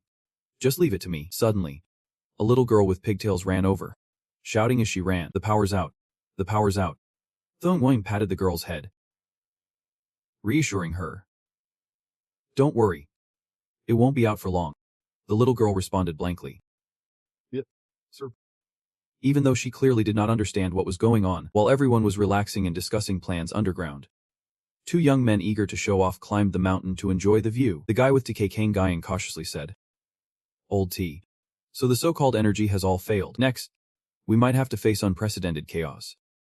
Tian Guying calmly smoked a cigarette, adjusted his glasses like a cool character in an anime, and ordered to announce down below, in the coming time. Let us do our best to protect the safety of the people, while mobilizing special forces to search for the Themian key in large numbers. Paying attention to the training locations that appear as well elsewhere. Mamin Key, full of enthusiasm, shouted, "What a beautiful world." Like casually sipped tea, announcing that the whole team was ready to fight. We will start a big battle. The city is engulfed in chaos. People are panicking, fleeing from the horrific thing that is chasing them. A young girl screams. Ouch. She trips over a rock and falls. The bloodthirsty red dog leaps forward, ready to pounce on her. The girl cries and screams. Please. Suddenly, a bullet pierces the dog's body. A series of gunshots ring out, causing it to collapse and die instantly. Trimavia lowers his gun, approaches the girl, and smiles reassuringly. Don't be afraid. You are safe now. But perhaps due to his unconvincing appearance, or because the girl is too panicked, she gets up, covers her face, and runs away, crying as she goes, boo-hoo. Lin Trenvier stands there, bewildered, his eyes wide. Amidst the chaos, he is annoyed, his voice full of dissatisfaction, shouting, "Hey, do you know what manners are? Isn't that dropping the key to Themian again?" Suddenly, the Thunglin appears from behind, his gaze sharp, his voice is low and accusatory. Li Trenvi, this is the 3rd time. You are really the unluckiest guy ever. He not only does not argue back but also nods enthusiastically, letting out a long sigh of frustration. Thifridugin. Are not we being a bit too unlucky like this? Suddenly, Thimpruna's phone vibrates in his pocket, and he quickly answers it, "Hello," instantly. His face brightens as if he just received sunlight in the midst of a storm. He turned to Lian Trine V, excitedly saying, "Mokthu. They found a Thamian key." Lun Trine V immediately perked up, her eyes sparkling with hope. "Thuong Din. Then we can be right. Can't we?" They exchanged determined looks. Thuong Din tightening her fist, full of spirit. "Let us get going. First let us head to the trial." At the school playground, Mokthu looked at the scene ahead, frowning in confusion. "Thuong Din. Is the trial school really at the school?" Thuong Dun's sharp eyes had already spotted where the key was placed. The four of them approached a white circle drawn on the grass, where the Thamian key lay quietly on the white line. Mokthu hesitantly asked while holding the key, "Thuong Din. I have to place it correctly, right?" Before he could respond, she had already placed the key in position. A bright red beam of light shot up straight into the sky. From the ground, a gigantic gate shaped like a demon's head appeared, the wind blowing through Mokthu's hair. Thuong Dun calmly infused magic power into the red ball in front of the gate. A mechanical voice echoed, "The deep-level trial school is now open." The stones slowly pulled apart. The gate swung wide open, revealing a swirling, bright red source of magical power like a vortex. Chufai, looking worried, turned to ask, "Thuong Din, are we sure we can do this?" Thuong Dun reassured him, her voice firm, "Trust in our strength." They walked through the gate, and suddenly the space and time changed. Smoke covered the stadium, sunlight blocked by thick white clouds. Lian Trine Vu sighed, his voice full of frustration. "Damn it. It is a monster hunt." The four of them stood in the arena, a massive shadow rushing towards them from afar. Its eyes were fiery red, sharp as if wanting to devour everything. The monster, as big as a buffalo, shaped like a human, swung a giant axe straight at them. Thuong Dun spoke seriously, his gaze sharp, preparing for battle. He drew his sword, magic flaring around his body. The giant rat roared, smoke billowing from its nose, its eyes blazing with fury. It threw all its strength into hurling the axe at Thuong Dun, but the attack only grazed by, breaking a few wooden pillars behind them. The axe spun around and returned to its owner. Thuong Dun smirked, signaling to his teammates, "Let me test this guy's strength a bit." Like a gust of wind, he charged at Minoto, colliding violently, creating an explosion like a supernova. Silently assessing, he realized the strength was not that great. He delivered a strong punch to Minato's stomach, causing it to widen its eyes in pain. The monster just wanted to curse. In this life it must be heading to meet its ancestors soon. Minoto collapsed, lying flat on the ground. Thumruo coldly observed, "His physical ability is not that strong either," but the monster, with a furious look, suddenly got up, its eyes red like lasers. It rushed to attack unexpectedly, but Thampring Vine dodged smoothly like a ghost. He jumped up to deliver another blow, then quickly pressed acupoints all over Miner's body. The monster, exhausted, dropped the axe to the ground, panting. Suddenly, a wave of purple energy burst forth, spreading throughout the arena. Theum Brun observed with sharp eyes. Indeed, just as he thought, after taking enough damage, it will enter the second transformation phase. Minut's eyes were fiery red as it charged forward, swinging its axe down hard. Theum Brun raised his sword to block. The force caused him to stagger back. He jumped back to the ground, silently noting that it was twice as strong as before, but still not enough to threaten him. The monster's speed was now sluggish, dragging the heavy axe. Theum Drini smirked. This guy simply lacks experience. He leaped up, shouting, "Come on. This guy is weak anyway. Let us use it to practice team coordination." The whole group nodded in agreement. The battle erupted, with water, fire, green, and purple powers swirling brilliantly across the arena. A moment later, the minion was surrounded, smoke billowing, lying motionless on the ground. Lian Trine Vu twisted his wrist, his face beaming with pride. "Thuong Din. I feel like I did pretty well." Mokthu could not help but retell this, teasingly. "Who just got knocked out by him again?" Lian Trine Vu turned away, embarrassed, scratching his head in defense. "I just wanted to see if I could fight against someone really slow. But it turns out I failed. Indeed, I am still only suited for long-range combat." Chufi's eyes showed a hint of insecurity, and he sighed. "Thuong Din. It seems my abilities are useless against the elite. Then I will just drag everyone down." Thuong Din immediately objected, placing a hand on his shoulder, her voice warm and comforting. "What are you talking about? Your abilities are extremely good.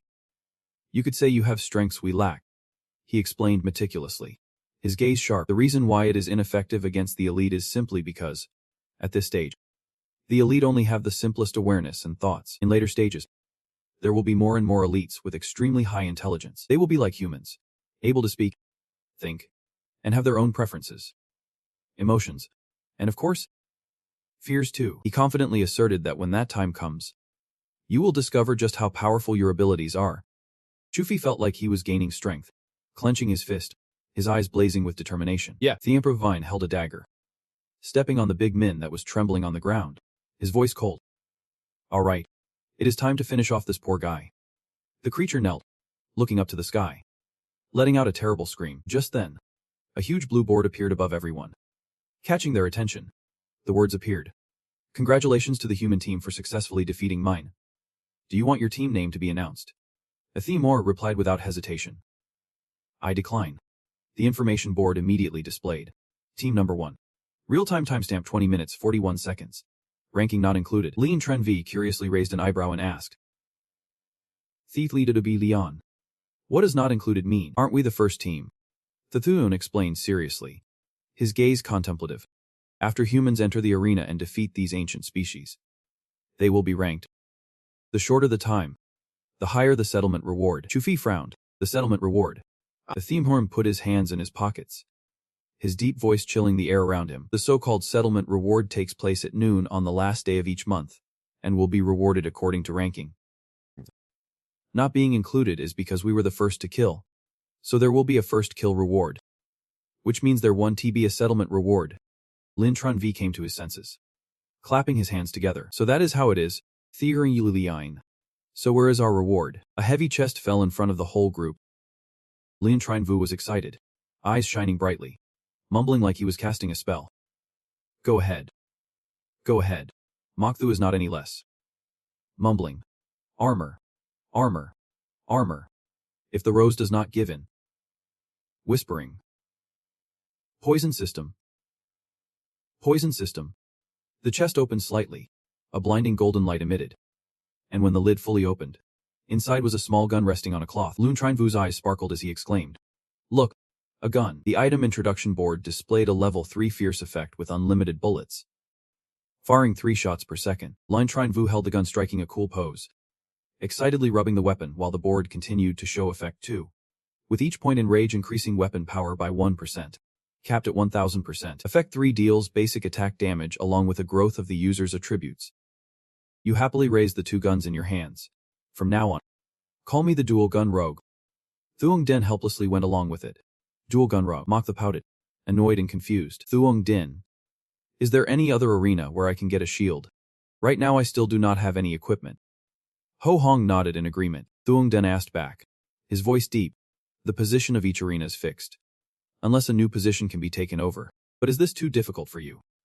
Mokthu, filled with determination, replied firmly. All right, the quest to find the key to the deep abyss officially begins. The only goal of the whole team is to score the first kill and make the opponent drop their gear. Suddenly, the announcement board lights up, displaying the message that an inequality factor has been detected. The skill level in the arena is getting higher and higher. Red gas circles surround everyone, and the system coldly announces. Difficulty increased by 10% to 50%. Lun Trinvu panics. Voice trembling. Thuong Din. What is going on? Thuong Den frowns, her eyes full of doubt. I'm not sure. He wonders quietly. An inequality factor. Could it be because of me? The announcement continues, improving the arena level to 100%. Current level 8.